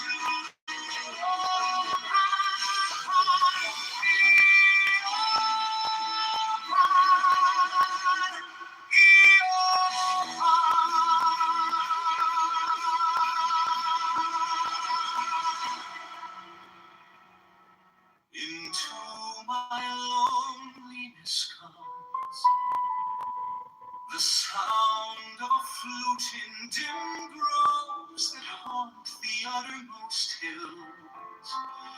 Even from the brave river they reach to the edge of the wilderness. And I behold Pan. The snows are eternal above, and their perfume smokes upward into the nostrils of the stars. But what have I to do with these? To me only the distant flute, the abiding vision of Pan. On all sides, to the eye, to the ear, the perfume of Pan pervading. The taste of him utterly filling my mouth, so that the tongue breaks forth into a weird and monstrous speech. The embrace of him intense on every center of pain and pleasure. Six interior sets of flame, with the inmost self of him, myself flung down the precipice of being, even to the abyss, annihilation, an end to loneliness, as to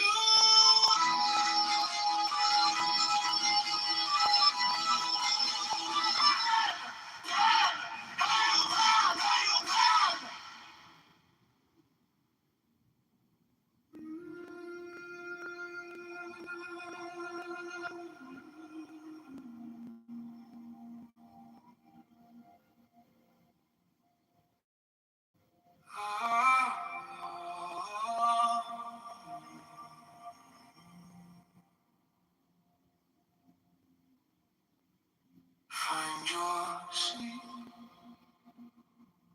feet on the ground, spine rising like a calm, tall wave. Let your hands rest heavy, jaws console, gaze easy behind closed eyes. Notice the noise in your chest, thoughts pacing, racing. You don't have to fix them, just let them pass by.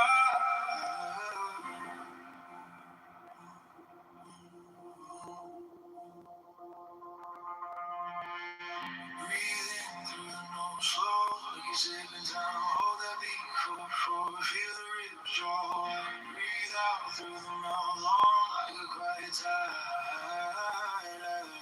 Empty, empty, empty till the bottom feels kind. You are the storm and the stillness inside. Ride the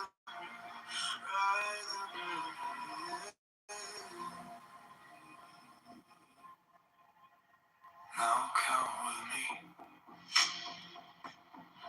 1, 2, 3, 4. Hold.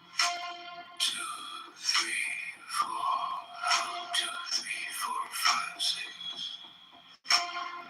Let go. Shoulders mountain downward. Heart of lantern in your chest. Steady, simple, guiding you back to center. Breathing through the nose, slow. Take your time, hold the beat, feel the rhythm draw. Breathe out through the mouth, long like a quiet tide. Empty, empty, empty till the bottom feels kind. You are the storm and the stillness inside. Ride the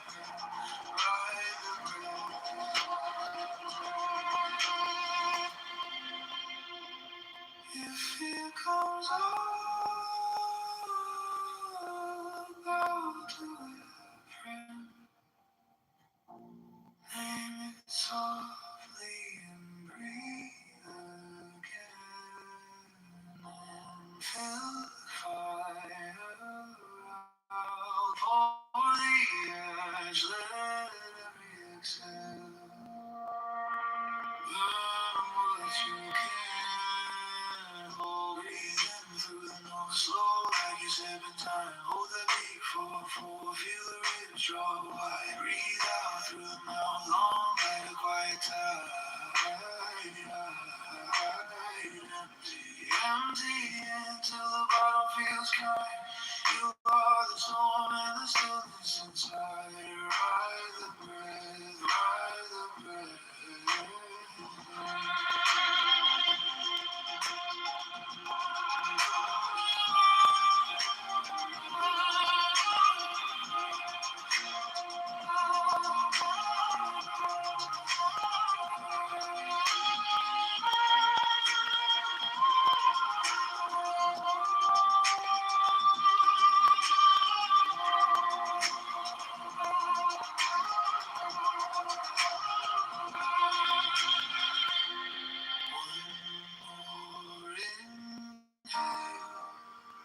Gentle deep, one long exhale. Feel the ground keep you when you're ready. Open your eyes but know this calm is yours on demand.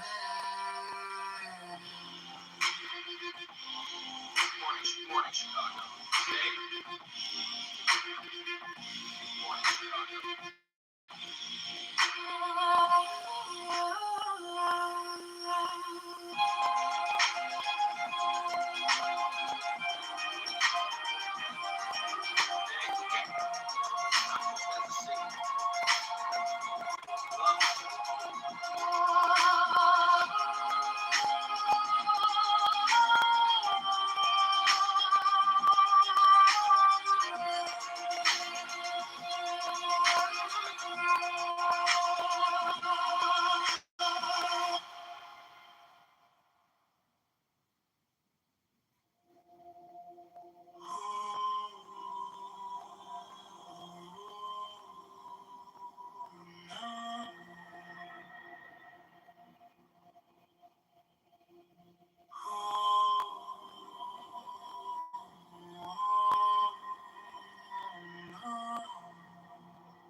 Sun rising like a calm, tall wave.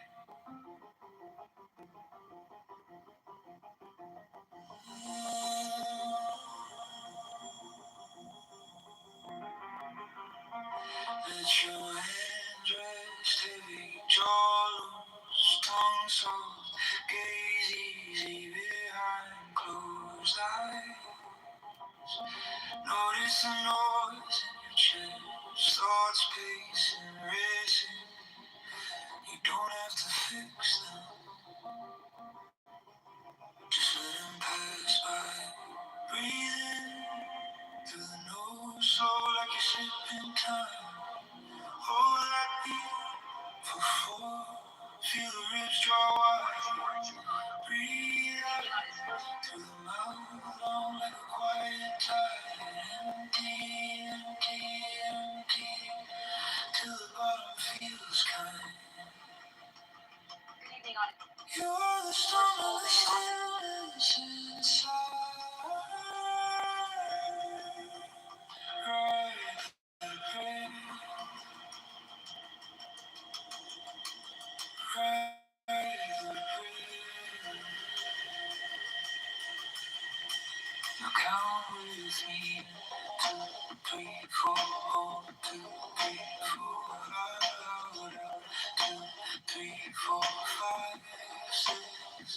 Let it go, shoulders melting downward, heart a lantern in your chest. Bright, steady, simple, guiding you back to center. Breathe in through the nose, slow like it's sipping time. Hold that beat,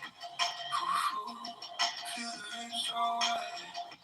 Breathe out through the mouth, long like a quiet tide. Empty, empty, empty, till the bottom feels kind. You are the storm and the stillness inside. Ride the breath, ride the breath.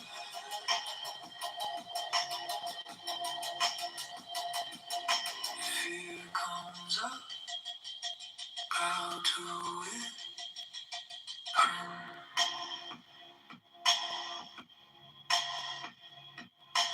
Name it softly, breathe again.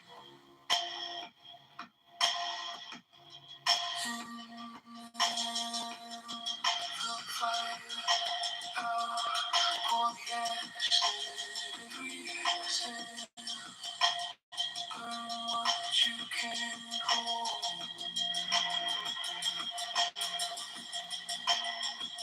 hold.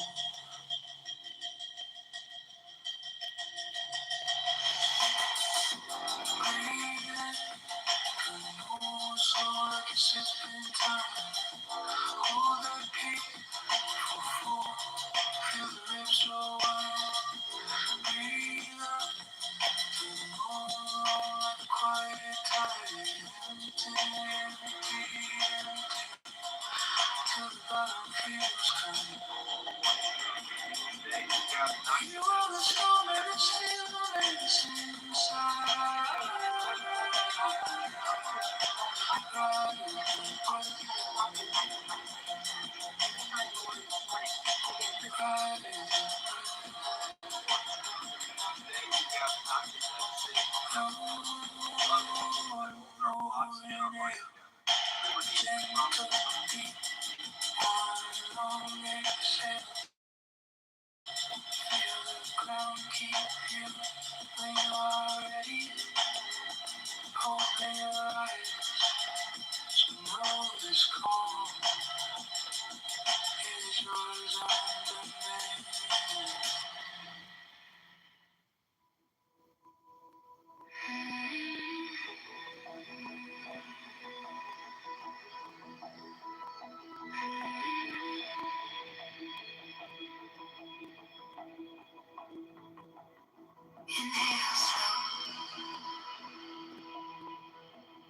Count the corners. corners of the room. Tiny galaxy in your chest. Every thought just passing through. Breathe between worlds, here and now. Unfolding, nothing to chase. Only this just holding. Breathe between worlds, empty, clear, still alive. You are the space where every moment arrives.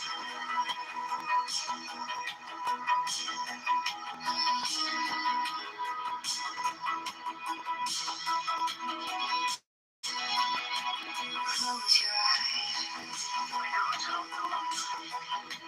Watch the quiet rearrange.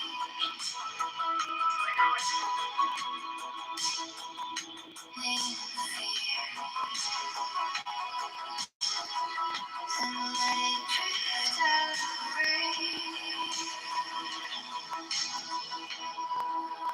Breathe between worlds, here and now. Unfolding, nothing to chase. Only this just hold. Breathe between worlds, empty, clear, still alive. You are the space where every moment arrives. You are not the story. You are not the storm. Just the open sky.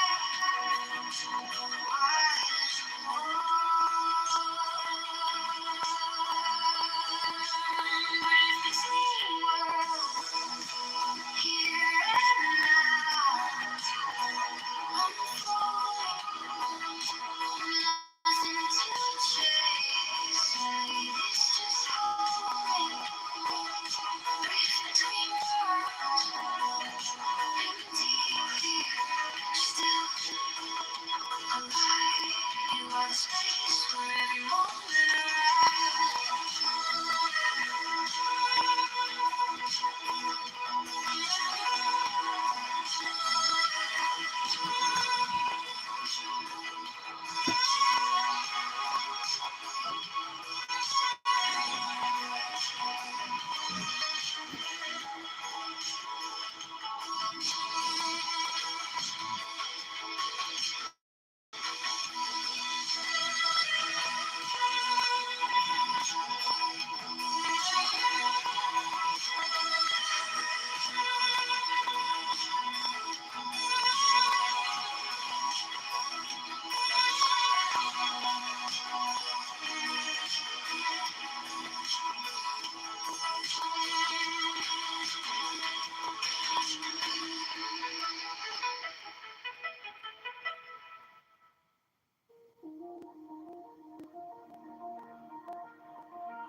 Inhale slow.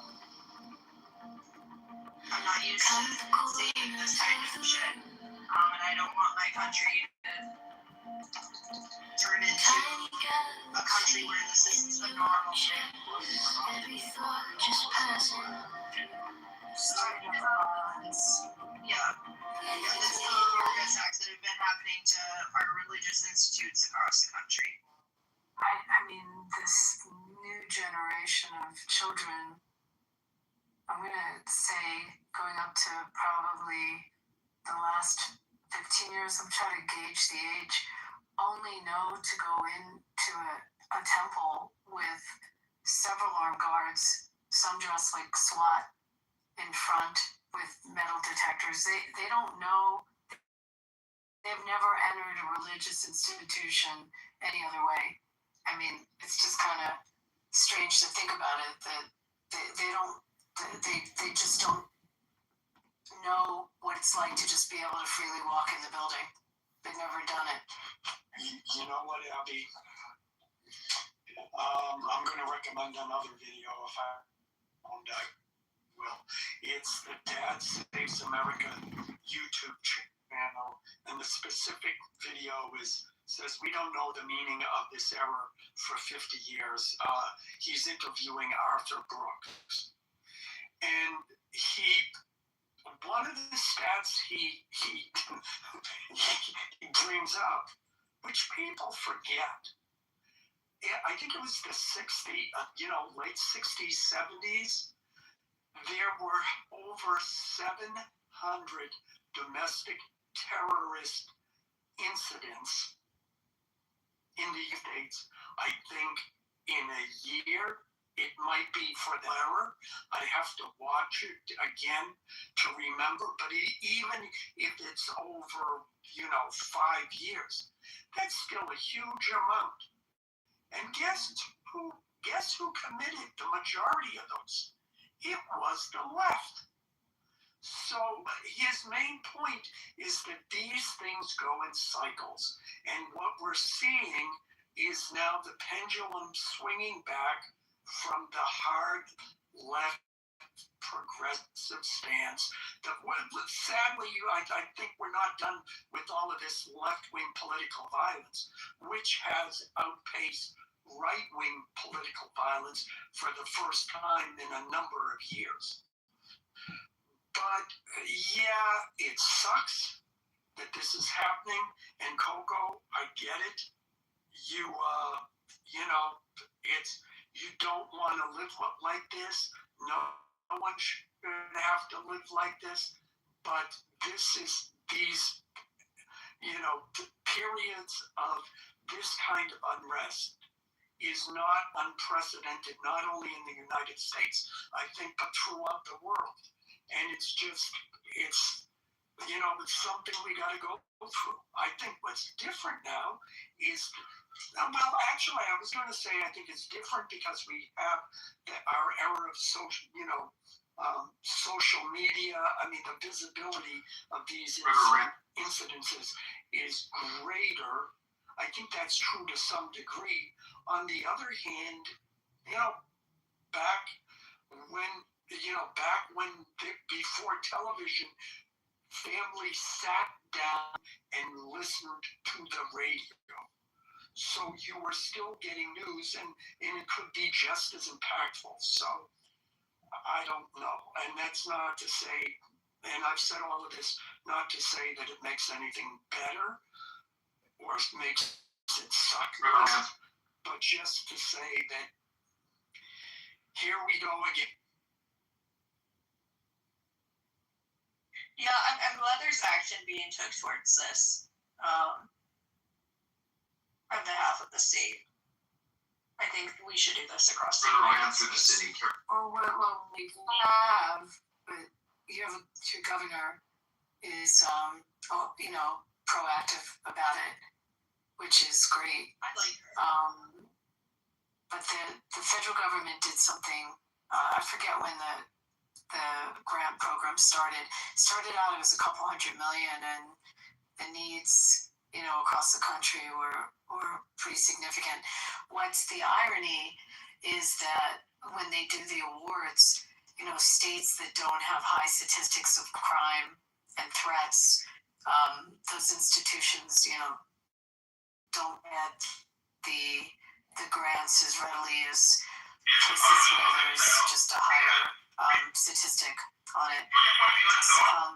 And it's a bit political. The different members and the senators jockey for position for their states. But I gotta believe where you are, there's not a problem. Like I would think they'd probably get a pretty big allocation there. Yeah, I think so too. Between Detroit and Flint and Grand Rapids, there's like a spike in crime. So hopefully it'll just be across all of these regions. People are acting like psychos. And it's not just Americans either, I will say. I've noticed, at least in the past couple weeks, there's some people that I'm kind of confused that our system has let slip through the cracks as far as they're not originally from here, right? And the guy who just shot up the university, I think it was in Pennsylvania. Virginia. Yeah. So he actually became a citizen in 2016. I was looking into this, and he also committed another terror attack previously, like a year after he became a citizen. They let him out, I believe it was 2021, and now here he is again, committing another fucking terror attack. Why? I'm not sure what's going on there, but if we have a crackdown on immigration, I think these are when President Trump is saying, oh, we want to get the worst of the worst out, well, that looks like the worst of the worst to me. So the question is, what did he get charged with?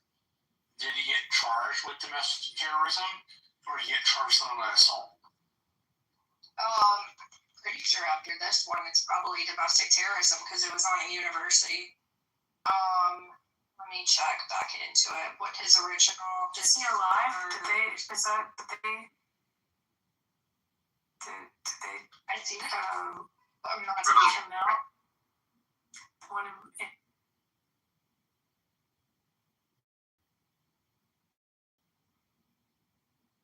Not sure. I grab it. I truly can't believe that they let millions of people in without any kind of scanning, and then you have to pay 100,000 for an H1 visa per year. Like an AI expert can't get in the country, but you can get somebody off the street without even any verification whatsoever. It's called left-wing logic, Sam.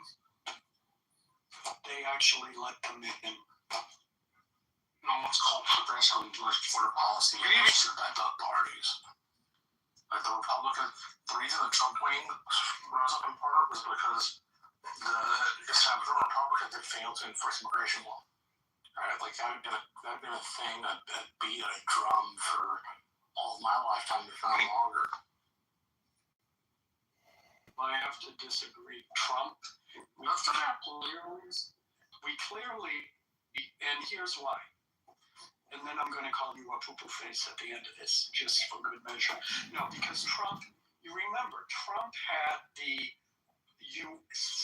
asylum seekers wait at the border, on the other side of the border, which was an effective deterrent to people coming, who wanted to come, cross over, and say, oh, I'm being threatened in my country and getting lost in the system. Correct. Day one, Joe Biden rescinds it, and everyone got the message. Republicans are harder on immigrants. He tried to use it and got pulled by the U.S. Supreme Court. Say what? Who? I didn't hear. It was the thing you're referring to is something called Title 42. Title 42 was in place under the Trump administration. Biden tried to keep it in place under his administration. And the appellate court said, no, you can't keep Title 42 going. It's not going to do anything. Why couldn't they keep it going when Trump had it going? Because it wasn't an emergency any longer. That's what the court judge did. Would you like me to open up again? So you're saying it wasn't Biden's fault, it was the court's fault? Yes, there was a judgment made by the court. And which court was this? Which we were on. Yeah, I think you're trying to pin it on one court ruling. Which is one court ruling, Alan. Yeah, no it isn't. Yeah, it is. That's the court ruling. So you don't think the Biden administration willfully wanted these people to come in? You're missing my... And why is it that when Trump took office... I was making... Because you're You're using this obscure thing as if it matters. No, when it doesn't. Day one, Trump shut down in January 20th, 2021. And he's still sworn into office, and he shuts it down. I'm sorry, the Democrats are not that helpless. I didn't say they were helpless. Then what is your Which you're not quoting me correctly, that it came from a U.S. appellate court. You don't. It came from Biden and the Biden administration. No. And any narrative to do it that way is a code. I am sorry. You are arguing a court issue when it was a political decision, and you know it. We saw 4 years. In 4 years, Biden couldn't get his shit together to stop those immigrants from coming in. And you're going to pin it on one appellate court? Yes, Trump has been sued 60 times at least, and he's still getting this shit done. You're missing the point. I'm not more. You've missed the point. I'm making a point. Marshall. A federal court. I'm sorry. Okay. I'm getting heated and I really should be. Continue. Him. So, I mean, you don't have to worry about that anymore. But he was convicted of terrorism for that first charge. And they let him out of federal prison for completing a drug treatment program, which makes no fucking sense to me, right? Because you're a fucking terrorist. And then that's a charging problem. That's like they didn't charge him properly. Not like the immigration system let him in and he committed this crime, and now because he committed this crime, we can revoke his immigration status. He became a citizen. Like Timothy McVeigh was charged and then put in a U.S. prison, which has, like, depending on the state you're in, they have definite times you can be in jail. Like Texas, if we say life, it's life. Other states in America, if they say life, they mean to 25 years. Right, so that's hard. Huge problem for me. Why are we? What the fuck? You know what I mean? He do it once, he may do it again. I would be curious of the legal rationale for why they let him out if that's public record, which would I think would be one of the key things you would find to do that. And Alan, you wanted to answer your question? Title 42, this would be New York, November 18th of 2022. Title 42 ruled illegal by federal court. This week, the U.S. Federal District Court struck down the U.S. government's Title 42 exclusion policy, ruling it unlawful without public health justification. Title 42 has been used since March 2020 to rapidly expel asylum seekers and southern border, grave danger, including LGBTQ refugees. This is called immigration equality, so we're not taking LGBTQ refugees, taking, including the LGBTQ refugees. We just the ability to do that, which means the Biden administration maintained it for at least 2 years.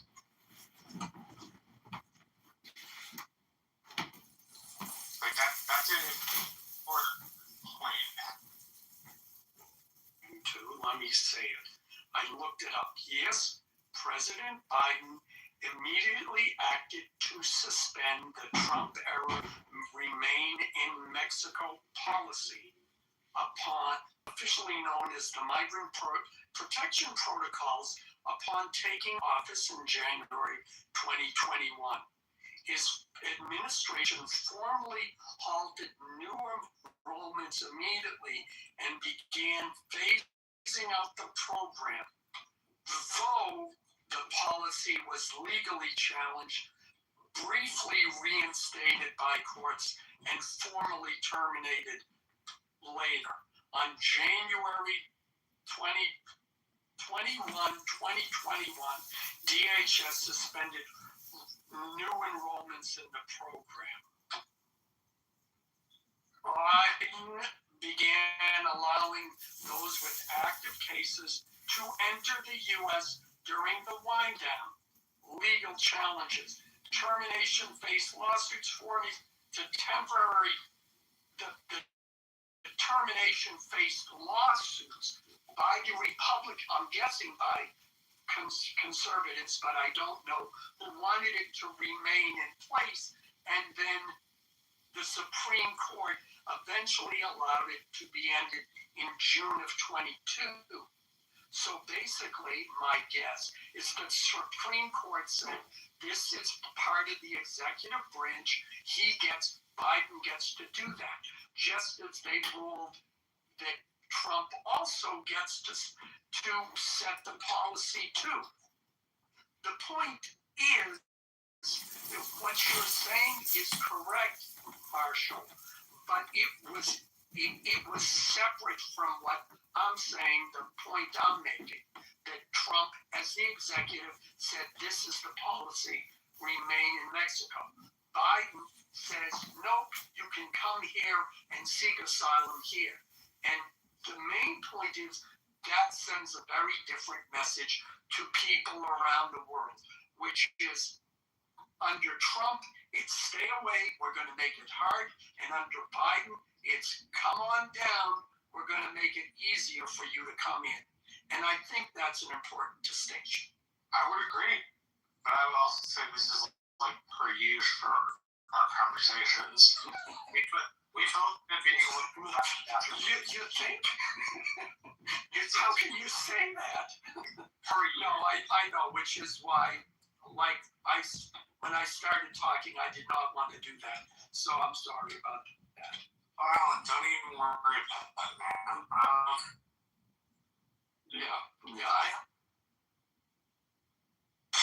Alan, you mentioned something about the political violence. They're committed by the liberals more than the conservatives. So Joe, I don't think he's in this room now. Joe says that you are incorrect. I asked him in the chat to provide some link or information to support, his view, which is opposite to yours. So he provided actually 4 sources. So here's, I'm reading this. This is from the checking facts by the I forgot the name of the organization. It is in the chat. Anyway, the conclusion of the fact-checking organization is this. This is just a paragraph. Indeed, the left-wing violence has risen in the last 10 years, but practically since President Donald Trump's rise to the political leadership in 2016, although it has risen from very low levels and remains much lower than historical levels of violence carried out by the right-wing and jihadist attackers. Well, I wasn't expecting to see jihadists here. The report stated that more contentious politics in the United States and the expansion of the Make America Great Again movement appears to have re-energized violent left-wing extremists. So you're correct in the sense that the last 10 years, the left-wing violence has risen, but overall, looking at decades, according to this study, it shows that the majority violence by the right-wing violence. So anyway, it's in the chat. I'll just put it again. I'll find it and put it in again. It's from a very credible source. So I just wanted to kind of fact-check myself on this, because you made a categorical statement here, which it seems to me may not be entirely correct.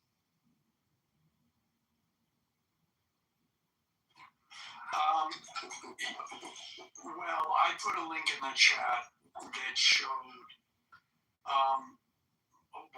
that I was referencing. And I would also argue that, first of all, the stats that were included also included jihadist violence, did it not? And was that solely in the United States or worldwide?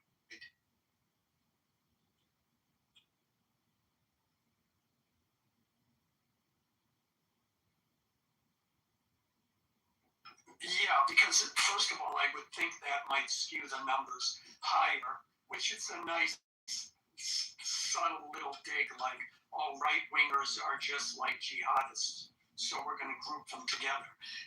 Anyways, that little observation aside, the point I was saying is that and the other thing is, I wonder if the stats that they're still looking at now include the attacks on, for example, Tesla dealerships, on Tesla owners directly, things like that.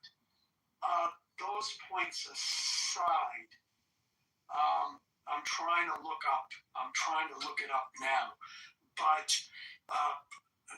it's interesting that they don't.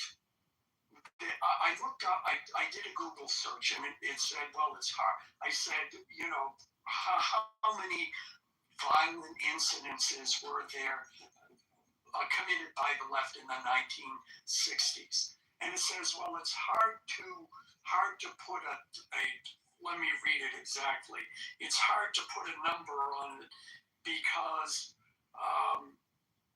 much of the violence was directed at property, such as bombings of corporate or government buildings, through violent confrontations and targeted actions. 1960s marked the emergence of extremist anti-imperialist, socialist, and anarchic. I'm saying anarchist groups that operated outside mainstream, etc., etc. Those were all left-wing groups. And I know this because that's what they were known for. So, yeah, it's a past. I know what you're saying, Ali, but it's a past that the left divorces itself from. Because, at a certain point in the last 20 years, they've decided that they're the party of morality and benevolence. And so they don't talk about, any of that. But, Alan, I just read the statistic you put here in the chat.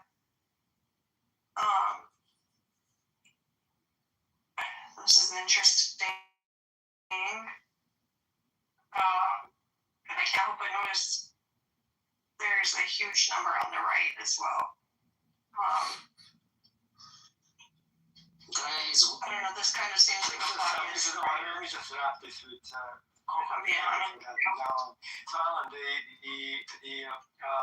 the source is called the factcheck.org, and what the title here is what we know about political violence in America.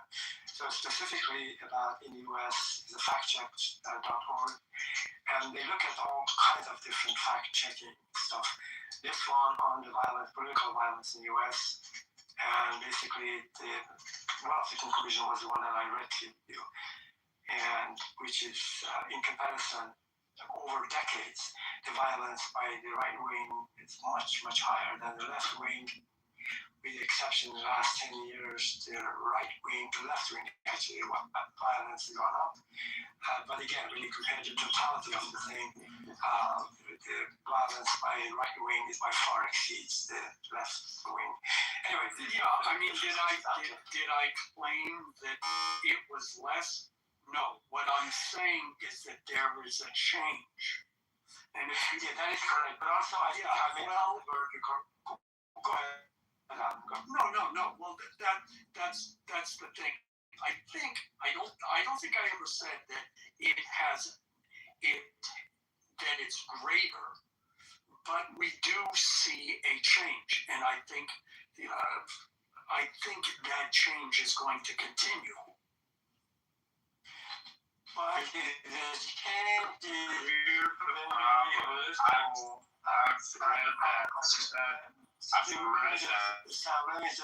I'll just say one normal sentence and all. And also, on our website, Kashmiri is from their experience, the left-wing violence actually will go down. So whether this is true, who knows? Anyway, Sam, I don't really understand when you say left wing, right wing. It's not the same. Like the left wing 20 years ago was very different than what it is now. For example, Bill Maher was a major leftist in 2000, 2010. But right now, the left is calling him right wing for some reason. So, like, the way you think about this thing, you can't be right wing all your entire life. You have to be like, you have to go with how your party is defined. For example, I can be right wing in 2020s, but I can't be right wing in 2010s. I can't be right wing in 2040s, for example, because at that stage you need something else. Yeah, maybe, but the thing is, at any given moment, for example, if I would ask you, what is the Republican, platform? What are the values that a Republican or a right wing holds, and what are the value system that, let's say, left wing or liberal? We can, probably enumerate what these core value systems are in all fields: the economic, taxation, immigration, abortion, gender issues, sex issues. So there are, some of these values actually they remain astonishingly consistent over the decades. But I do get your point. Things change according to the current events, and Bill Maher particularly comes across, I don't want to say right wing, but certainly it is not portraying or projecting the image that his political image appears to be different. Yeah. There's three aspects to respond to. One, the study in regards to political violence is debunked. I guarantee that the people who cite that study have not actually looked at the individual examples that they point to, because they claim to have looked at, like over 4 figures. But if you actually look piece by piece, they consider stickers on a phone pole, according to the right, as violence. They consider graffiti on the right violence, flags violence. Ironically, if you actually go case by case, they have to broaden the definition so wide to even make it within the same realm of quantity. They have to go to inanimate objects, they have to go to symbolism to just even compare to actual acts where people are getting beat up or killed, or huge sums of financial loss. That's number one. Number two, used a very interesting word, value system. Interestingly enough, I would say that that's actually a right-wing framing of politics, because those that tend to be more liberal or secular, they don't look at politics in terms of values. They look at them as just views or policies.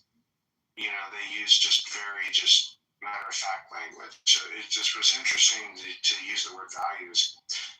The value system of a, quote, conservative or right-wing philosophy does have a very high correlation, verging on causation, that people tend to be spiritual, be religious, or at least grew up or were exposed to a very spiritual or religious upbringing or culture or community or family, because that's foundational, that guides them beyond just politics, which is why, there's the social issues and things like that. But in regards to just principles, parties themselves are just vehicles. They're vehicles to deliver candidates to hopefully cross the finish line by at least 1 inch faster than the opposing vehicle. And in modern politics, attention spans are much shorter, and so platforms have become a lot more simplified, even though the people who most pay attention to politics tend to be more intellectual, which is why there's such a bubble and such a disconnect and white people are always so shocked by election results because they don't actually get outside of their echo chamber and talk to normal people who have no clue what we're even referring to. Here's the thing. The modern Republican Party is very, very big tent right now, and we're figuring that out. There are some very steep divisions in regards to foreign policy.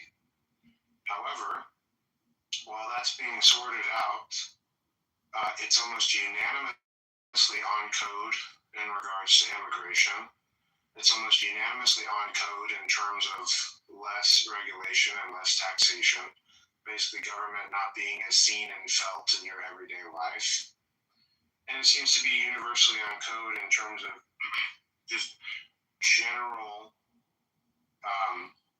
safety, general law and order, general being protective, being stable, policies towards police, border, etc.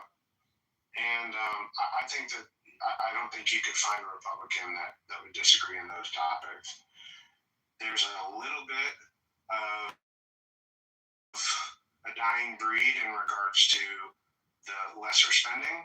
I think it used to be that you could say that pretty much all Republicans were in favor of that. I think that it would probably still pull high, but I don't think it actually in practice is an issue that as many people care about very much anymore. So I just don't even mention it. I would say in regards to trade, it's just changed. It's just fundamentally changed, and I don't see that going back. Stephen, let me just go back to the first point you made on the violence. Yeah. Because I think it's really important. I mean, to distinguish and define what's violence. Correct. Because you just have these studies and you have to break it down. And I mean, I just know we keep statistics, and my community's been under siege, and it's just skyrocketed from the left. Yeah, it's actual violence. Oh, it's I can tell you it's threat. I can tell you what our threat to life incidents were last year. What we kind of I would say what we statistically keep track of, but how many of the threat to lives we actually reported to federal law enforcement was probably about 450, and then the rest to local law enforcement, and we had about 80% indictment. I'd have to check what the final conviction rate was from it, but it just surged from. We were traditionally, it was coming from the right, and it's not like the right went away, but there's no comparison. And these are threats, they're threats to life. The vandalism is significant vandalism. So you have to consider also what happened in the last few years with the protests that, vandalized private property and federal property. Pretty significant. So if you want to add, tick all those up, I don't think you can complete. But the thing about the two in the land is to toss it out. So it's great to see several of you in here. I think that one of the also marked impacts of the fact that the Second Amendment is not as controversial as it was maybe 5-10 years ago. I do think that there was a period of time where, there were maybe a lot more preppers in the 2000s and 2010s, go bags, militias, all that kind of stuff. Not in an offensive capacity, but in a defensive capacity, because there was a genuine fear, and if the left wants to go, that's not valid. The fear certainly was that 2A was under siege, and that guns were genuinely going to be grabbed, and that was based on a lot of the international precedent that was happening of gun grabs. But since to be candid, 2A is not the hot, spicy, controversial issue that it once was, because the left has largely armed itself. And it would be very hypocritical of them to be as outspoken against 2A as they once were, because a lot of the left, whether it be revolutionary or LGBT, has armed itself, and so it's not the controversial topic anymore. And so I think that has contributed to the fact that even the potential for the right wing to be more violent is far less than it is the left, because now that both sides, I mean, they're never going to be equally armed, but now instead of it being like 95 to 5, it's maybe more like 75-25. And as that continues to move, the potential for violence is only going to go up from here, from the left, because your typical conservative armed individual is very disciplined. They maintain their weaponry. They do range day. They've been familiar with it their whole lives. A lot of the left are picking up these people for these weapons for the first time. They're not familiar with the terminology. They're not familiar with the maintenance. They didn't grow up in the same kind of culture where it was just kind of an everyday thing, and there was a lot of respect and a lot of dignity. They do see themselves as a lot more radical, and they see it as tools, just like how everything is a tool. Because to understand Marxism is to understand means to an end. And so literally everything, a school, a vote, a gun, is all a tool.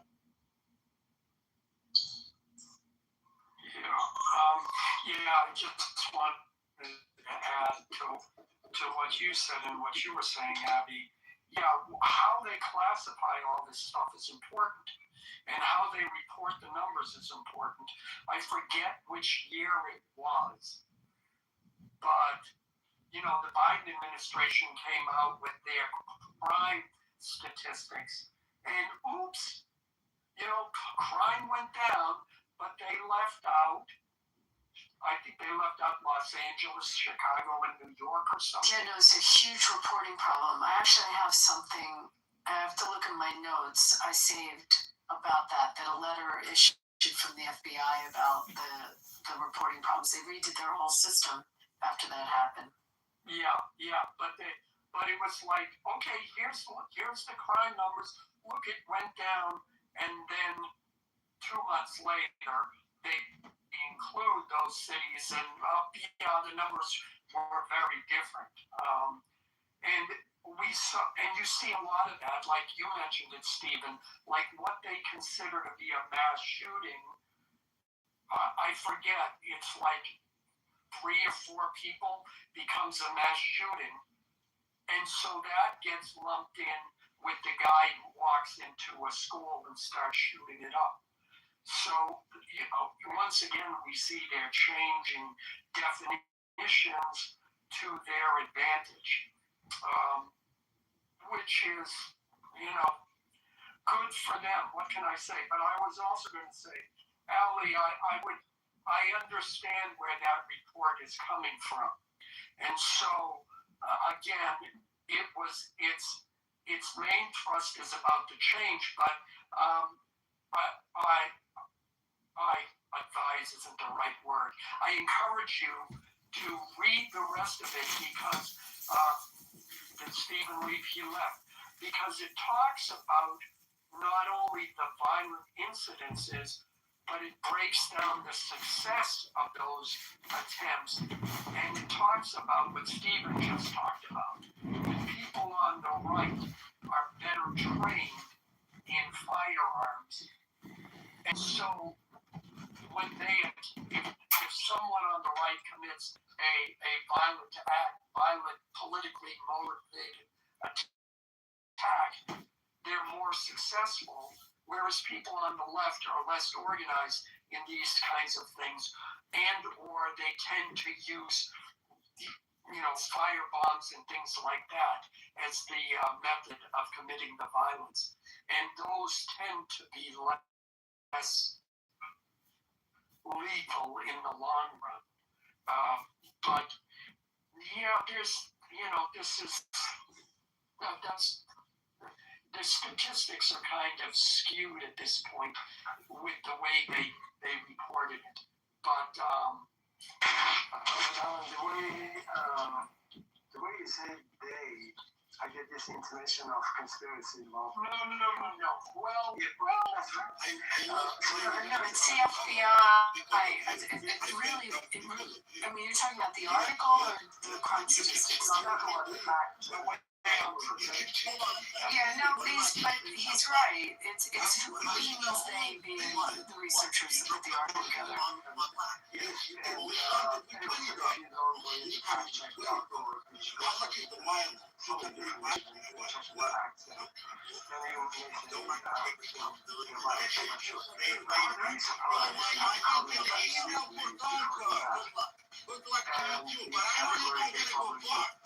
Maybe did not want to think about that correlation does not imply causation. It's possible to say that nowadays the left-wing individuals, they have changed their perspective on the Second Amendment, and now they are having more guns, buying guns, and because of that, just because they've been with the guns, not for too long, then they are less competent, less responsible, and less trained in handling guns. I really fail to see the analogy here. It could be a perfect example that somebody in some of the states, their entire family is Democrats, but they are in the army. They hunt, they own guns, they've had guns for generations.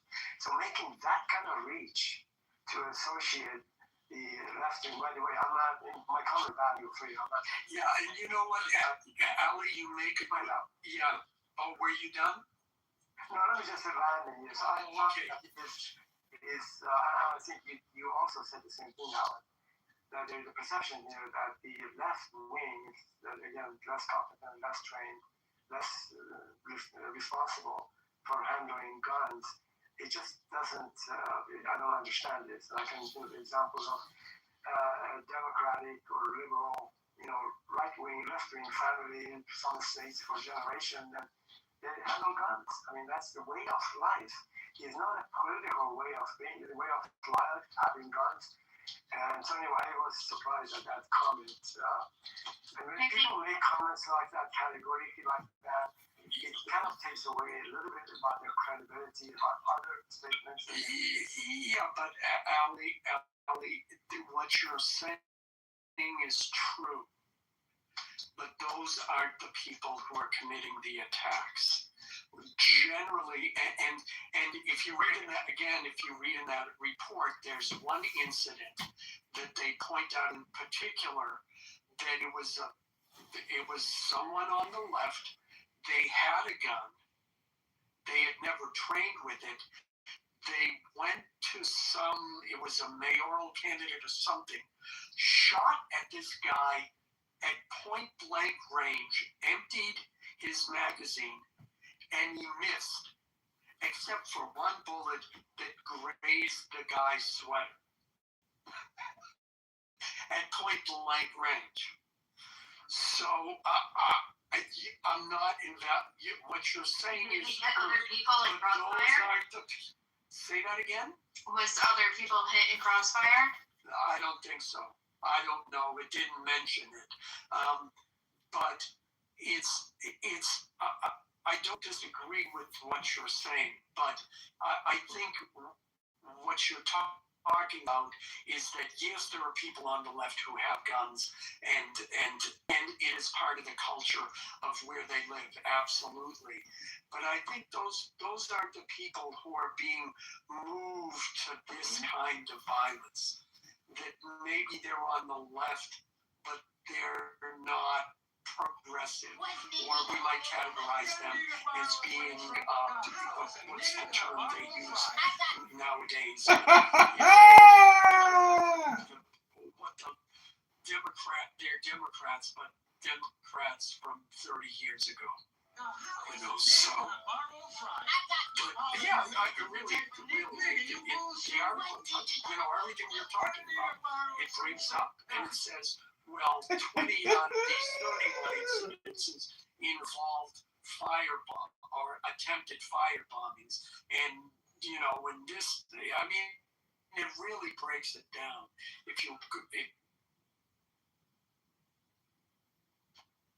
Yeah, I would agree with that. See, without too much, I grew up in a house that was on the right. My parents voted for Trump back in 2016, 2020, and they did the same thing this last election, right? So yeah, definitely a Republican house. But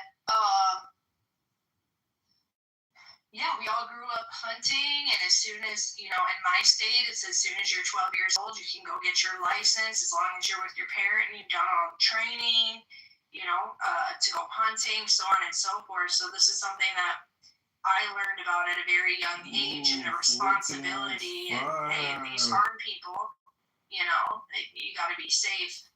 I think more so that's like where that criticism came from. Even though I grew up and now my ideologies are a little bit different than my parents. Disabled now. And I'm not a Trump voter, but I think you guys do have a point. I can see definitely what they're talking about, just being a part of like the American culture and being involved in politics. A lot of people who, if you didn't grow up around guns, you're not going to understand the ins and outs of, okay, we need to be really safe with this. We need to make sure we're, dotting our I's and crossing our T's. And this is important, right? And if you can't fucking handle it, don't buy one, right? So, I don't think a lot of people have had this understanding, and they're just going out and purchasing firearms, and that's where we're seeing this irresponsibility. Thank you for that, Coco. I don't have first-hand experience with these things. I just can tell you. I just gave you my views on it. But if you look at the Second Amendment, a well-regulated militia being necessary to the security of free state, and the right of people to keep and bear arms shall not be infringed. I've memorized that for the habit. If you look at it, the initial intention of the Founding Fathers for writing the Second Amendment, it was keeping the states safe from the tyranny of the federal government, a well-regulated militia. If you look at the Federalist Paper, which was written by J. Madison and another one I forgot.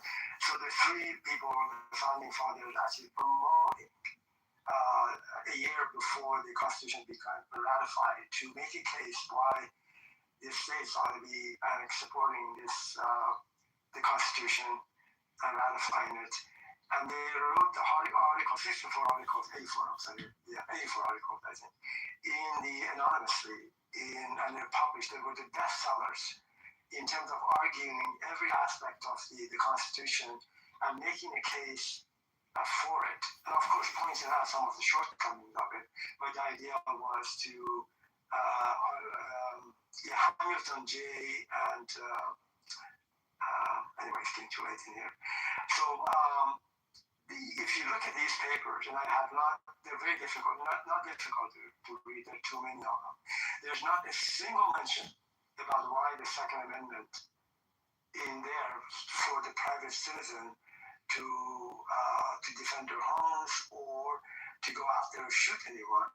It was just predominantly, the second clause, it was constructed because a well-regulated militia would not have been possible without having the right of the people to keep and bear arms would not have been possible. So in a sense, the Founding Fathers had a different idea in mind by saying that people ought to have guns under a militia kind of a structure than the way we see it and interpret it, right now.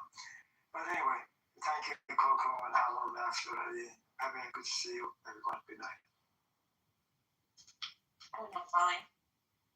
Ocean, are you awake? There's people in the audience that want to come up.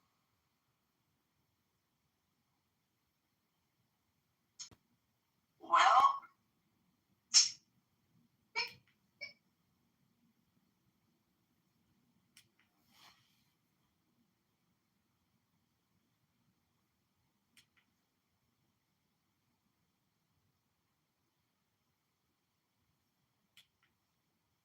I texted the other mods. I don't know if they're coming back or not, or if they're even online anymore. They might have went to sleep. See, they're still online.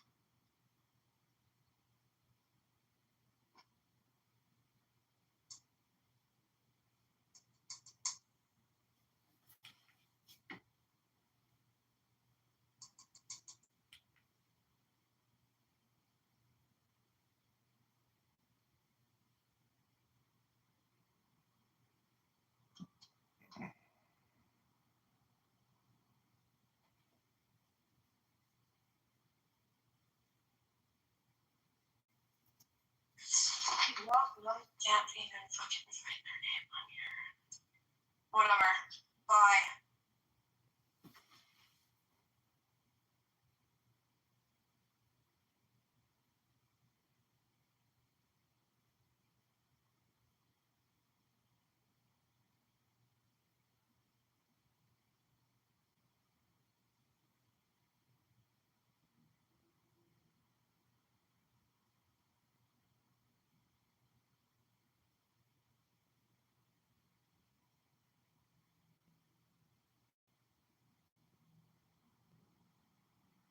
This spring, a litter of African painted dog pups making their public debut. 10 puppies, 5 males, 5 females, already showing off their unique markings. Energetic.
homophobics that were so focused on the straights of homos and not the gays of homos? Yes, I agree. Yes, Yeah. for sure. Why do you think they're willing to leave the gays of homos behind?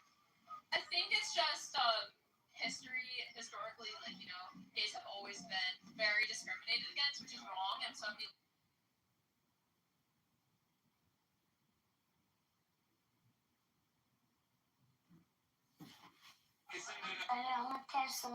My father has sold me because we don't have bread, rice, and flour. He has sold me to an old man.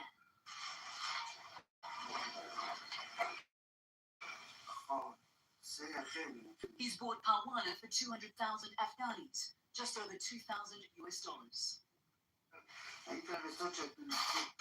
Covered up, Parwana whimpers as her mother holds her. This is your bride. Please take care of her, says Parwana's father. Of course I will take care of her, replies the man.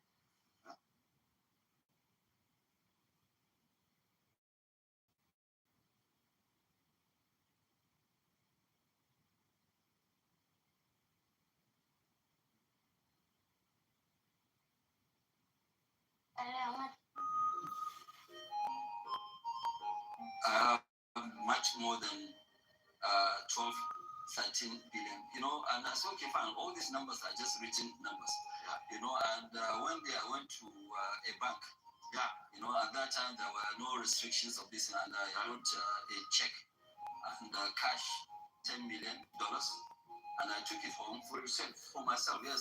You cash $10 million from the bank? Yes, I took it, I put it in the boot of my vehicle, and I went home, and I open it and I look at 10 million and say that, okay, fine, now I believe I have money.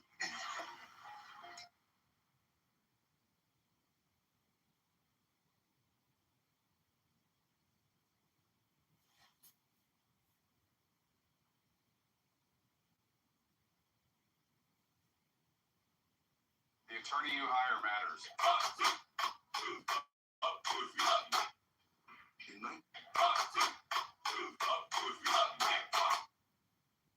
They're good.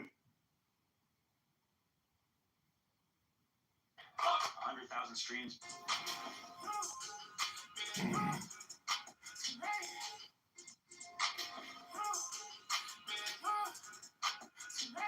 Entry law made personal.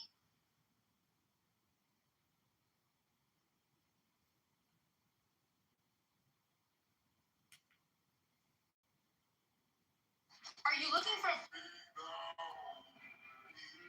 I didn't want to sell X. At that time, Twitter said at 54. I believe the price will be higher. So we called Musk. I called Musk and I had a call with him. I was in the desert. I remember that very well. So I called Mr. Musk. I told him, Mr. Musk,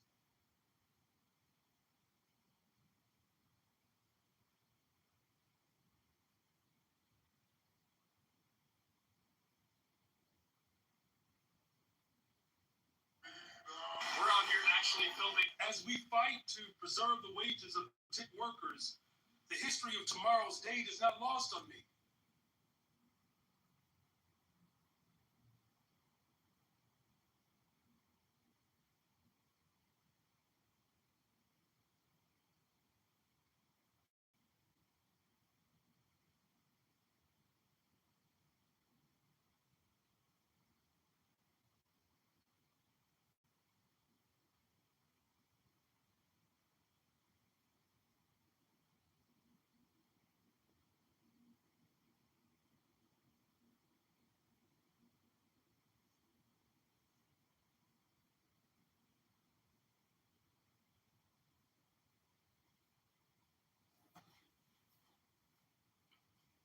As we fight. احساس میکنم که خواستیم یه دونه متفاوت بین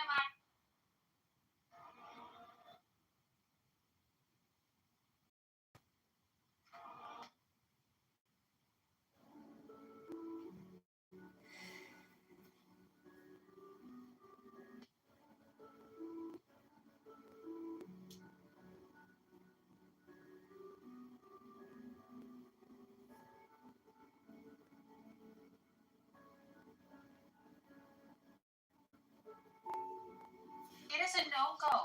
on a Michael Jordan museum in Highland Park. The new owner wanted to turn the estate into an attraction that he said would bring thousands of people to town. He said it would be good for the local economy. The people who live nearby were mostly against it because of the concerns about traffic and noise.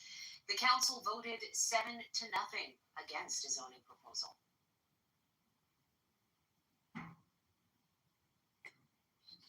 It is a no.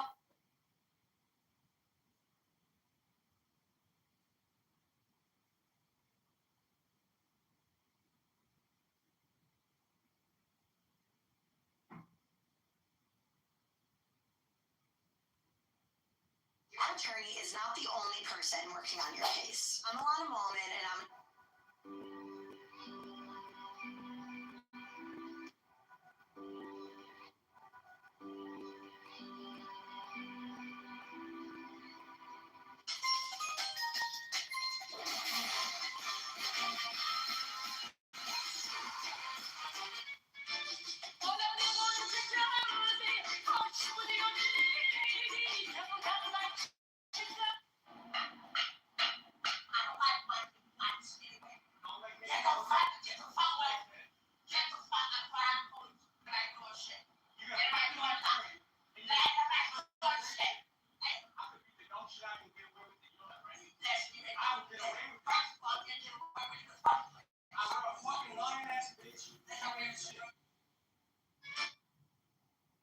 انظروا للشباب الفلسطيني والاسرائيلي يريدون السلام ويريدون يعيشوا في دوله واحده.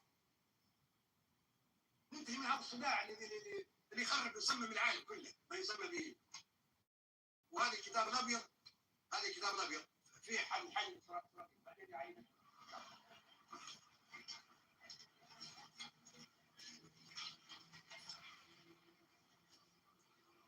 احنا ما فيش عداوه بيننا، العرب ما عندهمش عداوه بالاسرائيليين.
I woke up to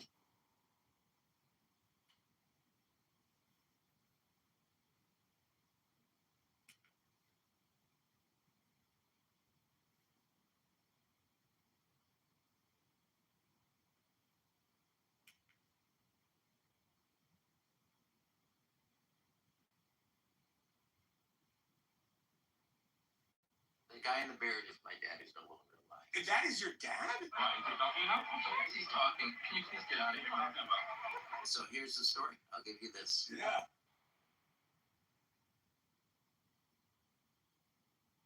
So,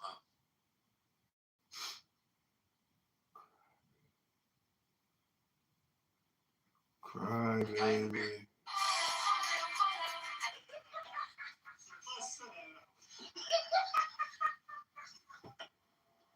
هذا قلت لي شو قصتها؟ هي أمانة بتجي أنت 2010 شوي تعثرت الأمور.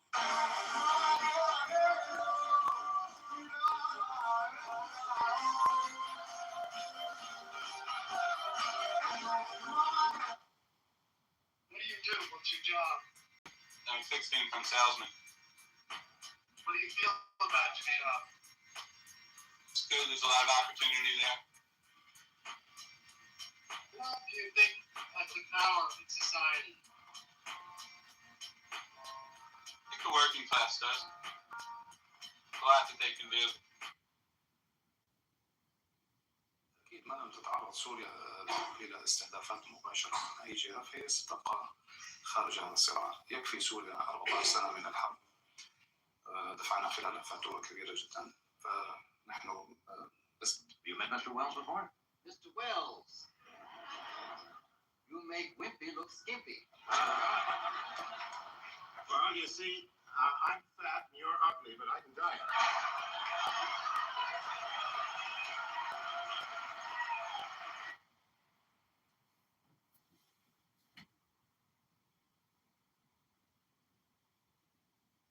Have you ever been in an aeroplane? Never. Would you like to? I shouldn't mind now, but I wouldn't when they first came in. I never upset it. تخيل تعلم والفوائد سؤال شيخ الكون يوقعها وفتحها.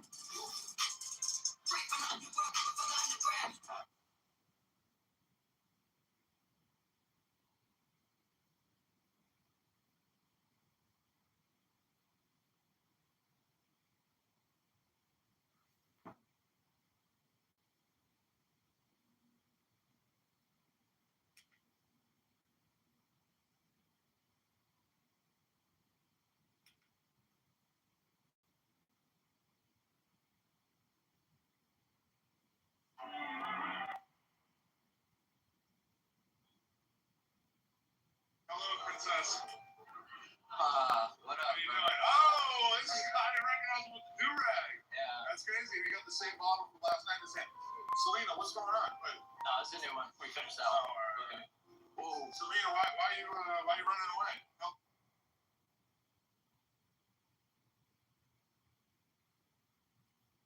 You see that? You see that giant crane over my shoulder? That's the construction of President. انظر للشباب.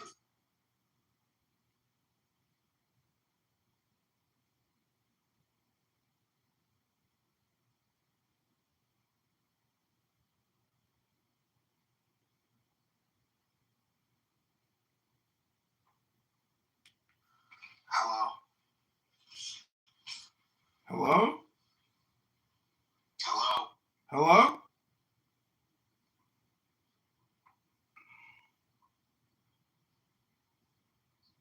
I have returned. Yes. I'm ready to be your long-term distance, low commitment, casual girlfriend, if you'll still have me.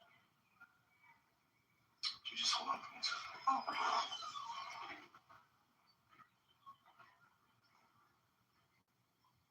Sublime! No, I have to think about that.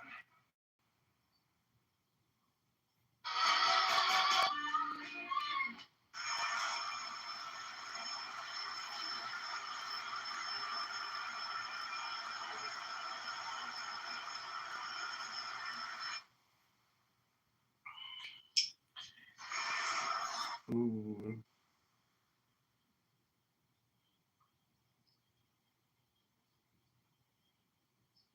Probably a better convo.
I'll let them study Torah.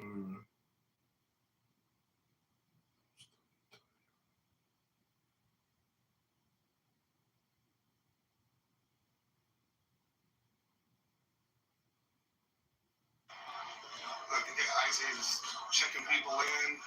doing their work. I don't know what the fuck people are talking about, how they're just standing around. They're actually ringing people up and everything. You never, ever rate the mayor until Memorial. The University of Pennsylvania has to turn over a list of. I started working with Wildfire almost 6 months ago, and now I've got people.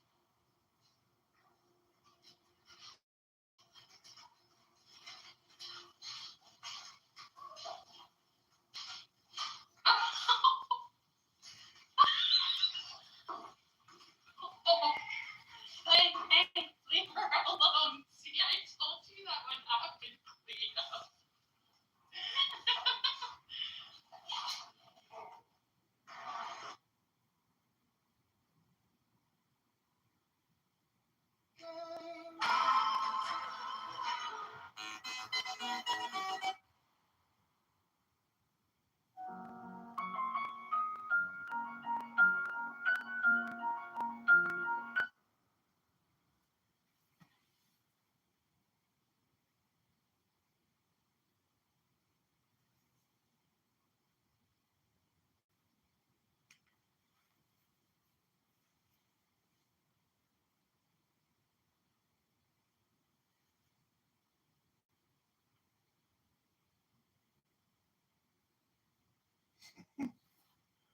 Woman.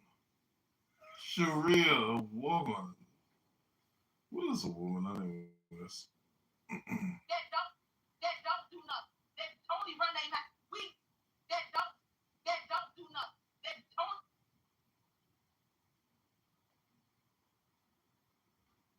Serenity Med Spa is expanding. We are opening our second location, and it's coming to Willis. We're bringing everything. Don't get on that. See, now you're fucking.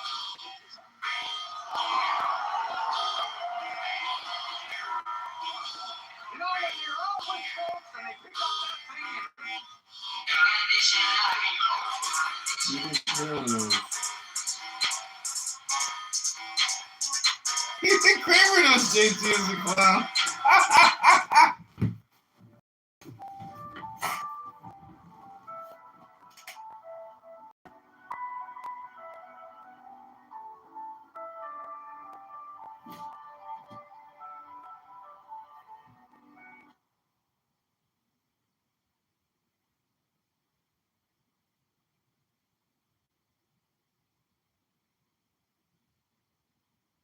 Is amazing. Honestly, there's no. I feel like it was a neutral plane. Like you're kind of at odds. I don't need to be aggressive, Camille, because that's not who she is as a whole. This is what I was saying earlier on in this conversation, like hours ago. Like they're bad moments. They're not who you are as a whole. I feel like I met Camille. However, in that energy of disrespecting her, I can foresee or just understand, have a discernment because I've been on this app, and two, I'm real. Like everybody has a trigger. You push up, you poke a bear enough, they'll turn up on you and give you what you fucking looking for. A lot of people count me out. Hey, oh yeah, real. You feel me? Like, and then you have to give them what they're actually looking for. But just don't do it. But all in all, don't fuck with a Leo. That's a fact. Hold on, but all in all, I'm not thinking this is solely you. This is like you can't. I can't book you for business. I can't love you as a friend. You're gonna treat me like this. I don't have to trigger you. I ain't never had this. Why would I? I'm minding my business. Why would I have to do that? But if she's an shit, my friend don't play. Like she's gonna pop off. You keep fucking bear. I'm just letting you know right now. As I tuck my hair behind my ears, I'm letting you know right now she don't play. Like I don't. That's how like she's an evolved Leo. Kind of like I got a grandmother who's a Leo, right? And she's so chill. So the grandmother that my granny, who I do everything with, she's a Cancer. And you would think the two of them would be opposite. But no, the Cancer, she's the one that's vibrant. She doesn't really do a lot more than just the way she presents herself. Like, she is gorgeous and she shows it, you know? Like, it gives off a lot of Leo energy. Virgo, Libra, it gives off that time of life where everybody just wants to be beautiful every time they step out. But my grandmother, not that she's not the same, she don't want to look good or nothing like that, but she'll be 85 this year. And she's so chill. You wouldn't think she'll live until you start talking to her, and there's certain things she says like, girl, you live. But she's so chill. And I'm like, that's that evolved. That's that I've lived a life. That's that I've had the experience. I've felt the pain. I've felt the joy. I've done this, and I feel like Camille has that. She's lived in those stages of her life, And so Camille, I feel like Camille more of an evolved Leo. So we don't really get we don't see it. Not that she doesn't have it, but she doesn't have to show it to everybody. But you know why, D? Because you resonate at a vibration where you don't have to trigger her because one, we're never intimidated by none of us. We respect and love and pour into each other equally. Reciprocity is beautiful. You show up for me, I'm gonna show up for you. You need me there, I'm there. Right? Love is love. And the understanding of indifference of people who can't show up within weakness, we create space for that. That's not those situations. It's when you want to pick fights and you want to do things to spark energy from people, and then you assume because they're so zen, because they're so in the pocket, you don't even know what it took for me to get right. You don't know what it took for me to get this peaceful. And honestly, 2025 actually allowed me to show my ass, and I showed everybody who wasn't privy to how I speak when I'm tested, because I felt like season 1, I feel like everybody was testing everybody just to fill out where everybody was at, right? So I was like, I guess having conversations, not really getting into situations where people hated me, but just you talk spicy, yeah, I talk spicy too. But then you learn how to pick and choose your battles and have discernment, and you just digress with that. And that's all learning and growth and stuff like that. And now I'm in my mid-30s, and these days I don't fucking care. Unless I truly fucking care, then you'll see. And that's with my relationships. It's with family and people I actually truly call friends. You'll see me turn into something that you've never seen before. Because it's listen, ain't nobody fighting with me back against the wall. We throwing clothes, right? And if we were in person, I don't actually do a lot of talking. And I'm just let the mic breathe on that. Because it's not to that point, we've tried talking, right?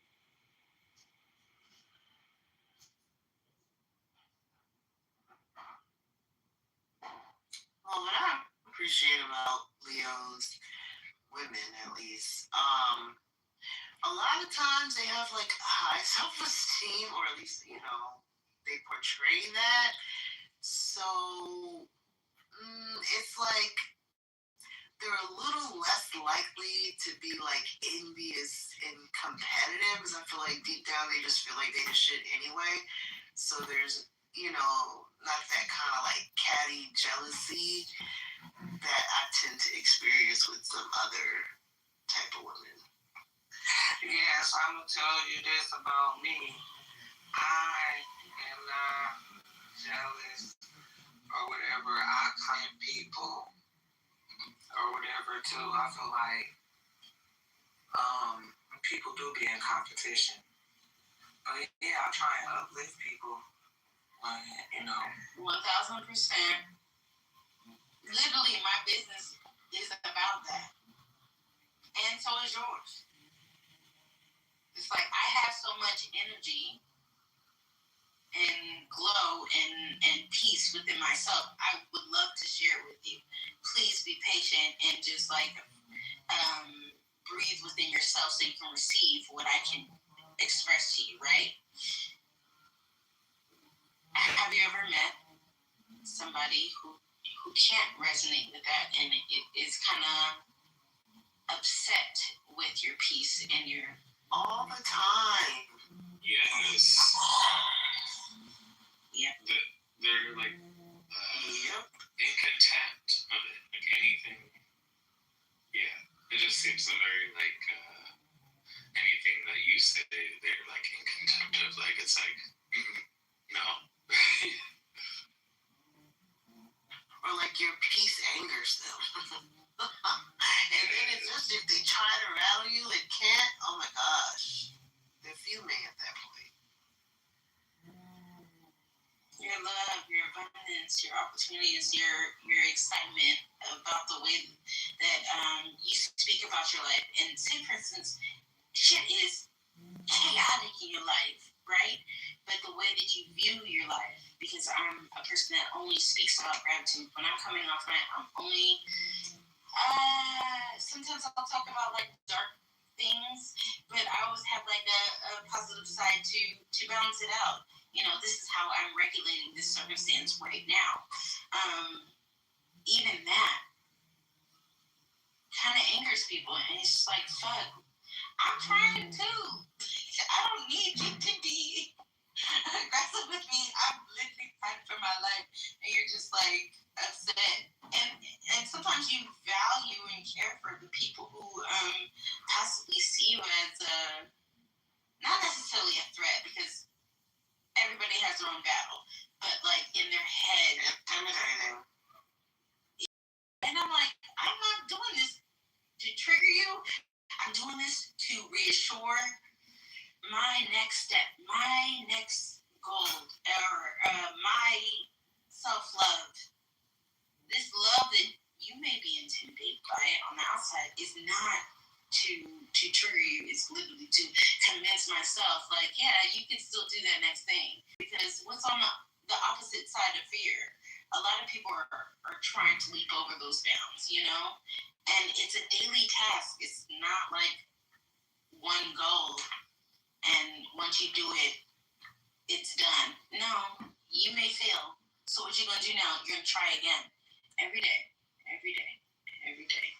Like self-talk about who you are as a person, how you value yourself, and not caring how other people view you. Because even if you do feel good and you're like in that mode of today is a good day, and they're not having a good day, I'm not going to be affected by that. Hopefully it influences them. You know, like that's truly my goal. Yeah, I just wanted to say something. I really relate to a lot of what you guys are saying. I remember this job that I had where I was just happy to be there. I was excited. I was younger, and I think just my positive demeanor really got on people's nerves, and they just were, really miserable. And if you weren't miserable as well, it was a problem.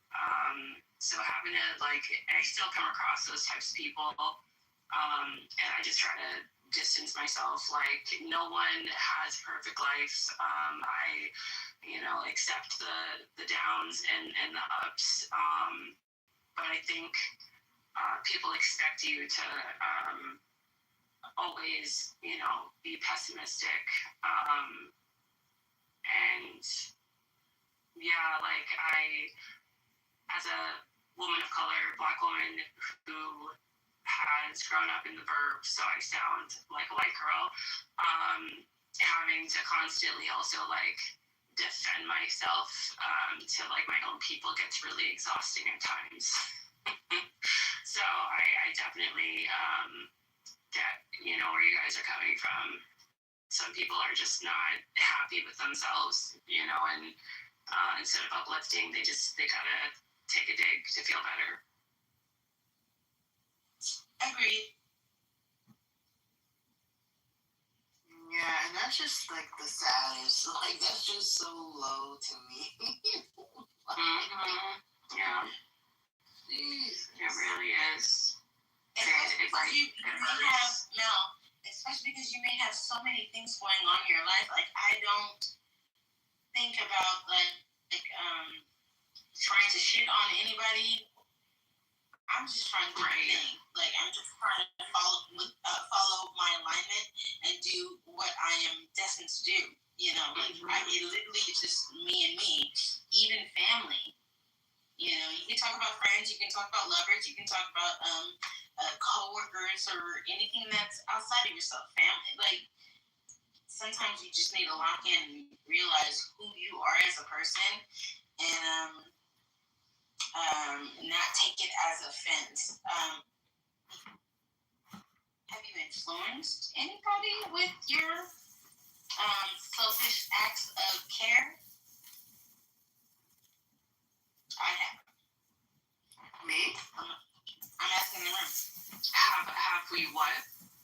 Influenced any of your surrounding people, family, friends, coworkers with your selfish acts of care?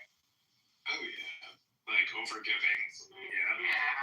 Thinking I'll get something in return or something like that. Yeah. Teaching people how to love you, teaching people how to respect you, and controlling your time and energy within circumstances, and learning your boundaries. Like a lot of leeway you can utilize it within the companies people work for, but they don't know the terms, and so they're just oblivious and ignorant, and they just oblige to overworking themselves. But utilize these opportunities for yourself within the government, all that's everything, and setting boundaries with friends, family, lovers. It's I'm a big boundary setter. That's so important. Really is. Boundary setter of the family. Okay, my whole family learned how to set boundaries messing with me because, yeah. What does that mean? I mean, because it's hard to explain, but start from the top. I don't know if I should say this, but no, like my mom, and she grew up differently from the way that I grew up. Her family, they were surrounded by a lot of family, and sharing spaces and just very communal and stuff like that. And I was an only child up until the age of 11. You know what I'm saying? So I just always had a different kind of independent sort of streak in me, and then as a child, it was very much a pleaser. I wanted to be good and get good grades and be rewarded for it, and keep things calm at home so I didn't get in trouble type shit. But when I started getting more into myself, it started rubbing up against the norms that were set in the family, and then I had to come to certain I had to lay certain boundaries down, even with religion. I was raised as a Jehovah's Witness, and as I got older, even though I never got baptized anyway, but as I got older, I just didn't vibe with it in that way. You get what I'm saying? And I'm fine with that. I'm fine with where I was at and where I'm at now spiritually, and but I understand. Okay, my mom, she takes this very seriously, and it's one thing to have little debates and differences of opinion, but it would turn into all out not physical violence, but verbal war. Yeah. I relate with you, by the way. Go ahead. No, but seriously, it's so okay. At some point, I have to be okay, I cannot have these conversations with you because all it does is frustrate us both. So I'm going to decline. Once the conversation starts to get to a certain place, okay, I'm exiting this. Respectfully, not in a crazy way, but no, and that was hard. I think for her to kind of grasp. And with my mom being the matriarch, her way kind of sets the tone, so it kind of had to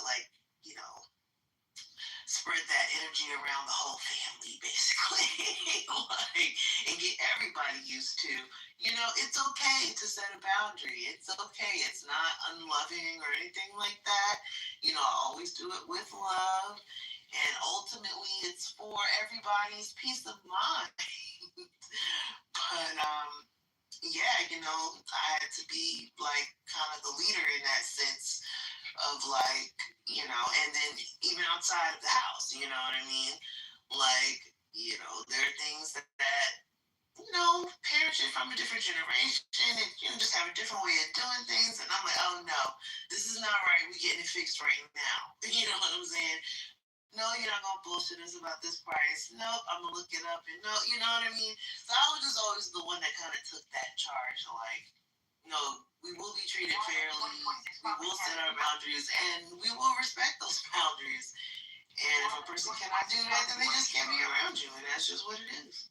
Yeah, I'm really quick to cut people off, I kind of got an early start going back to like high school with my parents. Very toxic situation, but sometimes you have to, no matter how close you are to them, you gotta take care of yourself.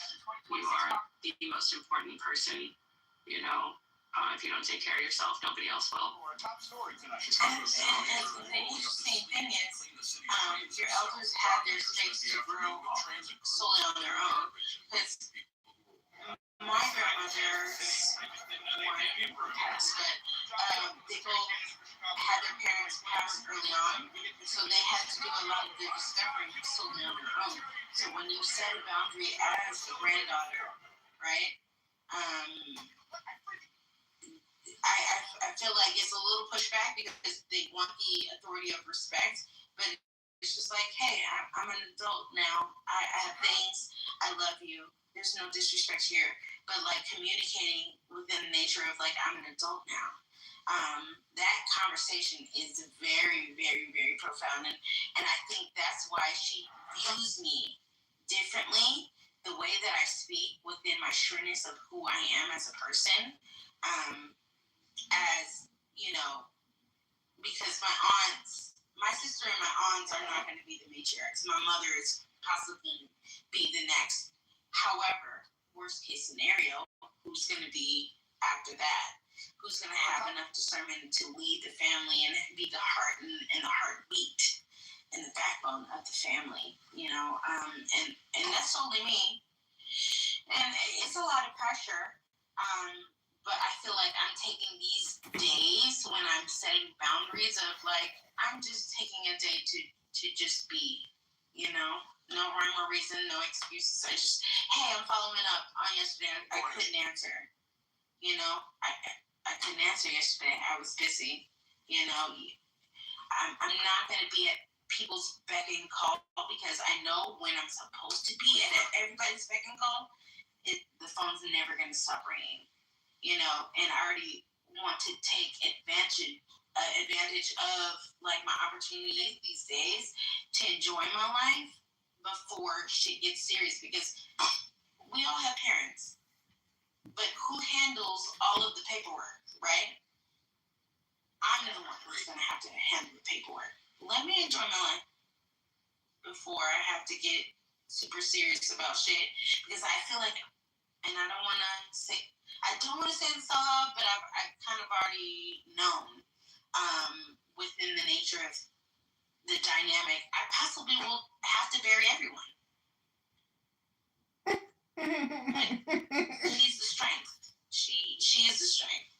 And where's the fun? Where's the flow? Where's the joy? Where's that?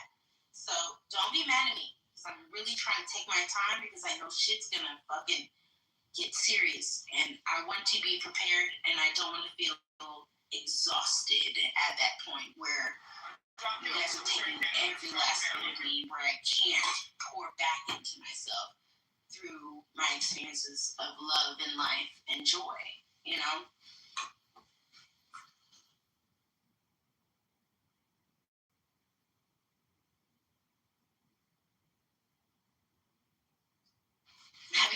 thought about that? Yeah, Who's gonna be the last to bury who? yeah. I'm the youngest of 8 in my family, and like I was listening to your story, Mello, and I was like, that's definitely the situation of my family too. Like we haven't figured out how to be like, at odds with each other, because there's always been this kind of excuse me, like pressure to have peace and like keep the spirit in the home kind of thing. And so similarly, I have that role that you had. And Alexis, your story, was it your grandma or your mom whose mom died at a young age and then took on that kind of like matriarchal role, like kind of stepped into the plate. Like that is my mom right there, and she was it just like everything you said. It was just kind of like I was like, yeah, it's so crazy how these like kind of situations and kind of those I don't know, those like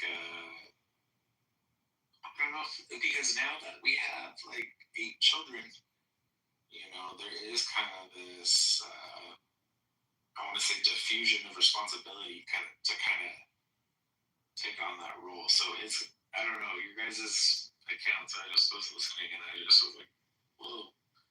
That's kind of like a little bit of each, but. I feel that. And I think you guys are on something because my mom also lost her mom at a young age. And I think that has a big effect on it too. Like, I was 2 or 3 when my grandmother passed. So like, she was a young, not like teenage mom, but a young mom without her mother, you know what I mean? Just like thrown into that world and figuring it out, you know what I mean? But for me, it was different, you know what I'm saying? So I think, yeah, there's a lot to it, but yeah, there's just like that dynamic of just kind of already inherently, I don't know, just having to depend on myself, knowing that from a young age, you know what I mean, having to figure a lot of things out. First of all, as the oldest, you always the one that's got to figure shit out because your parents are still learning. But then also, with her not having her mom for, up until adult age, it just, I don't know. I think like it was hard for her to accept that I had become an adult, you know what I mean? And how to like engage with me as an adult woman to another adult woman. Until now things are kind of better, but Man, oh man, Alexis, you were talking about that too. The conversation you have. I just had that conversation recently with my mom, and it was stemming because like I went home and I was like, hey, can I just like borrow the car? I was visiting. I live in Minnesota. They live in California, so I was like, can I borrow your car? And it was, just something that's been like it had been recurring, like, oh, let me do something for you. Like, be careful out there. Like, she was scared of that because it was one of the students. So it's really like dangerous. Spent the afternoon with transit crews clearing garbage and waste. You don't even want to know. I was just driving it last week. I feel like you can't even see the lines on the lane on the interstate. Anyways, but like all of that to say, like it was that was the kind of like point where I was like, man, I need to have this conversation with her and be like, you never worry about me when I'm not in your view, when you see me, but all of a sudden here I am. So I had to kind of you don't need to be, I will always be your baby, right? But also, you were me at once. There has to be some sort of like reciprocity or some sort of understanding on your end to make this work. Because I think I can kind of see you, like I've seen you as an adult, and like I relate with you as an adult. Yeah, I don't know, there is kind of something you gotta nudge your parents. Have the hard talks. I have a very religious grandmother, and we were talking about talking left of the conversation with people who are like within like possibly the Christianity or just like within. But I put it in my mind, and I sounded like I was one of those kids that possibly would have got popped or just like said, sit in the corner because you're challenging the book. Like, but it literally says this, and I'm trying to read it, but you're not saying what it's saying. You're trying to tell me what it's saying, but I'm reading what it's saying and it's saying something different. And so when you challenge certain things, I've been having conversations. I said all that to say I'm having conversations with my grandmother where she's thinking clear about how she resonates with certain things that she's known all of her life, right? And I still believe that she's religious, but the way that we communicate, she actually creates a lot of space.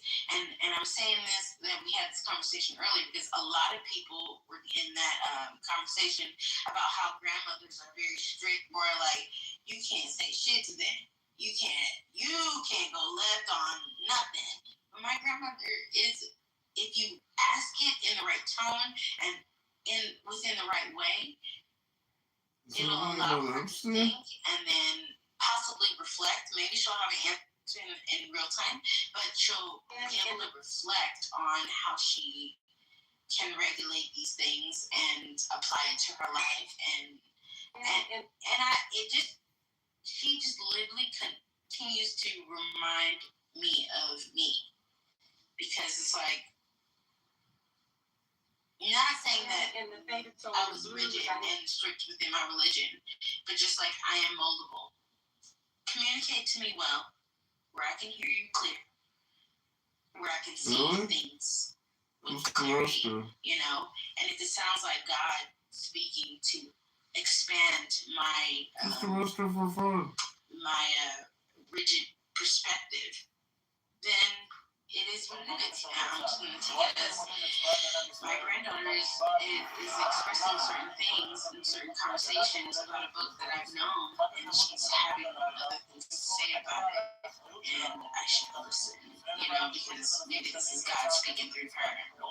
So don't give up on family. Don't give up on family, regardless of the conversation. I'm talking about the Bible, but if it's talking about you being who you are or whatever it may be, don't stop talking to your family, and don't not be who you are, because they need to get to know you. You were who you were when you were a baby. They tried to shape you and culture you as much as they could with all the abilities of respect and manners and stuff like that. But I feel like it's a duty for parents to get to know their children as they grow within themselves. And so, yeah, continue to talk and have the harder conversations. Don't say it aggressively. Don't leave in a fight. If they get upset, I'm pretty sure they'll sit back and listen to the conversation, because you matter to them. It's going to still sit in their energy, and they're going to come back to you and ask you if you want something to eat, and just try to make things better because they heard you. They just didn't know how to respond. You don't need to challenge people and make them, you need to apologize. I don't need no apologize. Can we hug? Can we eat together? That's all it is. Well, I just want to report back that was the response after that talk. She had to take a little, she felt really seeing that way. She heard you. Yeah, she had to take a second to My thing is, people want immediate satisfaction. Devin, a lot of people want immediate satisfaction. Stop. With old people, you kind of just need to drop the gems and let them sit, because they respect you. They love you. and they hear you. They just need to sit with the information that you gave them because they don't know how to process it. It's not immediate, like, oh, I just thought of that. It's not Clubhouse. It's not. They haven't updated the software on you yet. You know, they don't know how to do it. They couldn't find an update button. You know, that's a fact. It's gonna help them.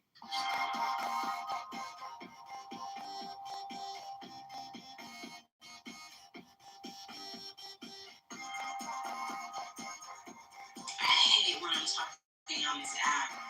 Every time I'm that fucking thing. It's like I said too much. Well, you're on purpose. What is it? Like 5? No, listen, I legit appreciate what you just said because even I sometimes need that reminder with like my own family member. I'm in like a particular situation where I, in your example, agreed I did discuss something with them and, you know, just remembering that not everyone's going to process it the same way sometimes really does make a huge difference. So I appreciate what you said. Yeah, and really all of us, and I think just say that really when you're saying like, I guess I think it was when your mom kind of realized that she had hurt you in some way, or like realized like she's like, you know, I think there's a level or some sort of denial that goes on because for me to say that to her, she was like, how I could never do that. Like, you know, I'm just, it's like, I'm your mom, you know, like, you know, I care about you. Like, that's always the ultimate justification. Like, well, I'm another. I feel like, you know, first of all, people have different memories of the same event, and, you know, I think they have to kind of face that, okay, we now as an adult, you know, experience something differently, or the way they thought they were, you know, sort of arranging it or whatever, you know what I mean? Like, you know, most likely, hopefully, you know, there wasn't any ill intention on their part, but it was just people aren't perfect, and sometimes things just don't, you know, add up. Were you scared at all when you were as an adult? I think sometimes it's very hard for them to acknowledge, you know, to kind of process that at first. Like, it's a little shock to the system, and that's their journey. That's their part to kind of learn how to, you know, be a parent to an adult and face the things that may have been problematic or, you know, an issue for them growing up without, you know, taking on too much burden and guilt of mine. Because I don't want to get, like, I don't want to be feeling like, oh, you know, like so down on yourself. Like, you're not perfect. You don't have to be. You never had to be, you know? It's just now that I'm an adult, I'm expressing, you know, where I'm at, and that now I have these boundaries, and, you know, that's cool, you know, but I'm not holding things against you, like, oh, you know, because I know at the end of the day I was love, you know, still am, so. But that could be hard for them, I think, to process, to accept, you know, because that's like almost a role reversal, like, wait, what? You don't tell me I'm wrong, you know what I mean? But, you gotta. You have to slowly roll that. Better send it quick. They will regret not negotiating peace. Luckily, my family respects my voice. It was hard work because I wouldn't say I was a rebellious child. However, they knew my conversation was going to like. I don't know. No. I don't even think my conversation would trigger them because I used to be like yes woman for a really long time because I was raised by people. Okay, and then it took a pivot within my own discernment. And I slowly said, hey, Ma, I get it. You love this guy. You want me to give him another chance. But, like, he's not a good person to me. Or just, like, you slowly unfold. This is not what I want to do with my career. Or, you call my business a little business when really it's the big business, and it also covers other people's portion of the pie when people need it. So, His worst enemy turns him into boom, you big know what I'm mouth. talking about? Like the conversation you have to implement. You kind of have to like talk your chest out. Like this is working for me because it is obviously creating. Give him up. Give him up. I literally took a chance on myself, and this is working for me. And when I am assertive, and when I do put my foot down, I realize that this person didn't value me and love. I didn't need to be with this person. When I took a chance on my career, I didn't need to just be a yes man. I was actually a boss, like, and needed to implement all the things that I learned. To create this business that is lucrative, like I am supportive and for my family because I am in the know. I need you to respect my voice. At those points, people kind of talk to you in a different conversation, not like what you need, opposed to hey, how are you? Those conversations are different. A lot of my family are like, hey, can I borrow? Hey, can I get? And then I'm the one that they call, or if I'm calling my mom, I'm like, hi, how are you today?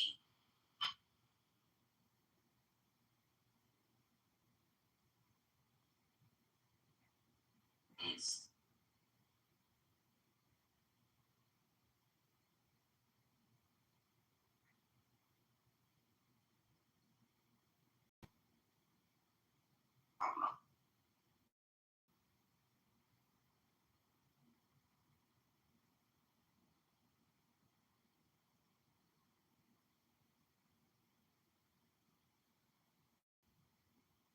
He's bringing up the concept that this was expound all of that concept.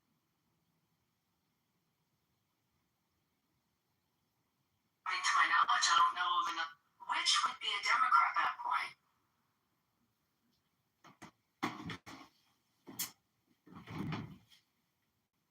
Okay, everybody go to ChicagoMayorVote.com. This is mayoral candidate John Kitover. Hope you enjoyed today's live streaming sessions.